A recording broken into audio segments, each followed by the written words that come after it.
he died as the most powerful mage of all time. He was considered by everyone to be the creator of magic, and he died casting a never-before-seen 15th ranked spell that obliterated the strongest demon, but still ended up in the afterlife because he had low chakra just like Kakashi. Now he's reincarnated 50 years later in the body of Kusanagi Minato and quickly realizes all humans are just useless weaklings. So the literal creator of magic now has to attend a magic school. Well, at least there are cute girls there. Originally, the body's owner got run over by Truck-kun and sent to an isekai. So our protagonist just took over.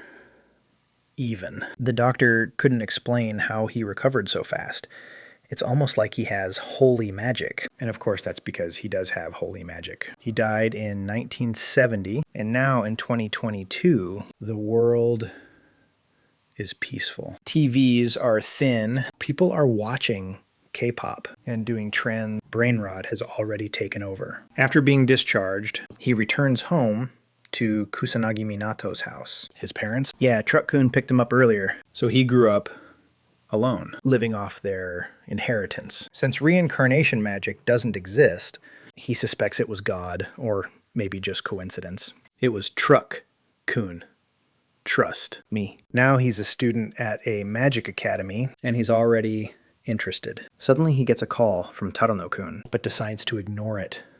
And of course there's the classic bully picking on the weak. The next day, here we are at Kamui Magic Academy. Suddenly, someone casts a spell, but the firepower is about the same as lighting a lighter. This deeply disappoints the most powerful mage in the world the more he watches. The students, the more he realizes how garbage the world has become. And that's before he even sees the dancing trends back. In his day, even a beginner would do 10 times better than this. Maybe it's because the world is too peaceful now. Entering the classroom, he actually feels comfortable, and he even wonders if he has any friends. Then suddenly the bully shows up, furious, asking why Minato ignored him yesterday. Minato just asks who he is, and that alone is enough to make the redhead lose. It? He tries to kick Minato and completely fails. So he switches tactics, pointing and insulting, calling him trash. Since physical damage didn't work, maybe psychological will. Only then does Minato realize this is the guy who called him yesterday and assumes they must be friends. Tadano-kun says he finally remembered and demands money. Because friends, obviously, but Minato just says they'll get along fine, which somehow makes the redhead even angrier. Tadano knows there's still inheritance money, and he wants it. Only then does Minato realize this body used to get bullied. The redhead is about to strike when suddenly a girl walks into the classroom. This must be the school's goddess. Blue hair, blue eyes, a very noticeable tie, if you know what I mean. A big, thick white skirt. Tadano instantly turns red, shy as hell like a dog in mating season. Then, still furious, he tells Minato not to forget and storms out, kicking things along the way. On the board there was information about the great global catastrophe. The teacher asked the students to comment on the topic. Then the man explained that had been humanity's last great catastrophe. Back then, the world was overrun by monsters. But the founder of magic, Ichikami Minato, thought differently and faced the monsters alone. After defeating a high-ranking demon, he ended up dying, and since then, no other catastrophe has happened. At that moment, the teacher asked who had saved the world, and the blue-haired girl raised her hands, smiling.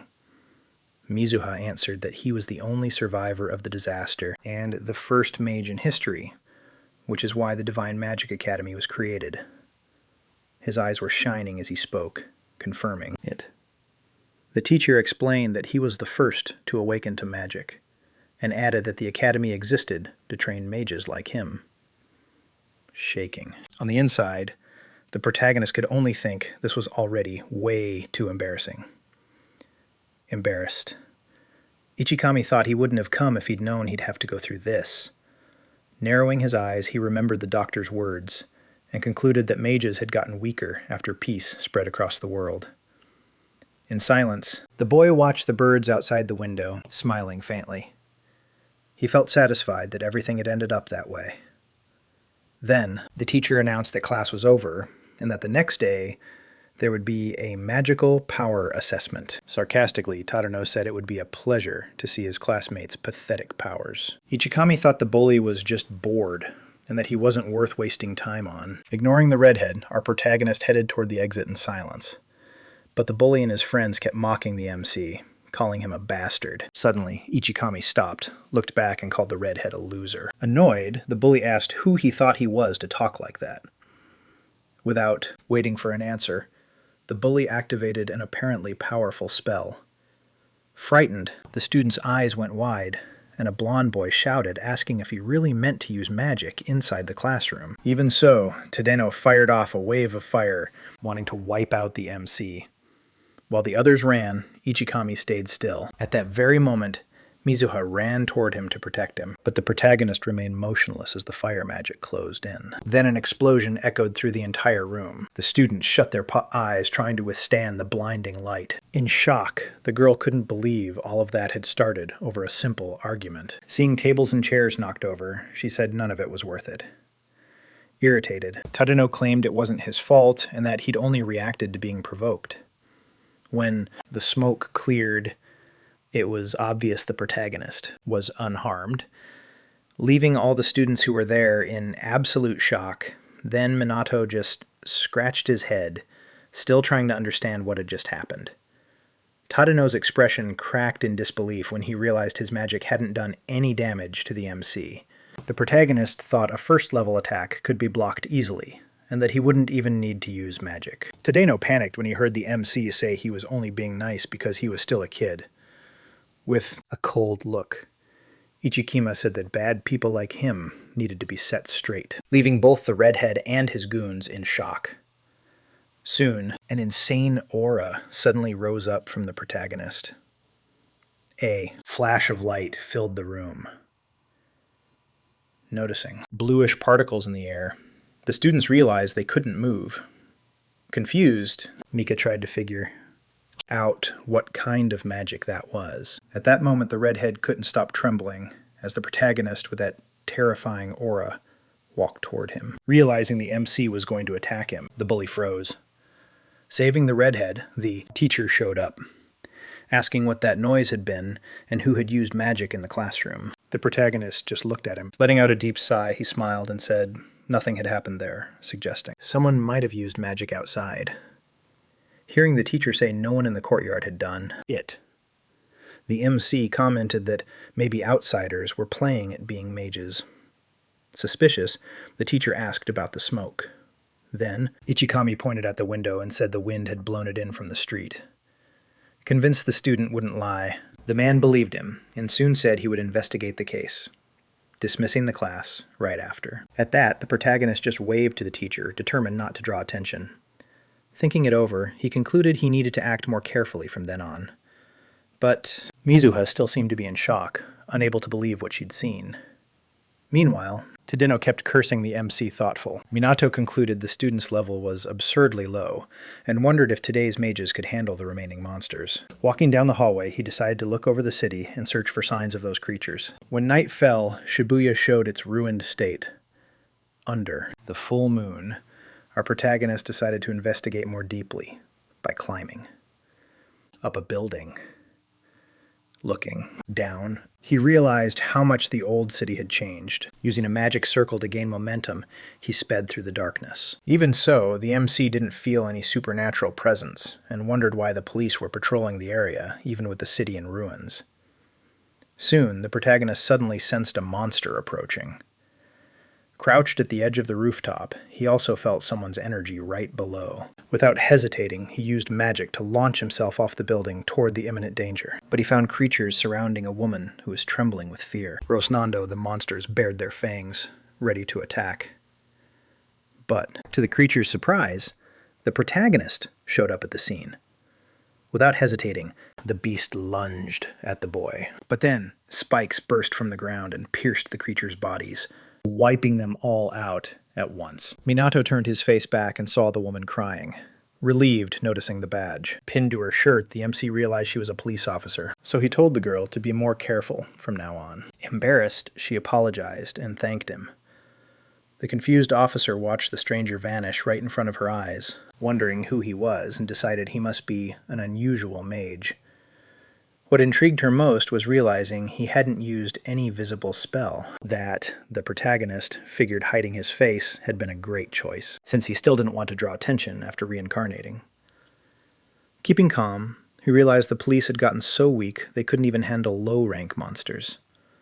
Worried, Minato concluded the mages of that time had lost a lot of strength. Looking up at the sky, he felt happy, realizing that even in that era, people still needed his power. Scanning the city with magic circles, he decided his first step would be to wipe out all the monsters in the area. Later, pointing at a strange device, the teacher announced that there would be a magic power assessment that day. He explained that students needed to measure their energy properly and find out their element, and anyone who wanted to pursue a magic career shouldn't underestimate that. Shocked, the protagonist could hardly believe that machine was needed for something so basic. Minato thought feeling your own power was the foundation of magic. Walking up to the MC, Mizuha asked him to step aside so they could talk. Other students looked surprised when they saw her talking to him. Soon, the blue-haired girl introduced herself as the second daughter of an aristocratic family of mages. Confused, the boy asked what that was supposed to mean. Then Mizuha was stunned to realize he didn't know her family led the 4 aristocratic houses of elemental mages. Imagining someone wearing fancy clothes, the young man thought that concept didn't even exist in his time, and that he didn't even know her last name. Noticing Mizuha's blue aura, he concluded her power was way too low for someone from such a famous family. Confused, the girl wondered why the MC didn't seem impressed. Gritting his teeth, Tadano got annoyed seeing an outcast talking to Mizuha. Then Ichikami asked what business a noble lady wanted to discuss. With him closing her eyes and putting a hand to her chest, Mizuha tried to keep up her aristocratic composure. She thought she needed to understand why the protagonist had withstood a magic attack without getting hurt. Already out of patience, she said she wanted to talk about the incident from the day before, but the teacher cut her off, telling them to proceed to the assessment, which made the protagonist smile. Glad he'd gotten out of it, Mizuha only managed a small smile, believing she'd soon understand his power level. Gathering energy in his hand, Tadano declared it was his turn. Then, without hesitating, the redhead touched the big crystal. A flame appeared inside it. The system voice announced his power level was 1000 and his element was fire, and the bully celebrated when he realized he'd improved. Thoughtful, the protagonist concluded the number scale was still the same as 50 years ago. When she was called, Mizuha stepped forward, wrapped in a blue aura. She placed her hand on the crystal. Drops of water started forming inside the crystal. Right. After that, the system voice announced her magic power level was 2000, and her element was water, leaving the students and even the teacher in shock. Confident, Tadano commented those were the highest scores of the year, which meant a strong chance of becoming standout mages. At that moment, the blue-haired girl showed up, proud of her result. Then their classmates praised both of them for their power. Stunned, the protagonist could barely believe that such a basic level in his time was considered the highest among everyone. Smiling, Mizuha thought that was the true power of her bloodline. Turning his face away, Ichikami found it hard to look at her smug expression. Hearing his name being called, the MC got worried. As the protagonist walked toward the device, the students exchanged looks, and someone commented that he was always among the worst. The redhead added that the kid did well on written tests, but came up short in practice. And snickering, Tadano thought his classmate would embarrass himself in front of Mizuha. Curious, the girl wanted to find out fast what the MC's magic level was, thinking there was no way it could beat hers. At that moment, Minato stopped in front of the machine. Tense, he wondered if he should draw attention again, or just cheat. Meanwhile, he could feel his classmates' stares. Taking a deep breath, he put his hand on the crystal. In that same instant, a multicolored energy spread all around with a slight smile. The protagonist decided to let his power out to test whether the device could measure the magic of the great progenitor of magic. In front of them, a ridiculous amount of energy started building up. Right after that, a light shot up and lit up the whole castle. Some students felt that insane pressure. Confused, Mizuha asked what was going on, and her eyes went wide when she saw the numbers changing way too fast. Then a crack appeared in the crystal, and a pillar of light blasted from the castle up into the sky. The device was putting out a crazy amount of energy, and all of a sudden a deafening explosion echoed through the room. In shock, the students realized the crystal had shattered. Standing in the middle of the dust, the protagonist was surprised the device had broken, even though he hadn't used all his strength. Looking at his classmates on the ground, Ichikami wondered if anyone there had even felt his power. Walking up to the students on the floor, the teacher asked if everyone was okay. When he got to the MC, the man asked if he'd been hurt, but the protagonist said he'd gotten lucky. Even though he'd been at the center of the blast, looking at the remains of the device, the teacher said it was the first time he'd ever seen anything like that, and figured the device must have been defective. Thinking the man wondered what they'd do now, since they hadn't found out the boy's level or element, not getting it. The MC asked what the problem was, and the teacher explained they were planning a practical class, with groups training combat, and for that, they needed to know everyone's strength. Meanwhile, Tadano was wiping his neck with a towel when the teacher asked him if they'd accept one more teammate. But the bully and his goons looked at the boy with contempt, and even so, a fake smile appeared on the redhead's face. Getting up, Tadano said they'd be happy to take him. The teacher replied that he'd always known he could count on him. Walking up to Minato, the sarcastic redhead said he'd been looking forward to this moment. Meanwhile, the old city of Shibuya was still in ruins. Monsters still occupied areas destroyed by the Great Catastrophe. Now abandoned, the region was patrolled by police and mages, who wiped out those creatures, and the students would have to help them. According to him, most of the monsters had already been eliminated, so there wasn't much to worry about. Among the other students, the protagonist was surprised to learn the academy held real battles. In silence, he wondered if those students would be able to take down even a single group of monsters, even working together. Looking around, he realized it was the same place he'd been the night before, and believed he'd wiped out all the creatures, but he could still feel traces of magic there. There were no signs of a new catastrophe, and even so, those monsters kept showing up. Confident. A girl invited her classmate to compete, leaving Minato surprised by the group's recklessness. Since the class involved real combat, letting out a sigh, Mizuha turned and looked at him suspiciously. Then the teacher waved his hand and suggested starting the practical class, asking everyone to work as a team. At that moment, someone called the MC. Meanwhile, the protagonist leaned against the wall of a ruined house with a smug, malicious grin. Tadano said no one was going to interrupt them, saying there'd be no mercy this time. Ichikami just took a deep breath and pulled himself together. Calmly, Minato said that if something bothered him, he could just ignore it, but getting irritated, the redhead yelled that no one had given him the floor, furious. Tadano asked why Mizuha was paying attention to someone so weak, confused. The MC asked if the bully actually liked her, making the redhead completely lose control with rage. But Minato ignored him. Calling the MCA bastard, the redhead, activated his magic, saying the protagonist had signed his death sentence. But Ichikami just asked him to stop. Not listening, Tadano said it was too late for apologies. Then the MC told him to turn around, but the bully said that trick wouldn't work on him. All of a sudden, a strange sound caught his attention. When they looked back, they saw a huge monster wrapped in dark energy. Boy's eyes went wide, not believing what they were seeing. Feeling the oppressive aura, they asked what was going on. One of the goons asked how a demon guard had shown up in Shibuya. Terrified, the delinquents wondered if Tadano could handle that creature, and he said it'd be easy to beat it. Confident, the redhead threw a burst of fire at the monster and said everything was taken care of, while his friends cheered. When the smoke cleared, it was obvious the monster hadn't taken any damage. Seeing that, the redhead forced a tense smile.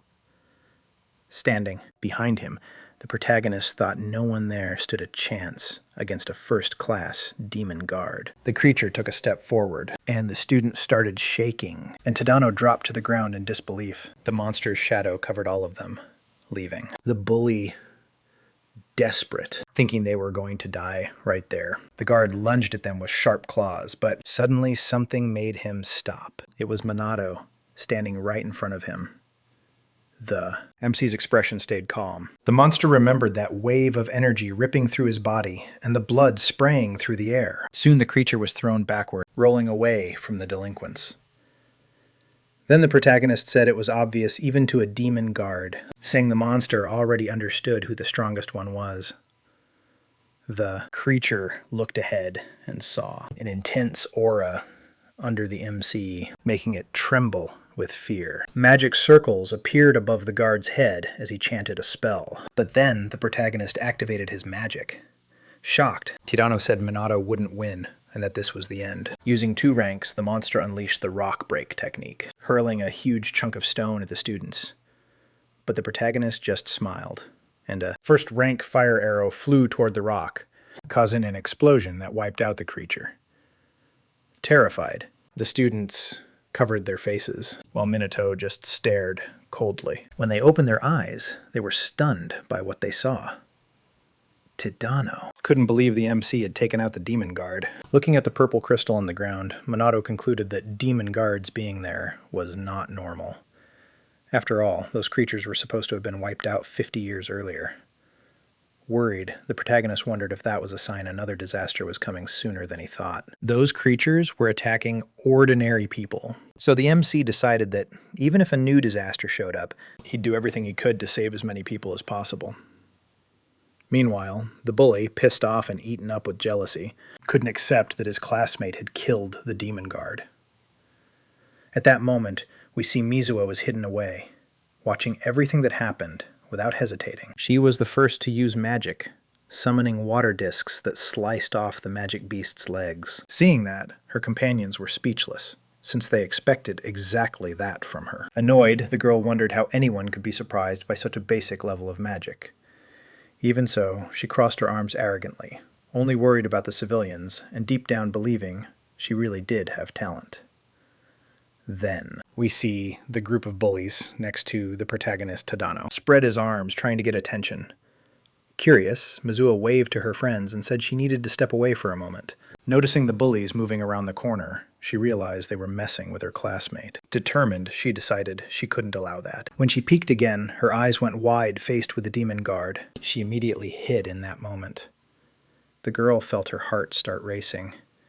Realizing she couldn't take him on alone, her fingers started trembling. Even so, she rushed forward, determined to help as a member of an aristocratic family. Holding her hand out in front, she told her classmates to run. Then a wave of fire swept past her, making her cover her face right after, because of a huge explosion.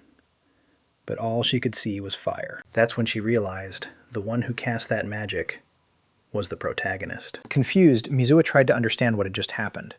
Remembering how he used to walk around with his head down and seeing how confident he was now, she thought he looked like a different person.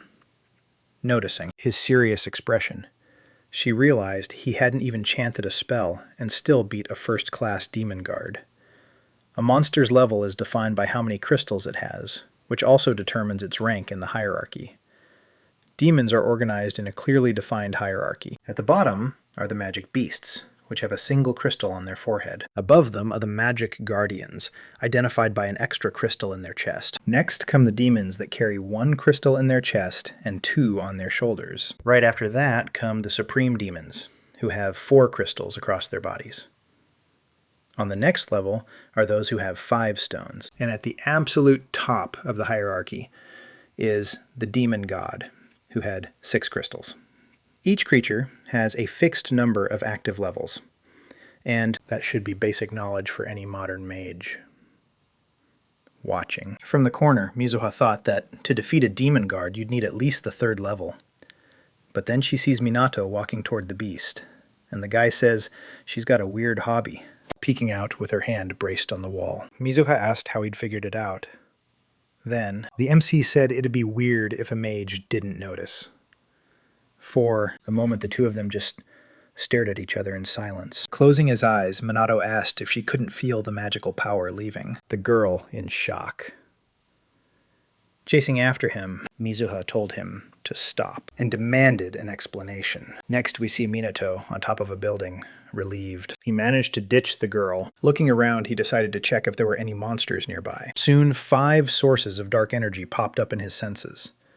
There were no demon guards, but plenty of magical beasts were still in the area. Sizing things up, Minato doubted the students could handle it, even considering Tadano's level, determined to cut down the threat near Shibuya Station. He cast his magic and second level. Projectiles spread across the city. When they felt that massive amount of energy and action, the students were stunned, surrounded by the magical beasts.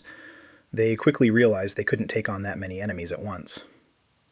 In the middle of the chaos, a monster attacked a girl, but it was instantly killed by a wave of energy that appeared before it could hurt her. As the projectiles hit different spots, Minato figured everything was under control. Creatures started dropping, one after another, taking the pressure off the students. Watching the outcome, the protagonist realized he'd overdone it, and that almost all the monsters had been wiped out. In the end, he admitted he should have held back more, since it was only supposed to be a lesson. Right after that, the guy rose above the city and, looking around, confirmed there was no one nearby. Then, he landed in an alley next to the corpse of a magical beast, thinking he didn't need to hide that much power, but drawing attention would only bring trouble. A little later, the teacher and the students examined the dead monster, and the man stood up, surprised to notice there was still a huge pack there. Looking closer at the body, he realized the creature had been taken down in a single blow, something only someone really skilled could do.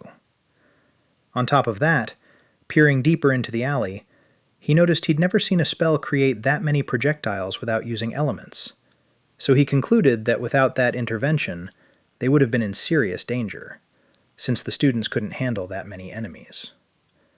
Shocked, the students asked why there were still so many beasts there, if they could have been taken out earlier. Embarrassed, the teacher bowed and apologized right after.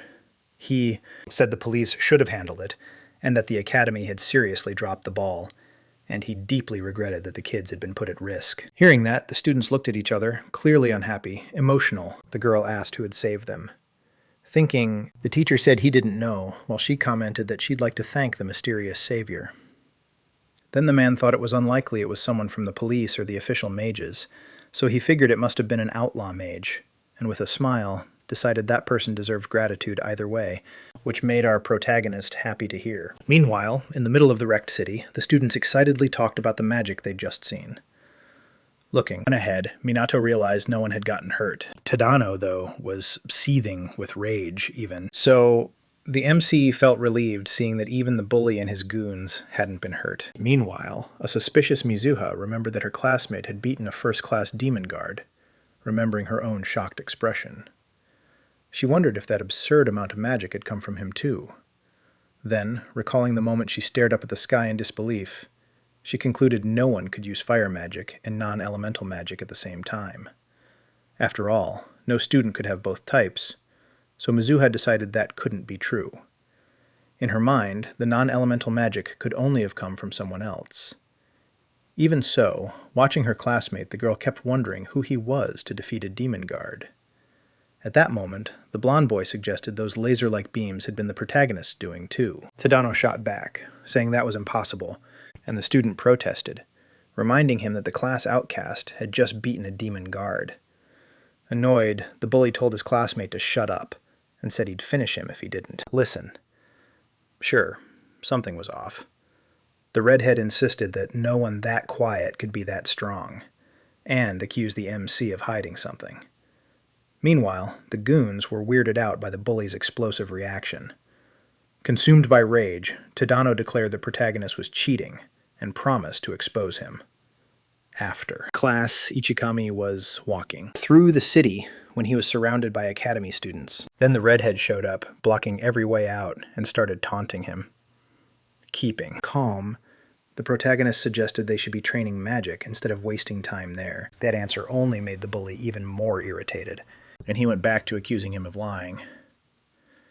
Realizing arguing wouldn't help, protagonist tried to leave, but Tadano stopped him and commented that at least he hadn't run away. Then the MC replied that he had no reason to run. Then the redhead said he couldn't act like he was invincible, and lunged at the main guy, who just stood there watching without using magic. The group attacked him too. Sure, the MC wouldn't be able to react, but their attacks weren't doing anything to the kid because a magic barrier activated on its own to protect him, while the attackers thought he was already finished before the violence could keep going. Mizua stepped in and made it clear that this was bullying. She questioned the attitude of students from a magic academy and suggested they leave after arguing with the bully about his behavior.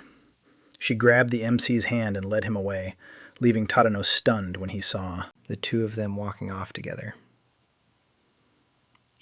So, the bully went back to blaming the guy for everything. Driven by desperation, the redhead decided to use magic outside of school, determined to get rid of Minato, leaving the girl panicking at the attacker's reaction. Soon, Tadano and his goons recklessly attacked the MC who just stared without reacting, while his friend ran toward him, trying to protect him. But it was too late, and they were quickly swallowed by the flames. But to everyone's surprise, the girl wasn't hit. Convinced he'd managed to take out the MC, the redhead said that even he wouldn't be able to withstand that much firepower. But with everyone in shock in the middle of the smoke, the protagonist said he'd ignored it all because it was childish. However, he said things had gone too far, and that only discipline could fix that kind of behavior. Finally, he said it was time for punishment, hearing that Tadano couldn't believe it when he realized he was still alive. Right after that, Minato said the redhead had put not only him, but the girl too, in danger. Furious, the bully yelled that it was their fault because they never should have looked down on it. With another reckless burst, Tadano activated his magic and shouted that he'd keep attacking until the protagonist was eliminated. In response, the MC just raised his index finger. At that, a small magic circle appeared in front of him. Then the delinquent started laughing, mocking how small the spell was and asking if he was serious. Certain of it, they shouted that this time Minato would really die, and fired waves of flame at him. But, calmly, the MC just activated a magic drain from the small circle at the tip of his finger. Long vines sprang out and shot forward fast. In seconds, the branches wrapped around the delinquents, who looked confused and suddenly couldn't feel their legs. Right after that, the circle and the vines glowed, making the boys drop unconscious to the ground. By draining only a small amount of magic, the protagonist restrained Tadano and hoped it would teach the bullies a lesson. Mizuha's eyes went wide, trying to figure out what kind of magic that was and why everyone had passed out. When Minato got ready to leave, the girl stood up and asked him to wait. Curious, she wanted to know what kind of magic he'd used. She asked what exactly the spell did, and whether the MC had already mastered magic before that day. Finally, she asked who the protagonist really was. The boy looked away, thinking about how complicated it would be to explain all that. But Minato only replied that she should have asked a different question. Making the girl feel awkward, she thanked him for saving her, but she insisted he answer her. But when she realized the boy had vanished, she got annoyed, wondering where he'd gone. Night had already fallen, and the full moon lit up the old city of Shibuya. Minato appeared floating inside a magic circle, and once he steadied himself, quickly realized something was wrong. The magic beasts and the demon guard that had been defeated before were there again, like they'd come back. Minato realized that even though he could act alone in Shibuya, the threat was spreading through the city beyond the police's control. Remembering the policewoman shaking in front of Tadano's summon reinforced his impression that the current generation of mages was really weak. That's when he accepted an uncomfortable truth. He wouldn't be able to defeat all the demons in Japan by himself. He needed to act with urgency and strategy. So the MC decided to clear the areas, little by little, avoiding drawing attention. Minato heard a man casually remark that he'd drunk too much that day, not noticing the danger creeping up behind him. Before the creature could attack, the protagonist stepped in, knocking the monster away and disappearing right after. The man, scared and confused, ended up convincing himself it had all just been his imagination. Watching from a distance, Minato confirmed the civilian hadn't noticed anything. Satisfied, he used his magic to keep going. But at that moment, someone was recording everything on a phone. Smiling, the blonde guy thought he'd made the perfect video to blow up online. On the screen, the recording preview appeared along with an impressed comment. The next day, the students were standing in front of the principal's desk, worried and irritated. The teacher said he'd received reports about magic being used outside the school. And if it was true, It couldn't be ignored. Among the students, the protagonist and Mizo has stayed calm, and both were asked to explain what had really happened. Furious, the redhead immediately pointed at the MC, accusing him and claiming he hadn't used magic, saying Minato had started the fight, leaving the protagonist shocked, not understanding how someone could lie so easily. Watching the teacher and the principal waiting for an explanation, the MC realized he wouldn't be able to stay silent. But before he could speak, someone said it was all a lie. Everyone in shock, overcome with anger, Mizo shouted that the bully and his friends had intimidated the MC and used magic first. Curious, the teacher asked if that meant Minato had fought using magic too. The student said it was self-defense and that her friend hadn't done anything wrong, leaving our protagonist stunned by what his new friend was saying. Tadano tried to protest, but the girl cut him off and told him to be quiet. Furious, Mizo said the provocation made no sense and asked the bully if he wasn't ashamed to blame an innocent person. Then the redhead snapped back, saying the MC didn't fit the academy standards and should be expelled. Right after that, she shot back firmly, saying the one who didn't belong there was him. The guy bragged about having the best results in the course and said no one but him would be able to face her. When he pushed the argument further, Mizo backed off and asked what they were even talking about. Tadano tried to convince her, saying someone like that student would never be able to protect her. Then he asked her out, emotional and desperate. She refused without hesitating, saying he could keep dreaming, leaving the bully speechless, completely shocked. She explained she'd never date someone who bullied others, took pleasure in being cruel, and would still pick the worst possible moment for a confession like that. With that, the redhead collapsed to the floor, while the protagonist just looked at him, feeling sorry for him. The principal concluded it was the bully and his friend's fault, making it clear the magic had only been used in self-defense. He said the academy didn't need people who used magic out of pure selfishness, and announced the group's expulsion. The expelled students panicked, claiming they were just following orders. Then the teacher dismissed the other students and apologized for what happened. In the hallway, Mizo says she hadn't felt that outraged in a long time, and called the others' behavior disgusting. Then the MC asks what would happen to them after being expelled, and she explains they wouldn't be able to become mages anymore. Indignant, she asks Minato how he could stay quiet after everything they said, and he says he was about to defend himself, but she cut him off, leaving the girl confused. Remembering other times he'd gotten Mizo his help, he realizes she'd always been by his side when he needed it. Without thinking too much, the MC compliments her, which makes her visibly embarrassed before she asks him to never say something like that again, alone. The protagonist reflects on his reincarnation into the body of a dead boy and wonders if it was all caused by bullying or just an accident. In the end, he accepts he'll never know the truth, but believes the people responsible have already paid for what they did. Later, the academy administration discusses an incident involving magic off campus and confirms no one was hurt. It turns out Mizo was involved, but it's handled calmly, since her father still plans to invest in the academy. Among the students, the rumors only grow, and many talk about Ichikami's insane strength. Some even doubt whether he might be stronger than veteran mages. Because of that, a decision is made to find out what the MC's real power level is. Meanwhile, Ichikami thinks about how long that apparent peace in the world is going to last.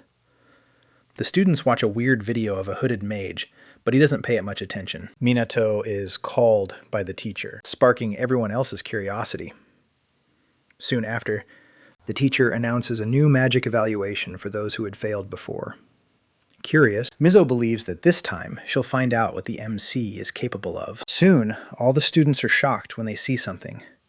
It was Ruka who showed up to watch the test up close, making it clear she wants to judge Ichikami with her own eyes, making Mizo even more curious about her presence. Afraid of repeating the previous disaster, Minato decides to control his mana extremely carefully when he touches the crystal, but the numbers rise quickly, and he stops at just the right moment. After getting what he wanted, the teacher walks up to him and asks if he's okay, so the guy says he's going to announce the results and declares the evaluation a success, even though he reveals that Ichikami has no magical elements, leaving Mizo and the others in disbelief. And when they announce the MC's mana is only 100, the students start making comments about him being the weakest one there. At that moment, Regine wonders if that was the same guy they said had beaten up several delinquents all by himself. Disappointed, Ruka tells the guy they should leave, saying she didn't find what she was looking for. Meanwhile, 2 students keep mocking the MC for being the weakest one there. Then the teacher tries to encourage Minato, saying he shouldn't worry, because how much magical power someone has doesn't mean everything. Still, Mizo finds the result weird, because she knows his real strength is way higher than that. Ichikami pretends to be exhausted, but inside he's happy he hit his true power, and got exactly the result he planned. While fixing his uniform, Minato thought controlling his own power was way more tiring than it looked. After walking a bit alongside Mizo, the boy asked why she was in the evaluation area. Before she could answer, someone blocked their path and told them to stop. It was Ruka and Region. With little patience, Minato asked who they were. Ruka stepped forward and introduced herself, followed by Region with the same lack of interest. Minato asked what they wanted. Then the girl walked up and said she had 0 interest in him. Hearing that, Mizuha flinched. Then Ruka turns to her little sister and asks if she really couldn't handle criminals on her own. With no answer, she said she'd also heard Mizuha was saved by a young guy with only 100 points of strength. Wardley Mizuha confirmed the information was true. Ruka asked if in the end Mizuha was still inferior to her sister in studies, sports, and magic. The question made the student even more nervous. Then she felt a silent pressure when Ruka told her to leave the academy. Without realizing it, Ruka remembered how she always outdid her little sister in school, so much that in training she never lost. Ruka had more mana and clearly superior magic. After every win, she'd just walk away. Leaving Mizuha behind, Ruka said. Her little sister didn't have the talent to be a mage, and that one family representative was enough. Mizuha tried to protest, but Ruka cut her off and told her to pay attention, making the girl tremble and unable to hold back her tears. Even so, Ruka asked with no empathy at all. If she understood, Mizuha gripped the hem of her skirt and lowered her head. At that moment, Minato stepped in and said that was insanely arrogant. Ruka asked what he'd just said. Minato accused Ruka of being arrogant for not letting anyone talk. And she replied that since it was a family matter, his opinion didn't matter. Our protagonist tells the girl that wasn't a conversation. It was an order pretending to be one. Hearing that, Ruka blew up, calling him a bastard. Out of patience, Minato told her to stop forcing her way of living on other people. The MC says there was no basis for that, and Ruka replied that Mizuha had no talent and had never managed to beat her. Suffering in silence, the little sister ended up agreeing. She remembered when she used to say, full of confidence, that she was talented.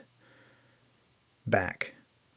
Then, she believed she had everything she needed. Now, Mizuha could only lower her head and cry because she'd never surpassed her sister. Suddenly, Minato says his friend would win. The girl reacted in surprise, not understanding what she'd just heard. Confused, Ruka asks the MC if he's saying his sister would beat her. Confident, Minato tells the girl that maybe it wouldn't be there or now, but it would happen in the future. Then Ruka suggested a duel 2 weeks from then. Smiling, Minato asked if it would be a 2-on-2 magic fight. All smug, Ruka asked the protagonist if he's going to run away after talking so much crap. Playing along, the MC says he'll be there for the duel. Minato stood his ground and said he was ready to fight. And after that, he asked Mizuha what she would do, leaving the girl clearly nervous. Mizuha hesitated for a moment and suddenly shouted that she'd take part. Happy, Minato says, then it was all decided. Then the MC said that if they won, Ruka shouldn't meddle in other people's lives anymore. But, mocking him, Ruka replied that if she won, her little sister would leave the academy. Soon, she and Ryujin leave the place. Later, on a sunny day, Minato was on the rooftop with Mizuha, listening to what she had to say. Then the girl asked him to become her mentor. Hearing that, Minato let out a sigh, because he expected anything but that. Trying to get out of it, he said he was considered the weakest mage, and that his mana barely went over 100. Mizuha calmly replied that he was clearly hiding his real power. Leaving, him surprised at what the girl said. A bit uneasy. Mizuha explained that she only accepted the deal with her sister because she believed he knew a way to get stronger. Minato looked away, thinking people like her saw everything in extremes. and that explained why she'd push for a duel. All of a sudden, Mizuha bowed and started begging him to agree to be her mentor. Then, Ichikami just sighed and agreed. Hearing his answer, the girl was surprised, thinking he wouldn't accept. So the MC tells Mizuha she has to follow exactly everything he teaches her. The protagonist smiled when he realized he couldn't refuse being her mentor in the face of that much determination. Turning around, Minato told the girl they'd start that very day, and that he already had a place in mind for training. A little embarrassed, Mizuha suggested they do it at her house. Scene shifts to the girl's home. Looking around, the protagonist realized the house was huge. While warming up, Mizuha thought it was the first time she'd brought a boy there. Right after that, the girl quickly turned her face away, trying to convince herself there was nothing weird about it. Then, Minato stopped looking around and said it was time to start calling her Yuika. Confused, Mizuha asked why he was calling her by her name. A bit puzzled, he explained that since everyone in the family had the same last name, he preferred to call her that. Hearing that, Mizuha looked down, and even though the protagonist suggested calling her something else, she refused right away. So he smiled and decided to start the training. The MC stepped closer and asked Mizuha to explain what magical power was, and she answered that it was the inner energy used to manipulate magic. After hearing the girl's explanation, Mizuha asked if intent could increase magical power. Still smiling, Mizuha said that was impossible, since the limit was set at birth and stopped growing with age. When she finished, she asked with a bit of pride if her explanation hadn't been perfect. Indifferently, Mizuha replied that all of that was wrong. Then Mizuha, almost in tears, asked how that could be possible. At that moment, the protagonist thought he couldn't believe the level of ignorance modern mages had. He explained to Mizuha that magical power also existed in nature, and besides spells, intent could increase mana. Shocked, the girl started yelling, saying that couldn't be true, because if it were, magic science would have advanced way more by now. Calmly, Minato closed his eyes and replied that maybe she didn't believe it. But he'd still explain everything they talked about. Then the protagonist asked Mizuha to let her mana flow naturally, and said that feeling that power was essential to becoming stronger. Next, he guided her, wrapping both of them in mana. A moment later, the MC released even more energy all at once. The mana spread throughout the whole area. Soon, Mizuha suddenly screamed, feeling something strange take over her body. When she looked at the protagonist, she heard him say, "That was magic perception." With trembling shoulders, Mizuha asked if that feeling was the real magical power hidden underneath. Then Minato confirmed it, saying that by feeling that, she'd be able to detect and see mana in natural objects. The girl smiled confidently, saying she could handle it. Intrigued, Minato thought it'd only work thanks to the mana flow. And even so, Mizuha really didn't have natural talent. Time moved forward to a week later. Soon, Mizuha shows up yelling in irritation, complaining that nothing was working. And Minato looked visibly worn out, because even after a whole week of serious training, the girl still hadn't understood the basics of magic. Then Mizuha looked at him nervously when the guy said he was going to direct the magical flow again. Right after that, he placed his hand on her back once more. After some time, the girl opened her eyes. They widened in shock. Mizuha screamed, saying she could see everything now, and smiled when she noticed mana particles floating in the air. Looking at her own hand, she could barely believe she was seeing magical power. Then, she tried to look at Minato to see his mana. After watching closely, she didn't notice a huge amount, and got confused by how subtle it seemed. Then the MC made her feel awkward by praising her, thinking about how magic could be used. The protagonist explained that after perceiving mana, she'd need to learn to control it, always watching how much she used. Minato said her main task was to use the energy as efficiently as possible. He explained that if she used up all her mana, over time, it would recover and even increase. So the MC said that since she could already sense mana, control shouldn't be a problem. After that, he asked what that change compared to what people normally knew about magic, and whether she could accept it. All of a sudden, Mizuha cut him off, saying she trusted him completely. Minato smiled, decided to move forward, and told her to get ready to fight. Then the protagonist took off his coat and told the girl to attack. She immediately jumped to the side, determined to show everything she knew. Right after that, she formed water discs that shot toward Minato, but he simply raised a barrier and blocked everything easily. Mizuho was shocked at how fast her magic got shut down. Dropping the protection, he explained that it was a non-elemental magic barrier, and that if she couldn't break it, she'd never beat Ruka. Mizuho fired up her magic again right away, complaining that it was ridiculous. While her attacks kept getting blocked, Minato told her not to stop moving, explaining that the moment you stop fighting a mage, you're guaranteed to lose. Mizuha held out her hand and created another magic circle. Not long after, she collapsed on the ground, completely exhausted. Then Minato covered her with a blanket and said now it was his turn. Then the protagonist explained that if she learned to control mana, she wouldn't need to chant spells. Next, he created fire magic and showed how Mizuha herself used magic. Right after that, he repeated the same spell, but his way Mizuha watched and assumed his mana was dispersing. Then the MC confirmed it and explained that once you master control, you can use magic without spells, leaving the girl totally stunned by that. So, the protagonist suggested she shorten her spells and explained that once she mastered mana control, she could ditch them completely. Mizuha looked thoughtful and asked if that would really make her stronger. He turned right away and said yes, that's exactly how it works, adding that they should start by freaking her out. Then Minato held out his hand and told her to act like she was on the verge of death, leaving the girl panicking when she saw the state he was in. With Mizuha on the ground, Minato reminded her that this training would have to happen every day. The scene shifts to Harajuku. Wrapped in a cloak, the MC thought that even here they were monsters, and that no matter how many got taken down, the number never went down. Sensing something off, he turned and saw a huge creature charging toward a girl. So without hesitating, he rushed over and with a single strike, tore the monster's head off. Standing over the creature's body, he asked if the girl was okay, but she didn't answer. Instead, she pulled out her phone and started filming. But she couldn't catch Minato on camera. And right after that, he leapt up into the air. Pulling up his hood, the MC looked irritated. He didn't expect her to start recording without a second thought. And as he moved through the air, he decided next time he'd wear a mask. The next morning, during training, Mizuha hit the ground once again. She tried to catch her breath after an exhausting session. Standing in front of her, the protagonist was uneasy because he remembered there were only a few days left until the competition. Even with the progress, it still wasn't enough.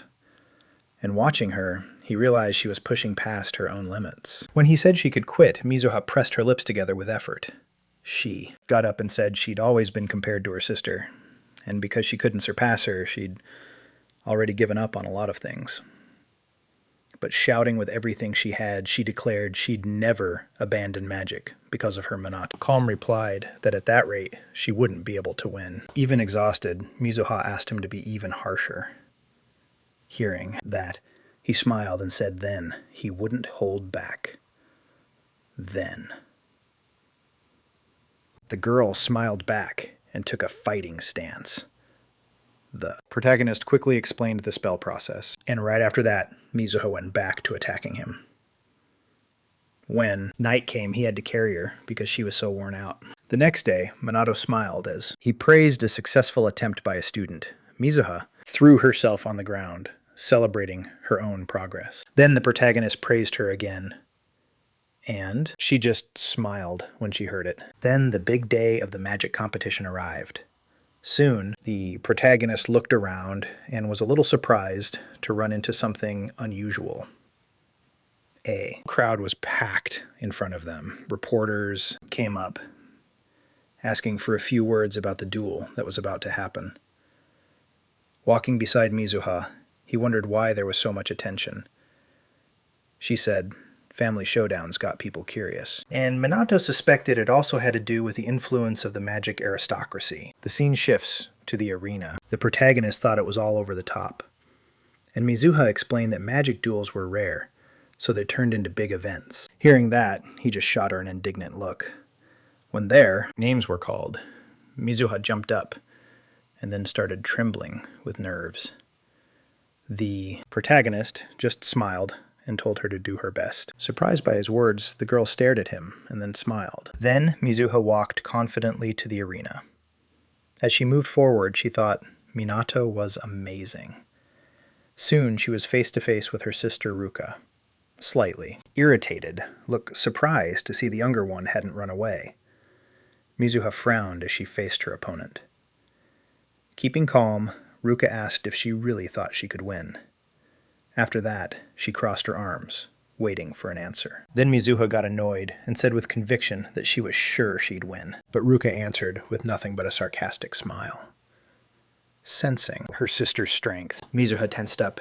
Even scared of the gap in power, she smiled and decided not to back down. Soon they announced the start of the magic duel. As soon as the fight began, both of them got ready. Mizuha stepped back and formed a magic circle. Ruka moved, too, starting to chant a spell.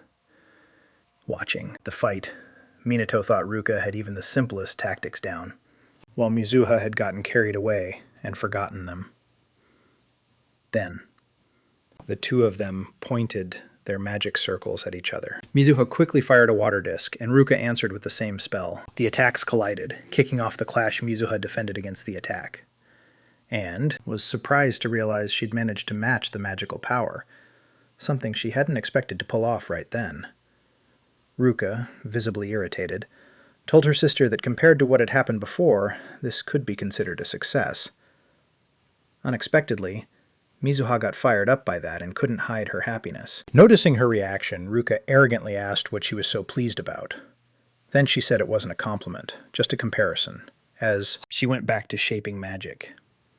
She decided to raise the level of her attack, and Mizuha immediately responded, forming the same kind of spell. A moment later, Ruka released a second-level water blast. The droplets shot forward at high speed, hit Mizuha head-on, and forced her to defend at her limit. But unfortunately, she got thrown out of the arena, right at the MC's feet. Watching her lying there, he thought that if this were a contest of spell reading, Mizuha would have won. But in raw power, the opponent was clearly superior. Walking up to the edge of the arena, Ruka called Minato insensitive, saying he hadn't even helped the girl. Then the protagonist replied there was no need to interfere, leaving the girl confused. Mizuha, shaking all over, started to get up with difficulty. Ruka, worried, called her an idiot and reminded her she'd just been hit by second-level magic. Confident, Mizuha lifted her gaze and said she wouldn't lose to her. Then she held out her hand and shouted that she could fail at anything else because all she had was magic. But in that she wouldn't give in, and she formed a magic circle while reciting an unbelievably short spell. Ruka did the same, again using second-level magic. The two forces started colliding in the center of the arena. Mizuha's body wouldn't stop trembling, but she had no intention of giving up. Even so, not even her willpower was enough to keep her from collapsing to the ground. Not long after, with all her arrogance, Ruka was declared the winner, while Mizuha stayed on the ground trembling, fully aware of her own defeat. Seeing her like that, Minato concluded that this competition depended on the amount of magic used, along with how well you coordinated that power, and that was what decided the result. Next, the MC got irritated when he heard Ruka say that now it was clear Mizuha had no talent. The guy started to stand up, agreeing with those words. Mizuha felt her heart tighten when he said she was clumsy, didn't understand the essence very well, and had performed badly. But then he smiled and added that on the other hand, she had perseverance. That shocked her deeply, as she stayed sitting on the ground, standing in front of Ruka. The protagonist said that despite the loss, he liked people like Mizuha, with a smile on his face. The MC announced that, to everyone around, the girl started crying and began trembling again when she heard those words. Then Minato declared that Mizuha was his student and that he wouldn't let anyone talk badly about her. After that, the girl started crying even harder. Ruka, irritated, said it was a huge honor for someone whose magical power barely even reached 100. Minato got serious and said that Mage would be the one to defeat her. With contempt in her eyes, Ruka replied that this wasn't the first time he talked arrogantly and said she wouldn't be his opponent. Suddenly, Ryujin shows up with a big grin when he realizes it's finally his turn. As he left the field, Ruka told him to end it as fast as possible. Meanwhile, the protagonist was carrying his student in his arms. After sitting her down in the stands, he turned to the arena and, smiling, asked her to watch the fight closely. Mizuha answered, confused, and right after that, she noticed the wound on her hand was gone. Along with the pain and the bruises, Minato stepped into the arena, determined to hold back his own power so he wouldn't look like too much to everyone else. Not using elements or spells, but he remembered that without a magic barrier, a direct hit could be fatal. With those thoughts, he gave a nasty little smile and admitted that either way, those conditions were worrying. Standing in the arena, Ryujin taunted the MC with a confident smile, saying he wouldn't hold back, while the protagonist calmly replied that he'd be the one holding back. In the stands, the students waved and shouted mockingly, telling Ryujin to spare his opponent and take it easy. Then Ryujin got ready to fight, while the protagonist mentally sized up his strength at 8,000, a manageable level under normal conditions, so the MC figured that with his own level capped at 100, any mistake could be fatal. Soon, both of them were ready for an intense clash. A shout echoed through the arena, announcing the start of the second duel. Ryujin started casting with no intention of sparing his opponent, building power fast, while asking if the MC really had experience in real fights. Then the delinquent decided to test him with a single blow, and with sarcasm and contempt, taunted the protagonist, asking if he could handle that kind of force. Suddenly, a magic attack hit him in the head. Then the protagonist said it was already too late, keeping his hand outstretched like it was a weapon. In the stands, the students rooting for Ryujin were stunned, not understanding if the fight had really ended, declaring participant Minato the winner. The referee announced the end of the fight, while the protagonist stayed standing in front of his unconscious opponent. Ruka ran up to her friend and, shocked, realized Ryujin had passed out from a single hit without any spell chant, wondering what kind of cheating that was. At that moment, Minato walked past her with his hands in his pockets and said, "It ended fast, just like she asked," which made Ruka furious. Suddenly, Mizuha jumped down from the stands, breaking out in a cold sweat, and said that was incredible. Ruka lifted her head proudly and with contempt in her eyes, said the protagonist seemed to have some worth, and the MC just coldly asked if she was comparing herself to him. Annoyed, Ruka snapped back, and the protagonist sensed her powerful magical energy, noticing. She was already above Ryujin at 10,000 power. A few minutes later, the two of them stood face to face, ready for the decisive battle. The judge announced changes to the second competition, highlighted the expectations on the protagonist, and explained that the winner would decide the round. While Minato reacted with a faint smile, Ruka showed tension, and the second duel was announced, without hesitating. The protagonist fired off a spell, and a powerful magic projectile appeared, and Ruka reacted instantly, starting her own casting, keeping the attack going. Minato figured that with the gauge capped at 100, the magic's power was low, so if he didn't aim for the head, the impact would be almost useless. But Ruka raised her hands to protect her head and withstood the attack. Right after that, she spotted an opening and counterattacked, firing a water projectile that hit the protagonist dead on. A few seconds later, what Ruka saw left her in shock, because it seemed impossible. The protagonist simply made a gesture with his hand and dispersed his opponent's attack. In disbelief, Ruka noticed Minato was unharmed and seemed not to have used magic, trying to figure out what he had actually done.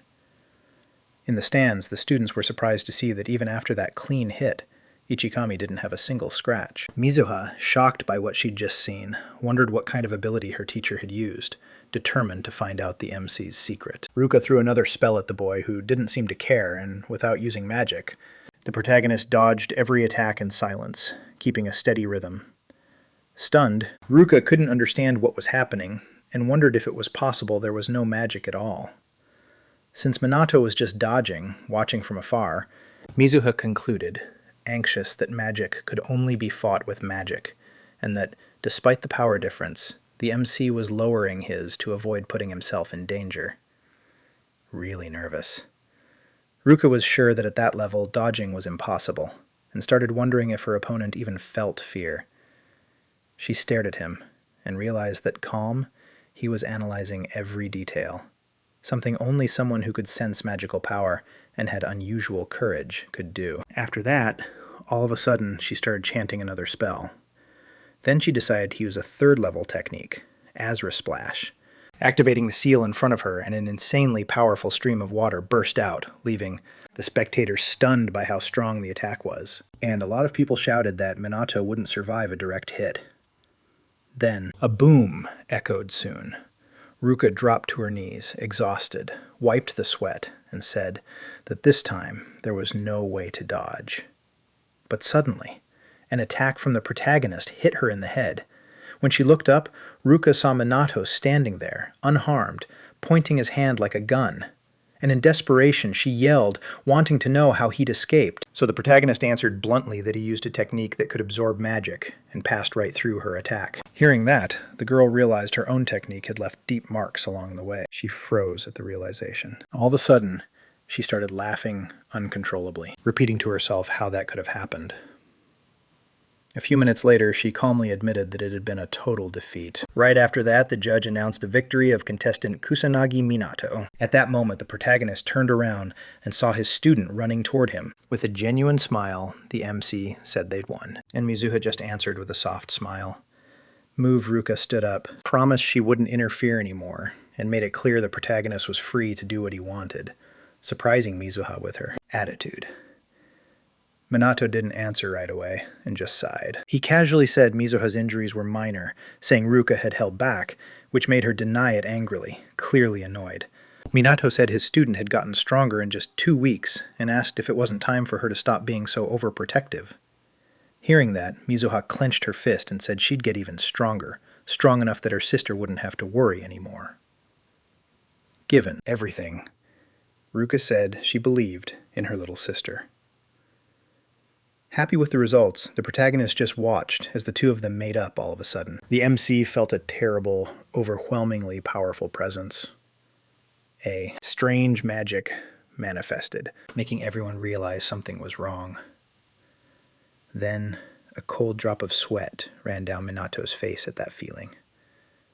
Drawing everyone's attention to the phenomenon in the sky. The protagonist concluded in his thoughts that this was a disaster. Meanwhile, in an empty classroom, Tadano yelled at his friends that they needed to clean everything up fast. A blonde guy holding a book replied that in the protagonist's backpack there were only normal materials. Hearing that, Tadano gritted his teeth and yelled, convinced there was still something hidden, because otherwise Minato couldn't use magic at that level.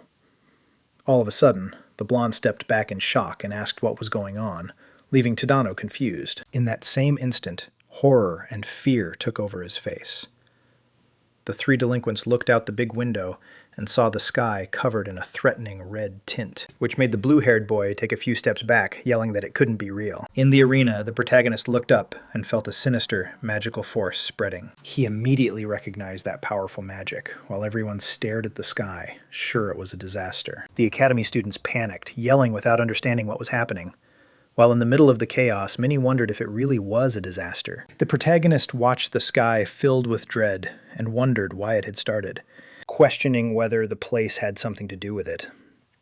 Thinking the MC remembered the first disaster had also started there, and wondered if it was really a coincidence. The next moment, huge portals appeared everywhere, and monsters started crawling out, spreading fear instantly. The students ran in panic, screaming for help, while the teacher tried to calm them down. All of a sudden, a bright light appeared, and soon we see it was coming from the protagonist's magic power.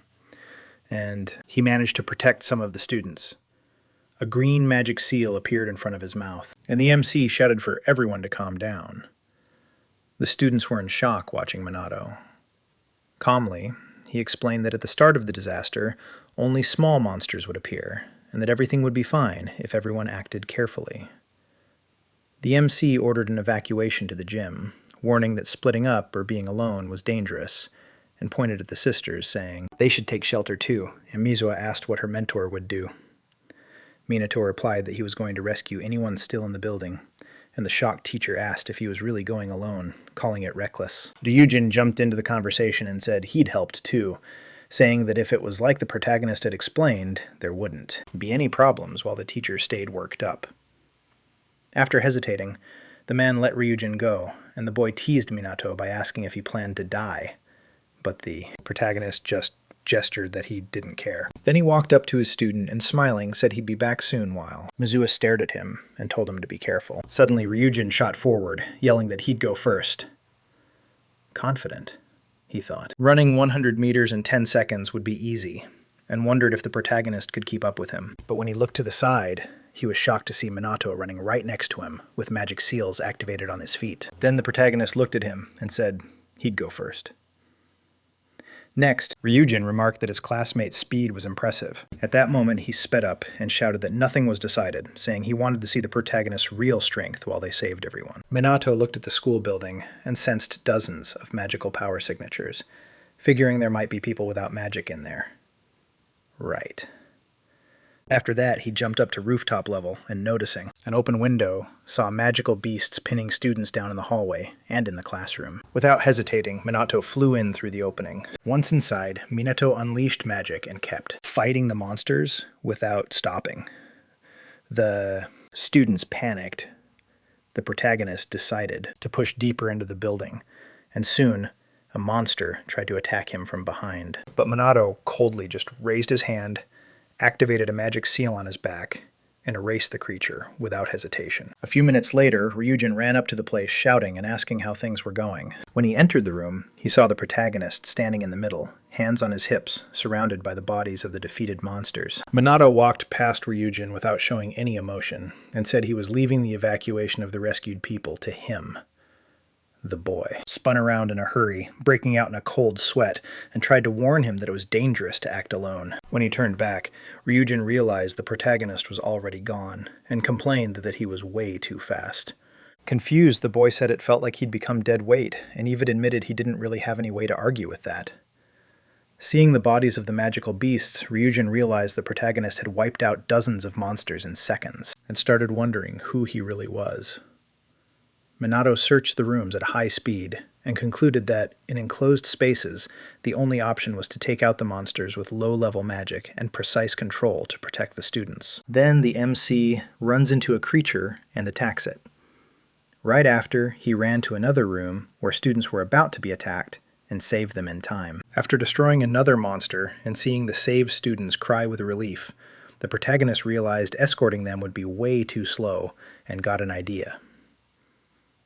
Elsewhere in the building, Ryujin was taking down a magical beast while telling one student to calm down and guiding the others to evacuate. Suddenly, someone next to him pointed upward, scared, asking what that was. Looking up, Ryujin saw 3 students suspended by a green magical energy. Surprised, he realized it could only be the protagonist's doing, and once again wondered who Minato really was. At the same time, the MC watched through the window with a faint smile. Sure, Ryujin could handle things. But right after that, he felt something was off. A pink-haired girl backed away, frozen with fear, as huge magical beasts closed in on her. Soon, the girl went into full-on shock with a trembling voice. She lowered her head and screamed for help. Next instant, a blinding light filled the area. The source was the protagonist, who took out the monsters easily. The girl hurriedly got up, completely stunned. She remembered that recently, another creature had been destroyed by that same energy. After finishing off the beasts, Minato appeared in front of her and asked if she was hurt. Embarrassed, the girl recognized the MC, and emotional, asked if it had been him who saved her. Then, Minato just answered simply that, yes, he helped her up, and without hesitation, confirmed he really was in that practical training session. Despite her surprise, the girl stood up, bowed, and thanked him, saying that was the second time he'd saved her life. With a calm smile, Minato told her not to worry, because he hadn't done anything special. Hearing that, the girl got even more embarrassed. A little later, Ryujin came running up to the floor, out of breath and sweaty, asking who needed help next. Seeing him, the protagonist went up the stairs, left the girl in his care, and explained she'd be safe, while he kept pushing forward. Before he walked away, the girl called the MC by his name, leaving Ryujin visibly confused. Minato sped through the next floor, aware he couldn't wait for the police, but still wondering if that decision really was the fastest one. At that moment at the White House, the president announced that a disaster had started at the Divine Magic Academy. Influential people, shaken, argued in the conference room, remembering that something similar happened 50 years earlier, and demanding to know what would be done from here on out. Despite the tension, the president stayed calm and said, the magical aristocracy, the central police, the ground self-defense forces had already been mobilized to contain the monsters. Right then, a man pointed out that in extreme situations, those forces were made up only of mages, and that he didn't control monsters capable of taking on other creatures. The president, getting more and more nervous, realized that decades of peace had weakened the country's offensive power, leaving only the police and the magical aristocracy fit for that kind of fight. After thinking that through, he slammed his fist on the table, staring at his own hand. He concluded that if the tragedy from 50 years ago happened again, Ichikami wouldn't survive. A boy and a girl were speeding along in an official car, where he calmly confirmed the disaster had already started, and there was no room for mistakes. She said nervously that nothing like this had happened in half a century, and the guy calmly replied that peace was never permanent, and he'd been expecting this. Next, Inspector Shido explained that this was exactly why they were there, especially since they were part of the Central Police Department focused on hunting monsters.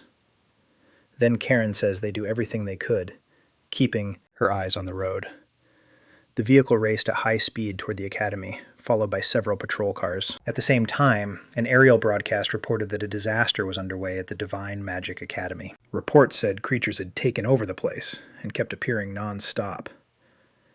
Inside the academy, another new crew showed students taking refuge in the gym, while the reporter explained the monsters had suddenly appeared inside the walls. Outside, teachers and more experienced students used magic to hold back the invaders, coordinating attacks to raise their chances of surviving. Meanwhile, ordinary people followed everything on their phones, watching the resistance in real time.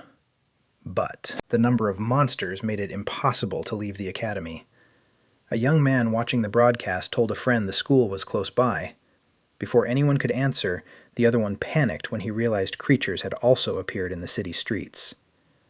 Someone watched the situation from a high vantage point. Noticing the population had vanished from the roads, they also noticed flying creatures spreading out in every direction. In contrast, some boys inside the school watched it all with contempt and laughed at the chaos. Meanwhile, many elderly people in their homes followed the news on TV, gripped by fear at that moment. The MC tore through the school floors at top speed, aware the place was already overrun by monsters, and the disaster was entering its second phase. He burst into classrooms to save students under attack, while realizing the monsters only got stronger with each phase. Without decreasing in number, Minato figured that as long as the leader didn't go down, the monsters would keep spawning. He moved through hallways already littered with the creatures' bodies, and concluded that since the boss only showed up in the last phase, the only option was to hold out until then. Minato showed no emotion, kept a cool head, and knew a disaster at that level always came with serious consequences. Focused, the protagonist used magic to send the rescued students to Rouge, letting them know he'd already saved 20 people, and that rescue was hard because they were scattered. Then he went back to running through the corridors, trying to decide where he should go. Now, Tadano was in one of the offices using fire magic to drive the monsters back. Little by little, completely exhausted, he admitted it was pointless to keep going because he couldn't react anymore in front of him and his friends. A demonic guardian advanced, giving off an oppressive presence. Shaken, the blue-haired bully asked why the creature had come back, while the blonde one yelled that he'd already said they needed to run. Overwhelmed with frustration, Tadano punched the floor and shouted that the protagonist would beat the monster in one hit, and wondered why he couldn't do the same. Then the protagonist answered bluntly that it was because he was weak. Hearing that familiar voice, Tadano was totally shocked. When he looked up, he saw the Guardian getting wiped out by a powerful fire attack that left only the creature's legs behind. The one who beat it was Minato, who didn't show any emotion. After saving the three bullies, he turned around and started to leave. Tadano was shaking with rage and screamed in his head that the protagonist had saved them again. Acting on impulse, he ran after his savior and shouted for him to stop. When he caught up, he asked the MC, confused why he'd helped them at all. Minato should have hated them. Turning just enough, Minato replied coldly that he helped because he could. Nothing more than that. Hearing the answer, Tadano started trembling, lowered his head and, barely holding it together, asked if that really was the only reason. All of a sudden, the bully lost control and yelled for the protagonist to stop pretending. Full of hate, the redhead accused Minato of being mediocre and barely able to use magic. And after a brief pause, asked when the MC had gotten so strong. After another short silence, the protagonist glanced to the side and said that Kusanagi Minato had died in a car accident and been reborn with another guy's soul. Hearing that, Tadano shouted that if death really made someone stronger, then he should be superior, not useless like Minato. At that moment, the protagonist cut the bully off, stepped closer, and asked if the redhead really thought he was strong. He also said that a sense of superiority fools you easily and makes you think you're strong. And staring the bully down made it clear Tadano wasn't even considering fighting him right then. The MC finished by saying that this sense of superiority fools you and makes you think you're strong. And staring the bully down made it clear Tadano wasn't even thinking about fighting him. After that, he walked past the redhead and kept going, ignoring him. In shock, the bully collapsed. Out of control, he admitted to himself that he knew what he'd been running from and recognized that his strength had barely improved since middle school. Then Tadano remembered how he and his two friends bullied other students and admitted he only did it to vent his own frustration. After that, he got saved by Minato, who used to be weak, and he couldn't accept that reality. Soon, his two delinquent friends came up, confused and shaken, aware they were only alive because of someone they used to humiliate. They stood there behind Tadano, who couldn't get up. Tears kept streaming down the redhead's face. Meanwhile, the protagonist kept saving people, taking out every monster he came across. At the same time, a demonic guardian entered the classroom where Minato was. The creature barged in abruptly.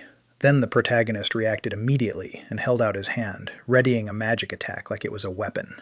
He fired at the creature, but the guardian dodged the attack. Then, the magic seal on the protagonist's hand expanded and activated its power. The next instant, an extremely powerful stream of flames appeared and completely consumed the monster. A little later, Minato put his hands in his pockets and looked over the damage caused by his own attack. Then the MC looked out at the street and concluded there were only guardians, which meant the boss wasn't far. With that in mind, he turned to the two students on the ground and told them to calm down, assuring them they were safe. At the same time, Ryujin ground his teeth in anger while cursing the protagonist. He was fighting several monsters and complaining that Minato had left everything for him to deal with. At that moment, creatures moved in on the girls who had been rescued. Noticing the danger, Ryujin rushed forward and took out the enemies with a direct attack. After that, he said out loud that he would protect everyone there, and told them to follow him calmly. The students reacted with relief and thanked him. As he moved forward, Ryujin thought there were too many monsters and he didn't know how to handle it. The protagonist suddenly appeared beside him and asked if he needed help, making Ryujin jump and complain about the scare, telling him not to do that again. Without answering, the MC assessed the situation and said they wouldn't be leaving until they dealt with all the invaders. Hearing that, Ryujin ran up to him and said no one could face that many enemies alone, so he suggested finding another way. That very instant, all the monsters were hit by a single devastating magic attack. When it was over, only Minato remained there. The rescued students, including Ryujin, were stunned by what they had just witnessed. After the attack, the protagonist told the group to hurry, and Ryujin snapped back to his senses, gathered everyone, and ordered them to run right away. Soon after, the students started fleeing in search of shelter. During the escape, some creatures tried to attack, but Minato took them out without any trouble. Ryujin watched everything in silence and thought his companion was unbelievably strong. A few minutes later, only the protagonist remained there and wondered if he should go back to the building to scout. Meanwhile, the teacher and the other students kept holding the school's defenses. At that moment, Mizuha started losing strength and almost fell right away. Ruka caught her to keep her from getting hurt. Straight up, the older sister said that if she was at her limit, she should fall back so she wouldn't get in the way. Hearing that, Mizuha steadied herself and said she could still fight Ruka. Just watch, showing confidence in her little sister. Right after that, Mizuha went back into position and activated her magic. Soon, Ryujin showed up saying he'd brought the rescued students. And hearing that the teacher said that was great news, Ryujin told everyone to get inside fast and join the group, while Ruka thought things over and realized everyone was already at their limit. At that moment, Mizuha asked where the protagonist was. Calmly, Ryujin replied that Minato was fine and still had energy to spare. Hearing that, she felt a huge sense of relief. Excited, Ryujin said the protagonist was amazing and that maybe they could get through the disaster. Mizuha agreed and got ready to keep fighting. All of a sudden, the ground started shaking, leaving everyone stunned. Worried, the teacher ordered everyone to run and take cover. Right after that, new enemies started showing up in huge numbers. Seeing how big the threat was, Ryujin yelled that they needed to run right now. All the students reacted at once and started running from the magic beast chasing them. Ruka, her sister, and Ryujin ran too, trying to put as much distance as possible between them. Suddenly, Mizuha felt like something was off. At the last second, the beast that almost attacked her was taken down before it could reach her. The help came from the Central Department Police who had just arrived, and Inspector Shido quickly announced that the monster extermination had begun. Right after that, the officers got organized and started attacking in a coordinated way. Seeing that, the students felt a massive relief that they'd managed to hold out until then. Shido turned to the survivors and said loudly that with the police here, everyone was safe, and ordered the evacuation to be carried out according to instructions. Mizuha stepped up, saying they were going to fight too. The inspector tried to say civilians should evacuate, but she cut them off firmly, saying they weren't ordinary people. And her sister added that they were mages. Shido hesitated for a moment, accepted their help, and ordered them to attack from the rear, getting a unanimous yes from the students ready to move while holding the defensive line. The inspector admitted the manpower wasn't enough and that the help was crucial, feeling frustrated that the situation was so embarrassing for the police. Meanwhile, Sergeant Karen was taking care of the wounded, trying to calm them down as she worked inside the school. The protagonist watched the patrol cars arrive and felt relieved, realizing he could leave the situation to the police without showing any emotion. He figured it made sense they'd arrive before the self-defense forces, since this was a national-scale problem. After thinking a bit more, he uneasily realized something like this was still possible in an increasingly unstable world. Quickly, he boosted himself with magic and started running through the corridors again, because there were still students who needed to be saved. Meanwhile, the reporter in the helicopter said the police had arrived, but warned that the number of monsters kept increasing. Soon after, she announced that the public was waiting for the magical aristocracy to arrive. Kids who'd been treating it all like a game were now watching the news with anticipation, hoping for an intervention. Elderly people were doing the same at home, saying their taxes would guarantee a solution. The reporter repeated the call for the magical aristocracy to get there as soon as possible. At the same time, the noble mage Fukujin watched the outside through the window and ordered not to be disturbed. Worried.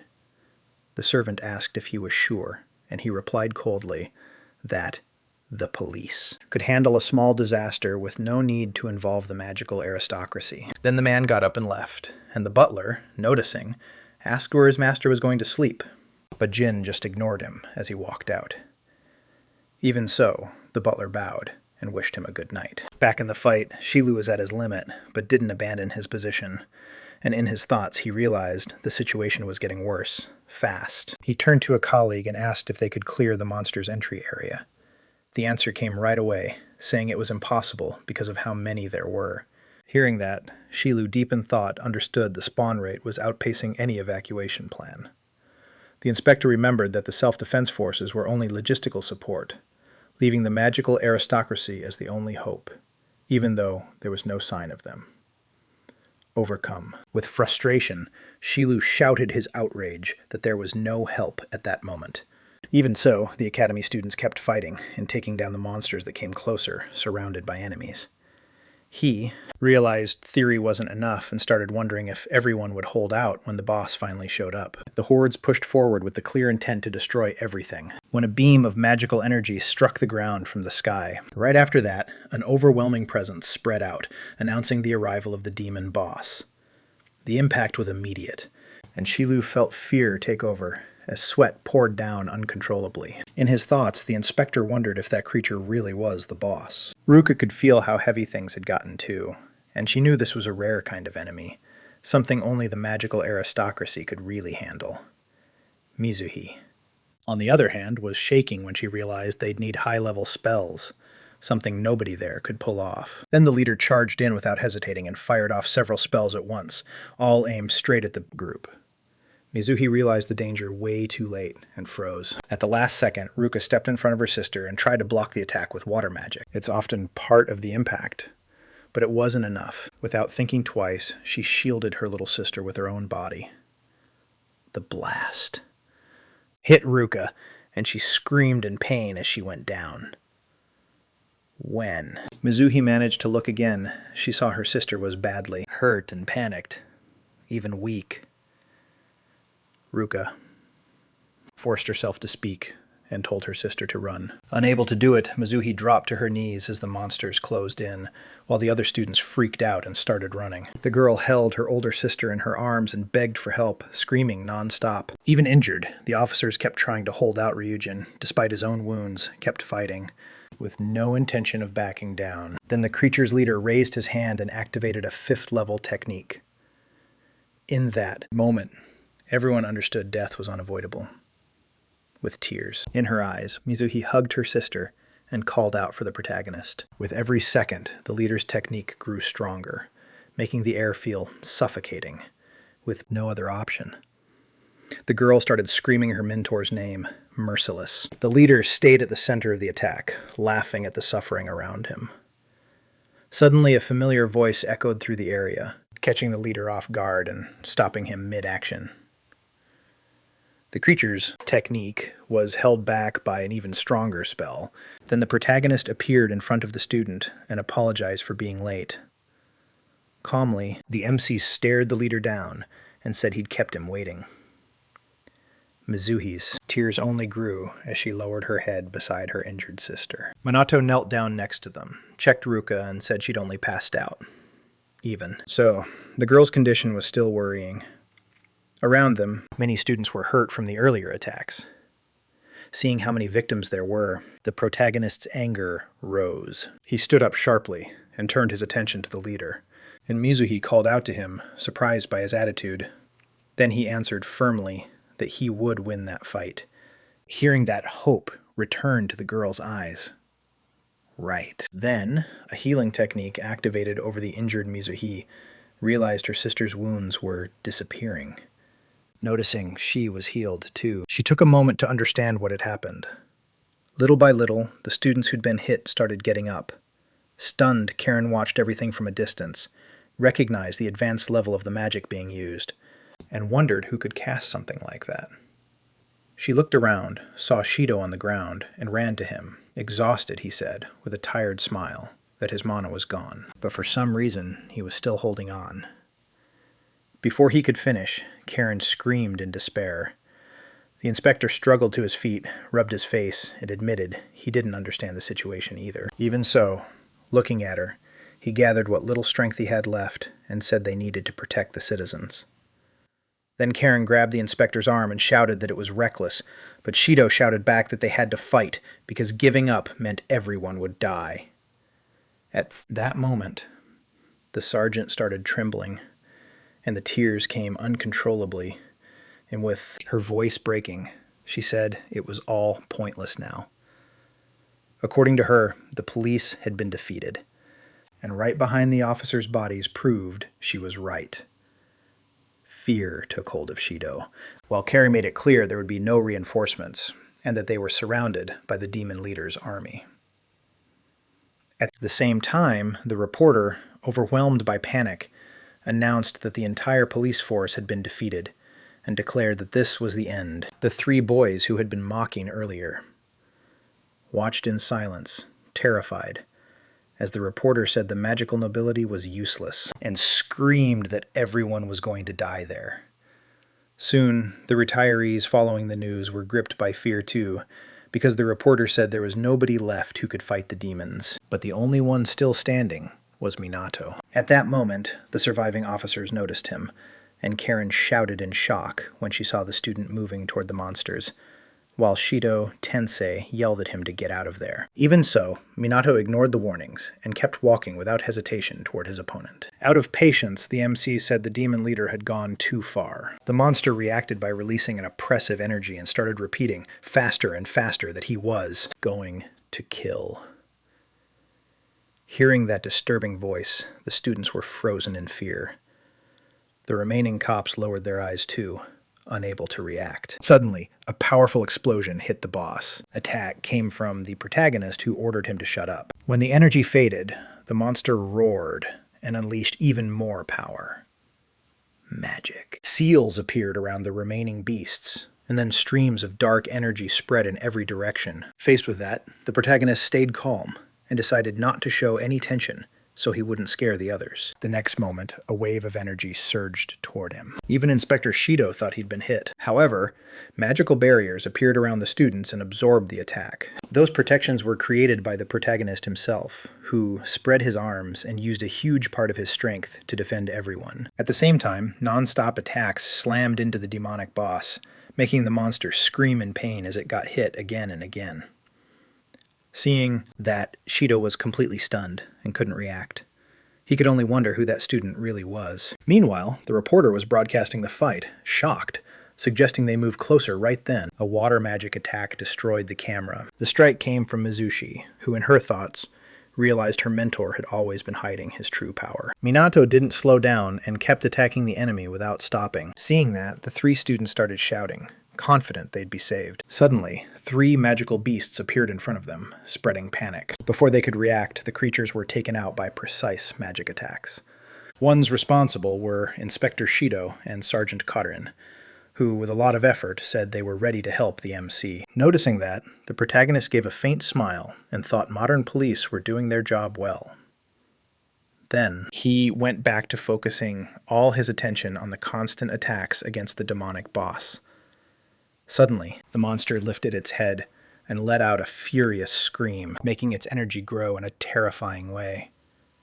The next instant, magic seals appeared, signaling a much more dangerous attack. Seeing that, Shido shouted, recognizing it was 6th level magic, something restricted to the magical nobility, and admitted there was no way to face that head-on. Without hesitating, the boss activated the 6th level skill called Dragon Flame. The students were terrified, while the reporter and the cameraman clung to each other. Overwhelmed by fear, Karen instinctively shielded a smaller girl while Shido spread his arms, trying to protect whoever he could reach, even knowing it would be useless. The power of that magic was way too much for any normal protection, making the remaining students stumble back, crying and drained. Hugging one of the students, Karen prayed silently that everyone would survive. Watching the scene, Shido thought that no matter how strong the protagonist was, there was no obvious way out. The only one who believed in the MC's potential without a shred of doubt was Mizuha, who looked at her mentor without fear and thought to herself that he would win. Minato raised his head and stared at the enemy coldly, realizing that despite being huge, the demon was slow, and concluding that using 6th level magic had been reckless. After that assessment, he held out his hand and realized that 2nd level magic alone wouldn't be enough, and at the same time decided he didn't want to draw too much attention. Right after, a powerful energy wrapped around him, and 4 magic seals appeared in front of him. The MC activated magical synthesis and used the 4th level technique, Serpent Storm, seeing that his student was blown away, because she'd always believed in Minato. Soon the energy quickly transformed into a creature made of water. Shido was stunned and wondered if that was really magical synthesis. At the same time, Dragon Flame took the form of a creature of fire. Then the two forces collided head-on, kicking off a brutal clash. The water serpent surged forward with precision and grabbed its opponent by the neck. At that moment, the boss started repeating the word kill non-stop, powering up the attack even more. Even so, Minato just let out a heavy sigh. In a single move, the water serpent destroyed the fire one. Right after, it lunged at the demon and swallowed it whole. And just like that, it was over. Calmly, the protagonist thought the enemy had lost control from the very beginning. All that was left was the sign of its defeat. So Minato reflected that he'd expected a longer fight, but the boss was weaker than he looked. A little later, the surroundings returned to normal, and the threat completely disappeared. Then the MC thought that with the boss defeated, the catastrophe had finally ended, and in that moment, he concluded he could finally relax. At that moment, the students are in shock, wondering if they're really safe, and if Minato really defeated the demonic boss. But soon, everyone gets up, celebrating the victory. Even the reporter and her assistant hug, when they finally feel safe. Karen comforts a student, saying everything's okay now, and that the disaster is finally over. while Shido stares at Kusanagi without looking away and says that's impossible. He asks how a mere student could stop the disaster all by himself, since not even nobles with 6th-level magic could beat the demon boss. Then the inspector collapses to the ground because his legs give out from overload. Minato walks up to his student, telling her everything's been taken care of. She smiles and says she always believed in him. Really emotional, Mizuha thanks her mentor, happy. The MC welcomes Yuke. Then both of them are caught off guard. A bunch of students surround him with praise and gratitude, but the protagonist gets annoyed and tells them to back off. Then the MC regrets standing out, just like in his past life, and hopes he won't have to live an annoying life from now on. Watching her mentor, the girl notices how irritated he got with all that attention. Academy announces the end of the disaster and confirms there were no deaths despite the injuries, and refuses to reveal details about the student who defeated the demon boss alone. His classmates show the news to Kusanagi, who gets irritated by the savior fame, while they say that's normal. The MC also gets promoted to Class S, and his old classmates feel uncomfortable, realizing they can't talk to him the same way anymore. Even so, some girls ask what the secret behind his strength is, imagining he inherited the blood of some great noble mage. Meanwhile, a Class S student notices Kusanagi's discomfort with the excessive attention and doubts. A student that powerful really exists. Minato's classmates defend him, confirming he beat the demon boss alone, but the boy stays suspicious, thinking it's all way too weird. Kusanagi takes the chance to leave class, feeling a huge sense of relief as he gets away. Soon his student finds him and asks with a mischievous smile if he's having trouble, and he just says he wants to avoid getting teased. Then she says that's normal. After all, he's the powerful savior who protected the whole school. Minato remembers that his student also got promoted to Class S. She confirms it and says it's because of her efforts during the disaster, so the guy asks if she's happy about it. Mizuha says yes, but it's because a certain person is in that class too. Kusanagi remembers Ruka and asks if she's doing better, and his student confirms it, saying the two of them have been talking a lot more than before. Minato thinks that's a good thing, and Yuka is happy too. Then she thanks the MC for everything, showing her sincere gratitude. Without warning, Kusanagi gives her a light pat on the head, making her blush and ask why, and then the protagonist explains he doesn't want her thanking him all the time. Mizuha just smiles at a conference. A man ends a video call with other countries. They know getting support for the next disaster will be hard, since everyone's overloaded with measures and plans. They talk about the news of the student who defeated the demon boss, pointing out how strange the case is, and the fact that even the police department got beaten. Then they conclude it might have been a misunderstanding, hope other nations doubt it too, and order the noble mages to return to start preparations for the next disaster. On the school rooftop, the pairs of friends meet up. The four of them look at each other in silence for a few moments. Then, Ruka says she has something she'd like to ask Kusanagi. Determined. The girl asks him to accept her as his disciple. After some time in silence in the room, Ruka starts talking about the disaster. Kusanagi managed to defeat the demon captain and stop the whole thing. She's surprised to learn he used level 4 magic, stronger than what many living mages can use. As unlikely as it is, Ruka believes Uchika, because she always knew her sister never lied. She says her sister had always been a well-behaved kid since childhood, and didn't like disobeying. She also thinks someone with so many qualities and so much strength shouldn't end up as a talentless mage. Then he has the girl stand up, saying she's going to become much stronger. That makes Ruka really proud, and she notices her sister has matured a lot. Kusanagi's strength surpasses that of many students, and maybe even her father's.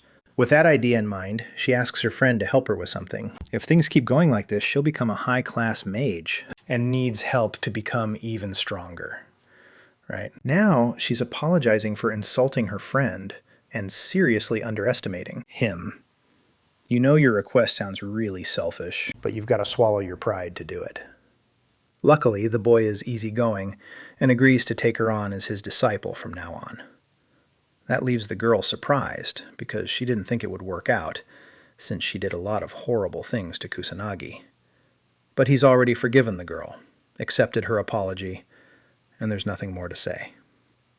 In that case, her big tough friend agrees too, and doesn't see any problem with teaching. That surprises the girl, and she realizes he's that kind of kind-hearted person. While watching the two of them talking, she concludes the hero is a mystery. That same afternoon, in a conference room at the police division, Shido and his friend Sanata are there from the police division for beast countermeasures. The two of them show their gratitude and thank him a lot, because without the MC's help, the civilians would have been wiped out. But the boy says they've thanked him enough, and he doesn't need any more, and asks what they want. Even though the investigation into the calamity is over, there's still something that's caught the detective's attention. The blonde guy asks if the hero awakened his ability after getting into a traffic accident. Some people even say he became a totally different person after that brutal accident. They say his personality changed, and the magic in his body became insanely strong. Strong enough to defeat a demon captain. That annoys the girl who wants to understand where they're going with all this talk. The man decides to rephrase his question, and wants to know if the MC knows some guy called the Black Mage. This mage defeated beasts and helped a bunch of people in the middle of the night while wearing a cloak. When they ask what that has to do with their friend, they answer that the two are pretty similar. Not just in size, but they also seem to be the same age. Their powers are considerable, and there's nobody that age who could use that much magic. Not to mention the time period when he started acting at night. They remind him it's illegal to use magic in the city without permission, and if it's a student, the school will take action. However, since this case has gotten a lot of publicity in the last few days, the police are forced to take action. Expulsion won't be enough, and if he confesses to the crimes, they might try to reduce the sentence. So the detective lays his cards on the table and asks if the MC is the Black Mage. Without stuttering or getting scared, he says he's not who they're accusing him of being. With that simple statement, the blonde guy believes him and realizes the two aren't the same person. With that, they thank him for the meeting and start to leave. As he walks out, he reflects that the MC isn't an ordinary student and definitely has something different about him. His detective friend is sure Kusanagi is the mage because of a bunch of similarities. Even so, she can't tell anyone about his real identity, because the MC is a good person. On one side, the blonde guy wants to find out more about the secret identity, and on the other, the girl wants to hide it. Then the teacher starts introducing the students who are joining her S class from today on. The class gets curious to learn more about the boy who defeated the big demonic villain. On the other side, the girls also want to know more about the blue-haired girl. Out of patience, the teacher asks everyone to sit down, so class can finally start. All of this was really exhausting for the MC, who didn't want to stand out at all. Right now, a very pretty red-headed girl wants a bit of the protagonist's attention. Jackie, 21. Once again, the hero ends up on the rooftop to have a private talk with someone. When she thought she'd be doing solo training, the girl notices Minato is in the same place too. Looking closer, she sees he's with a pretty girl. In a sweet way, she asks if her classmate remembers her. The guy remembers that he saved this girl's life during the calamity incident in the past. He also remembers that during combat classes, she was attacked by monsters, and someone helped her using magic. The pieces start falling into place for Kusanagi, as he remembers that that's why the girl thanks him for being saved. Twice, even, if it was the right thing to do. With her cheeks red, she compliments the MC, thinking he's really cool. Today, the girl can't hear the conversation very well, and gets curious about what they're talking about. Surprisingly, the red-headed admits she likes the protagonist, and wants to go on a date with him. That surprises the girl, and the protagonist too, since he wasn't expecting a confession like that. Even if she doesn't have many good points, she promises she'll do her best for him. She begs for them to start dating from now on. Coldly, the MC thanks her, but apologizes, totally killing the girl's vibe. He explains he doesn't have time to start dating someone, and that he has something to do first. So the girl thanks him for being honest, and says she can give up on the protagonist now. Even so, as she walks away, you can tell she's crying without letting anyone see. Then, Yuika gets found out, and they ask her to stop hiding against the wall. Her mana control is so bad it looks like it's spread all over the rooftop, so it's really easy to notice. The girl explains she was there by chance and didn't mean to listen in on purpose. Still, she asks why her friend turned down dating since. The girl was really pretty, it's revealed. He doesn't plan on dating anyone, which leaves her confused. Even though physically they're in the same school year, he thinks their ages are very different. Somehow his friend feels relieved hearing that, and she doesn't understand why. Even in the hallways and on the school stairs, she keeps thinking about how her friend doesn't plan to date.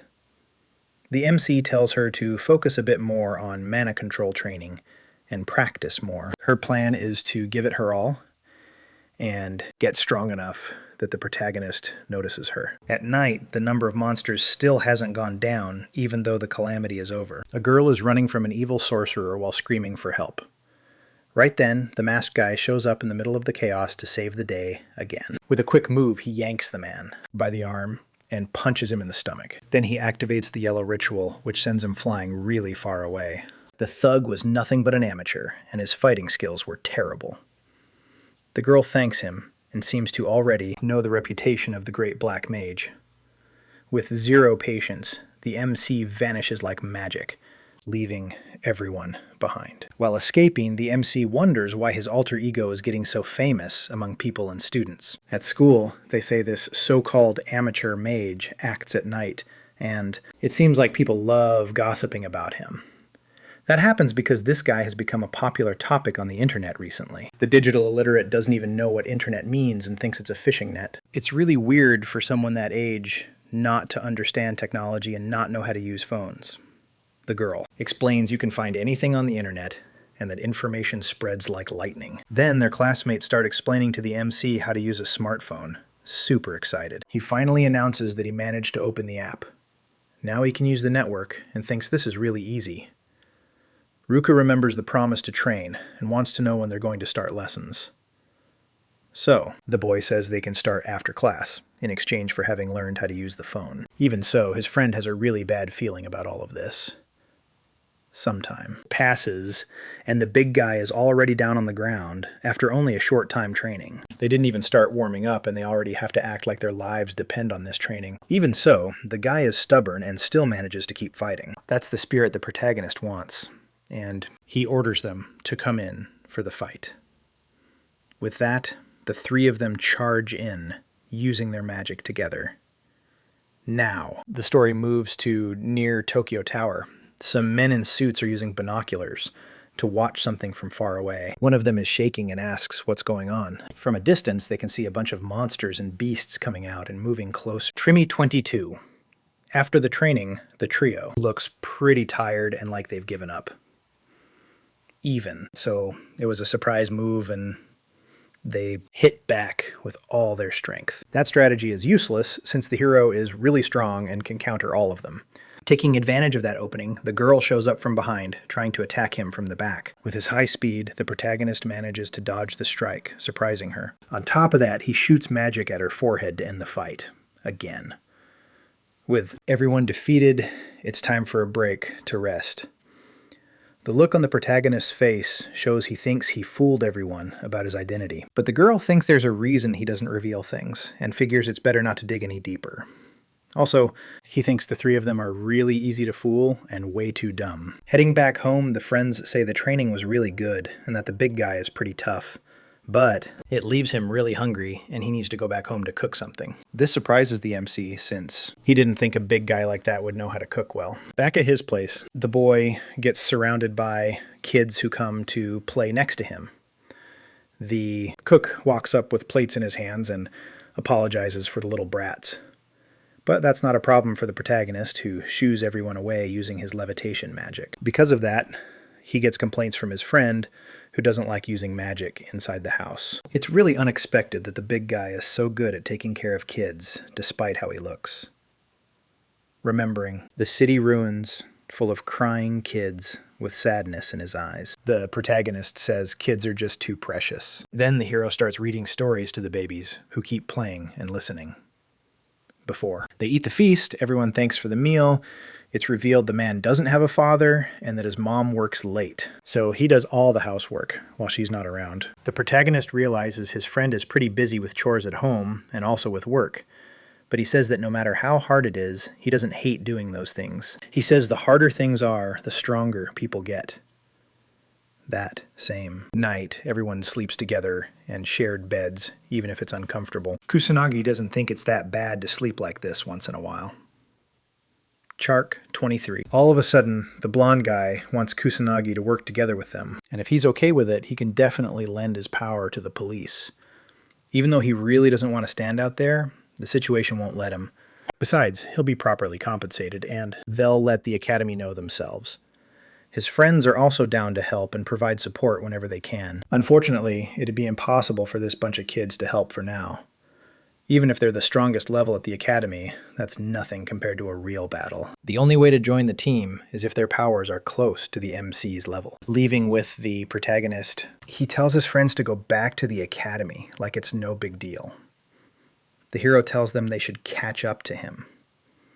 That really motivates the three of them, and they keep that goal in mind. Now the story moves to police headquarters, inside the Disaster Countermeasures Division.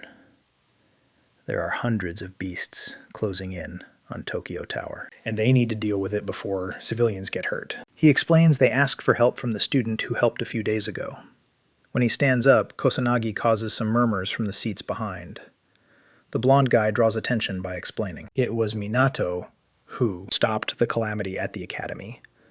There's barely anyone with his level of power, and his help is basically mandatory. The two jealous detectives get mad at the way the kid acts in the room, but what they need to do is still the same, and they need to wipe out their enemies. Everyone gets sent back to their posts after all the talking. The man apologizes to the protagonist for all of this, and he lets it slide. One who gets chewed out is Sanada, who should have done something but was too scared to act. Luckily, the boy really doesn't care about the situation and asks them not to worry. The detective who's into him thinks the protagonist is a really good person.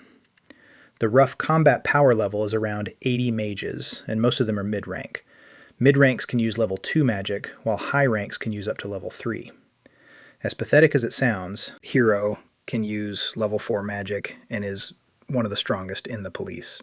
The battle plan is to have only one battle mage, and that's not even considered a strategy. There won't be many problems if it's just demonic soldiers and magic beasts, but beings from a higher plane are highly intelligent and require strategies to deal with them. Looks like they also don't have any kind of equipment, judging by what the hero saw. They normally go into battle wearing light clothes, and he explains that back in the day, there used to be anti-beast gear. Now that gear is rare, and the hero thinks about how there used to be plenty of it in the past. Even though he knows magic has declined, he wants to understand what really happened over the last 50 years. Finally, the police arrive at Tokyo Tower. All kinds of monstrosities are flying around, even though the calamity isn't happening. Watching everything from far away, the hero gets thoughtful, trying to figure out what's going on. The detectives notice there are way more monsters than what was reported earlier. In the middle of them, there's a demonic captain, and they might need to call in support from private organizations. The problem is, everyone's busy with the rise in beasts, and they already have a lot to deal with. Probably the only choice left is to take these things down themselves, without getting wiped out. Kusanagi might be able to wipe them all out with his power. That pisses the detectives off because they think the kid is just showing off, and can't actually win for real. Watching this crowd of monsters, he says something feels off. When he looks up at the sky over Tokyo Tower, something red starts to appear. They announce the start of yet another brutal calamity. The police radios start reporting the situation to every station. Another calamity is happening around the country. As they listen to the warnings on the radios, people run from the beasts and panic. The cops. Top priority is risking themselves to save civilians. On top of that, they're going to try to deal with this calamity inside the city as the main priority. The problem is they won't have support from anyone in any other area. Sachi 24, a new calamity is happening again, and they want to know what it means. Even if these events happen naturally, the beasts seem to be behind it, and maybe they figured out how to trigger a calamity. The detectives are scared, thinking it's impossible to handle without support, and that they need to regroup. The problem is the beasts keep moving and won't stop attacking. All the monsters are heading toward the city at full speed. At this rate, they'll cause a ton of damage to civilians and maybe the only ways to fight them. Fear starts spreading among the cops, who think their department failed. So the hero is fired up and jumps in, saying they can handle it. He lands in a spot, surrounded by monsters, rushing in at high speed. Honestly, the whole area is packed with beasts hungry for a fight. From far away, the detectives think the kid is going to end up dying, and that he should run for it. Then he activates a third-level spell called Wind Cutter. The whole mass destruction scene shocks the cops and gets the blonde guy pumped. In just a few seconds, he manages to wipe out all the monsters around him easily. Even so, the calamity still isn't over, and more demons are still coming. The battle mages start activating powers from a distance, luckily. The hero puts up a magic barrier protecting himself from the hits. Putting up that shield was a great call, and it should be enough to block everything. As a counterattack, he destroys all the opponents with a flick of magic. It's wild seeing he can use different magical attributes just like you'd expect from someone that strong. The cops' orders are to follow the hero while backing him up. Scared, the men don't want to run and decide to push forward. So the squad starts attacking non-stop, giving it everything they've got in this war. That's pretty unexpected for the MC, who notices they're stronger than they look in the middle of this battle. The demon captain finally shows up, looking intimidating as hell. Only a legendary mage can beat this thing, and nobody there is on its level. A blue aura starts surrounding the area, closing in on the cops. The kid's plan is to take down the captain while leaving the soldiers to his friends. The team is shocked when they see their co-workers' powerful magic. They need to keep fighting until the boss shows up. 60 years ago, the first worldwide calamity happened, and since then, these events happen now and then, wrecking the world. If what happened back then happens again, this event will spread across the world one more time. Luckily, he's here this time, and he's not going to let humanity get wiped out. A monster corners the detective and lunges with a quick attack. Luckily, the protagonist was there to save the day, again using a red spell. This has happened before, and it feels just like that time. She thanks Kusanagi for the help, and he asks if she's okay. That worries the boy, because he realizes it's happening again, and his identity might get exposed. Questions start popping up. The problem is her friend might hate her if she asks something that invasive, trying hard not to think anything weird. She's caught off guard by explosions while she was distracted. Monsters close in, but the hero uses his magic to destroy them. This place is really dangerous, and she apologizes again. Looks like she can't use combat magic and needs to stay by the hero's side. The kid seems way more like an adult and doesn't act like a student at all. Somewhere else in the battle, the detectives keep using their magic when they're caught off guard. They can't stop shaking for some unknown reason. Right then, a demon captain shows up, giving off purple magic. This is another variation of the species, and it seems even stronger than the original. Discouraged, the men don't know if even powerful mages could beat this thing. In all of this, the hero doesn't even flinch in fear and stays calm. And they warn that there's no way to beat this thing, no matter how strong the kid is even. So he's confident in his skills and says he can win. All. Of a sudden, the cop notices the shaking has stopped. The girl is rooting for Kusanagi and wants him to win this fight. Maybe A's. The one-on-one fight gets closer. Blonde guy wants to see how far the protagonist's strength really goes. Chin Ching 25. These soldiers need to go all out until the final boss is defeated. The two opponents watch each other from a distance before the duel begins. The captain is the one who starts the fight, activating a powerful fire spell. Even so, the hero doesn't even move and realizes. The explosion happens behind him. This monster's strength is ridiculous, and it's only level 1. Seeing the hero came out alive, they want to understand who he really is. No lies, but. All they need to know is that he's just a normal student. Then he starts giving off a blue magical aura during the fight. All that's on the demon's mind is taking down the strong human in front of him. As they fight, they can't believe this thing is level 6 and that it shouldn't be possible to beat it. The kid gets stuck, not knowing what to do, because he wants to avoid his allies getting hit. All the beasts start activating a purple spell at the same time. Strangely, they're all working together in sync with something bigger. Scared, the girl warns Kusanagi to run as the impacts the fire with the water he formed. When the purple beams close in, a sub-barrier manages to protect him at the last second. The boss gets annoyed when the hero asks if that's it. Everyone is confused about who he is and what just happened in the battle. Only a noble mage can use a level 6 spell. It's a very advanced remote activation technique. The most surprising thing is that he used a second type of magic at the same time. Normally, you can only use one spell at a time, and there's a cooldown before you can use a different type. Using one type of magic is already really powerful, but using 2 at the same time could mean the kid is stronger than a noble mage. The detective's gut feeling wasn't wrong, and he really is the person he's been looking for. The great and powerful Ichikami Minato. When the monster gets closer, the hero thinks the place is way too crowded and wants to move to another spot. Activating his level 1 skill, he easily throws the captain really far away. Then the battle moves to the skies where nobody can get close. He does that so he won't get help from anyone and can fight alone. Now that he's away from everyone, he's happy because he doesn't have to hold back his power. He can easily dodge the attacks the big beast throws at him. He takes a hit that sends him flying back, but activates a spell that keeps him in the air.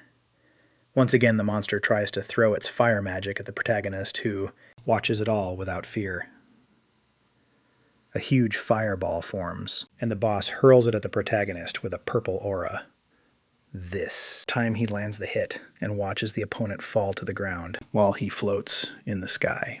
But that wasn't even close to enough to defeat the protagonist, who gets up, brushing off the dirt. Shocked. The beast wonders how that's possible, since that blow could take down anyone. Back on the battlefield, the MC thinks best call is to go in for hand-to-hand combat. He closes in while winding up a powerful punch toward the demonic enemy. He also knows his enemy won't be able to land an attack on him. His punch is so strong it sends the demon captain flying dozens of meters away. When it gets back up after the hit, the beast can't believe a simple human punch is that effective. Furious, it asks who the person in front of it really is. In a fighting stance, the kid says he can't rely on magic alone, and that he's going to show some other tricks. This is the moment to show his own technique. Shocked. 26 on the battlefield, the hero is giving off several colorful auras with a smile on his face. Even his enemy is impressed by such huge, vivid, magical power. That power brings a sense of calm, and the cops feel like there's something above them. Up in the sky, the MC focuses to use his powers as effectively as possible. Even so, the demon says the enemy can attack, and that human attacks are useless against them. He wants to see if that's true, so he moves toward the big beast. He manages to land a clean hit right in the enemy's chest using all his magic. In the fight, the boy seems to be doing really well and lands several solid blows on the captain. The blonde guy's impressed, since he didn't know the MC could stand out in hand-to-hand combat. After all, everyone knows human punches are basically useless against those evil beasts. Badly hurt, the enemy can't understand how the attacks were so effective. Normal attacks and weapons are useless against beasts, but things change when you use a huge amount of magic. Attacking while covering yourself in aura is a mix of martial arts and magical power. This fighting style is called magical martial arts. Captain still can't believe a mere human is managing to beat him. Furious, he charges in, yelling that he won't accept something like this. That was the chance the MC needed to unleash an attack so powerful, it blew a hole through the beast's body. All the other beasts see their captain lifeless, lying on the ground after being defeated, because of the protagonist helped the calamity. Finally stops, and the detectives feel proud. There's still a problem, and they need to take out the enemies left on the battlefield. At that moment, the boy thinks the rest of the work can be left to the police. The funny thing is, it had been a long time since he'd used that fighting style. And he was rusty when he comes down to the ground, he notices the whole detective team standing right in front of him. They thank him for the job well done and for managing to defeat the boss behind this calamity. Because of that, they all salute Mr. Kusanagi together. From that day on, these events happened around the world, and thanks to the police and the mages, they managed to stop the worst from happening. Online. A lot of criticism was aimed at the government and the police who let the public down. As people's anxiety kept growing, someone brought up the Black Mage. People are happy to know there's a hooded guy out there to save them and defeat the beasts. In the classroom, people are curious about how the last calamity was stopped and what kind of power the MC used. All that chatter really annoys the boy since he doesn't like standing out. In today's class, the teacher also wants to talk about the event that recently happened at Tokyo Tower. She says there's a moment. The police show up in the classroom asking to come in.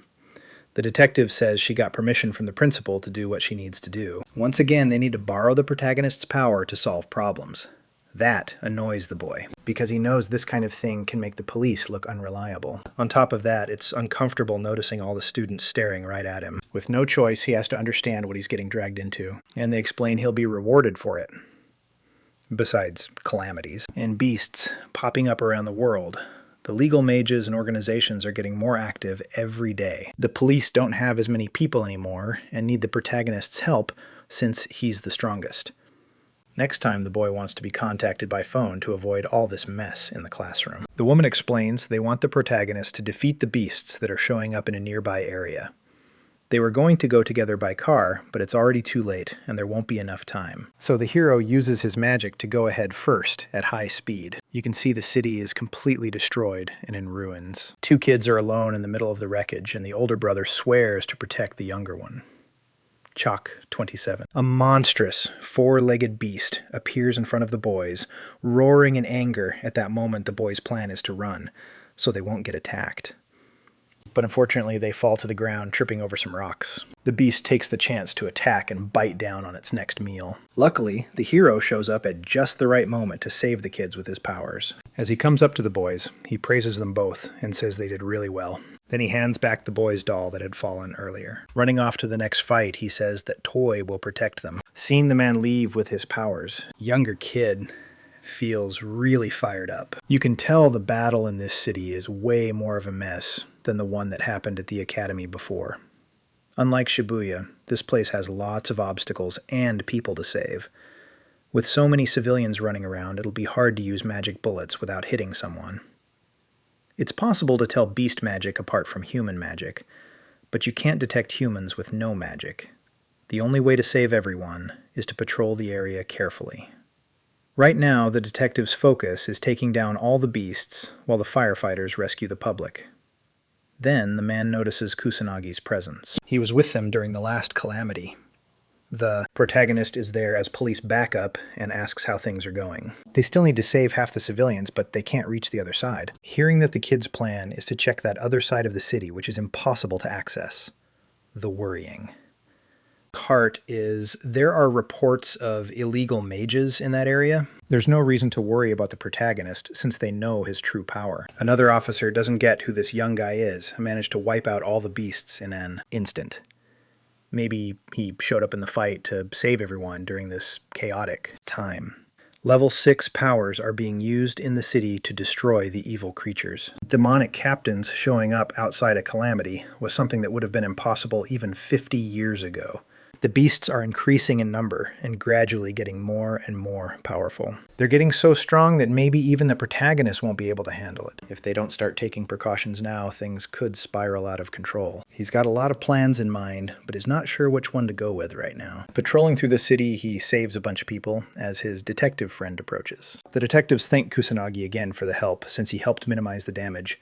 But he says it's all thanks to the police and firefighters, and he was just doing a simple support job.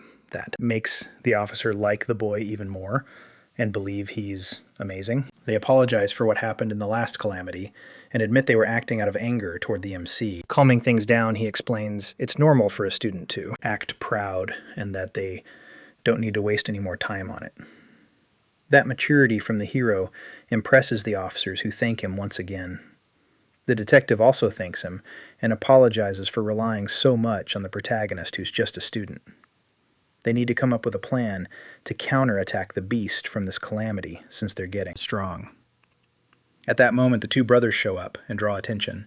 They thank him for the help earlier, making the MC happy they're safe. The younger kid asks if Kusanagi is the great mage, and his brother apologizes for that. Looking at the doll in the kid's hand, the MC says, yes, he's that mage, hyping the kid up even more.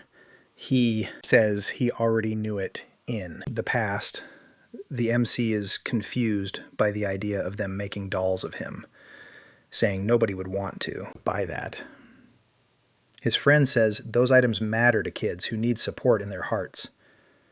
The nerd says this kind of thing will go down in history for the next 100 years and asks permission to do it. In the present, the MC understands what his friend meant, but he knows dolls don't have the power to save anyone. The real great mage is the one who's truly needed in times like this. Now the story moves to somewhere in the capital. People are talking about what they know about the Black Mage. Kuroya Kuto is the president of the mage guild called the Black Rebellion. An illegal mage who isn't part of his guild must mean he's against him. In a threatening tone, he asks his henchman if he's right. The orders are to find out the hooded guy's real identity. On top of that, he doesn't care if they use military force to do it. The guild manager shows up and asks if they can eliminate him if he refuses. Honestly, these people are even worse and want to torture the MC before taking him down. That gets the manager even more pumped to do the job. Chapter 28. The girl wants to know how much power Kusanagi has. Her friend wants to know too and starts theorizing how high the numbers go. It's revealed his power level is 99,990,000. That leaves the trio confused, thinking that amount of power's over the top. After all, the great mage Minato is known for having only 1 million power. 1 million is considered the highest limit of magical power, and it's basically common knowledge.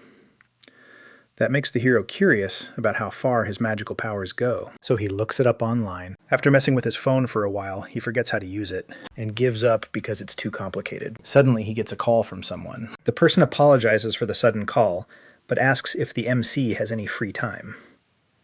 Shigel wants to know if the hero's friends are there too, and asked him to put the call on speaker. The MC is so digitally illiterate, he can't even turn on that feature, and asks his friend for help.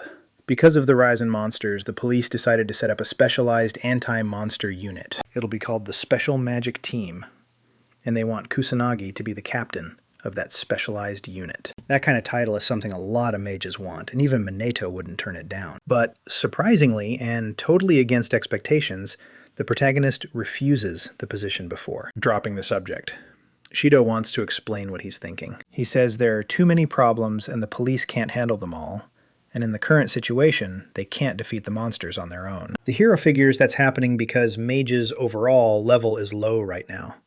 The heads of the noble mage families haven't come back from their meeting on another continent, leaving only someone named Fuka. When he stops to think about it, the protagonist realizes he's never met his friend's parents. On top of that, he recommends the 3 friends from the academy join the specialized unit too. He'll handle all the problems and negotiations so the boy can focus on leading the mages.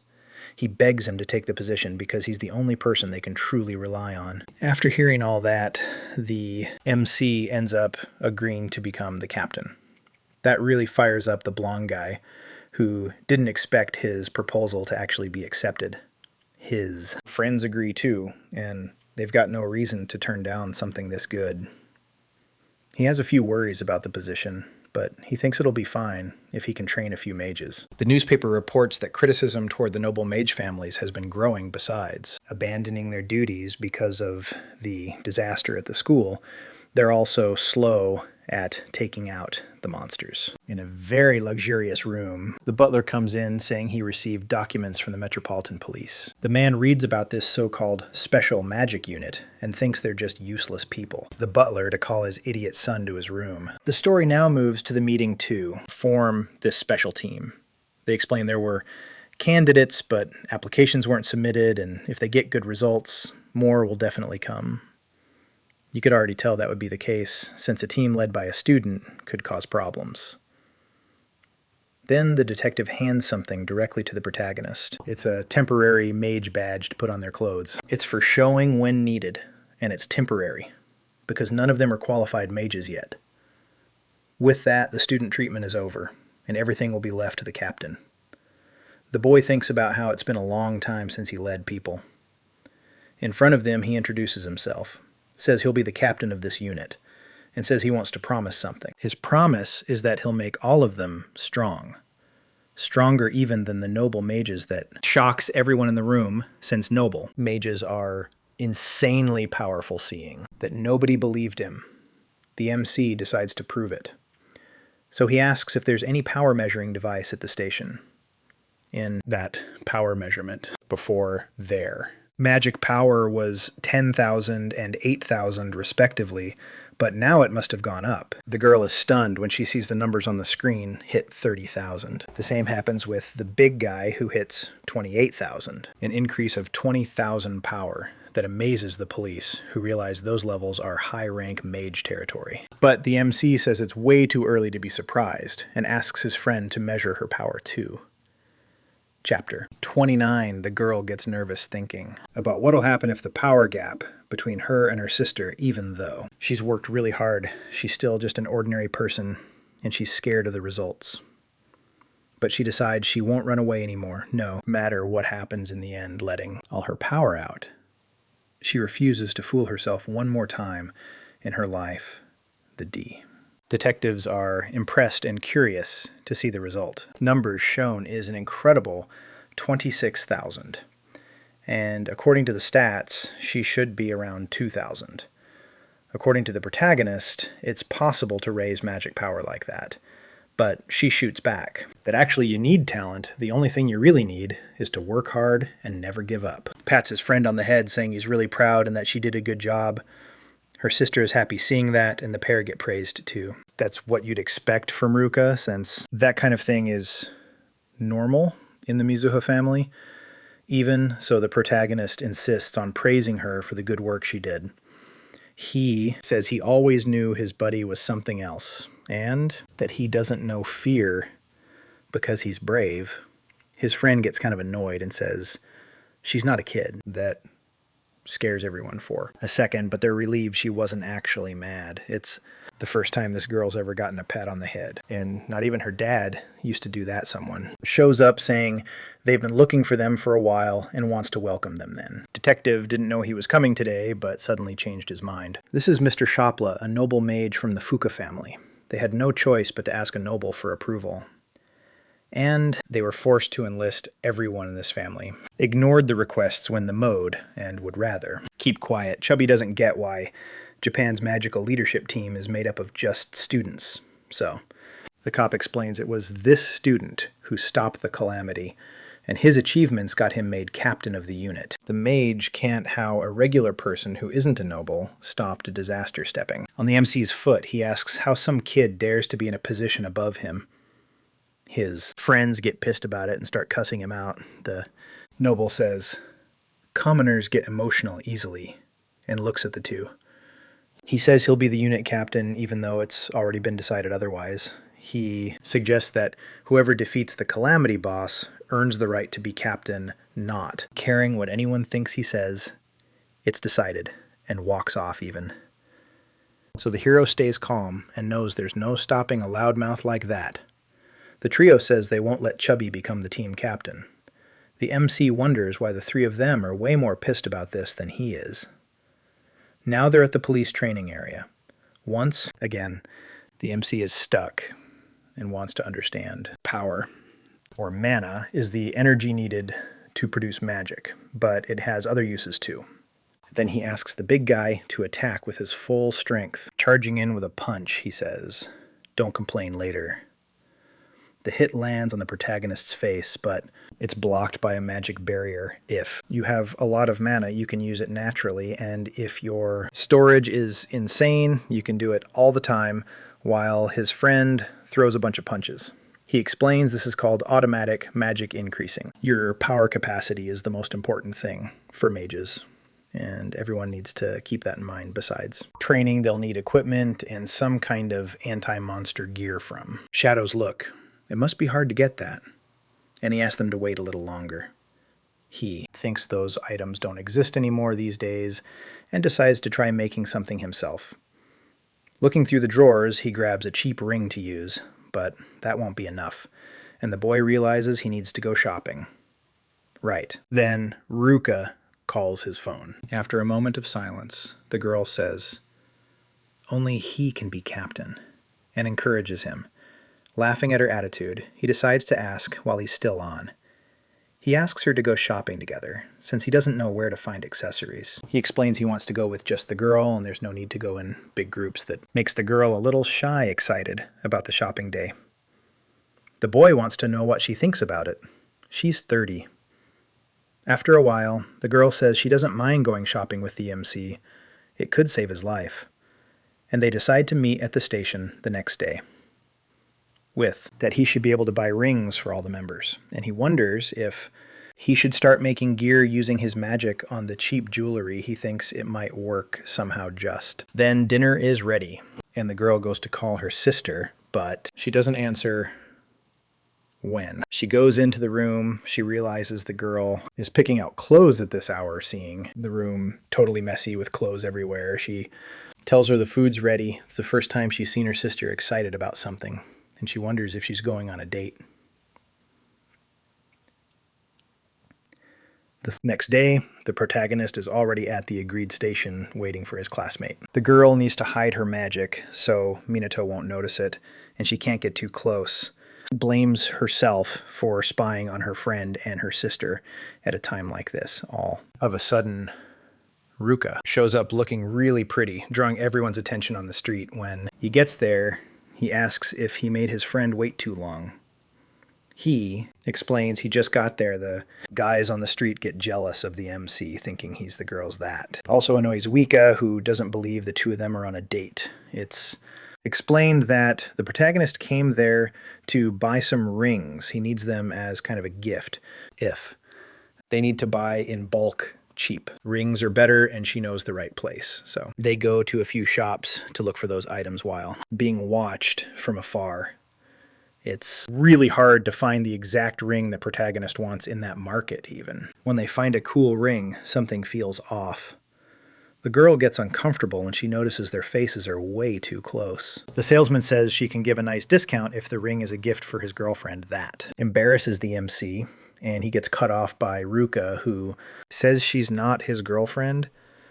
The saleswoman wasn't expecting that answer. To look around the store taking a short break, the MC says he's exhausted from walking around somewhere so packed with people. It's so hard to find what he's looking for that he thinks about changing his requirements.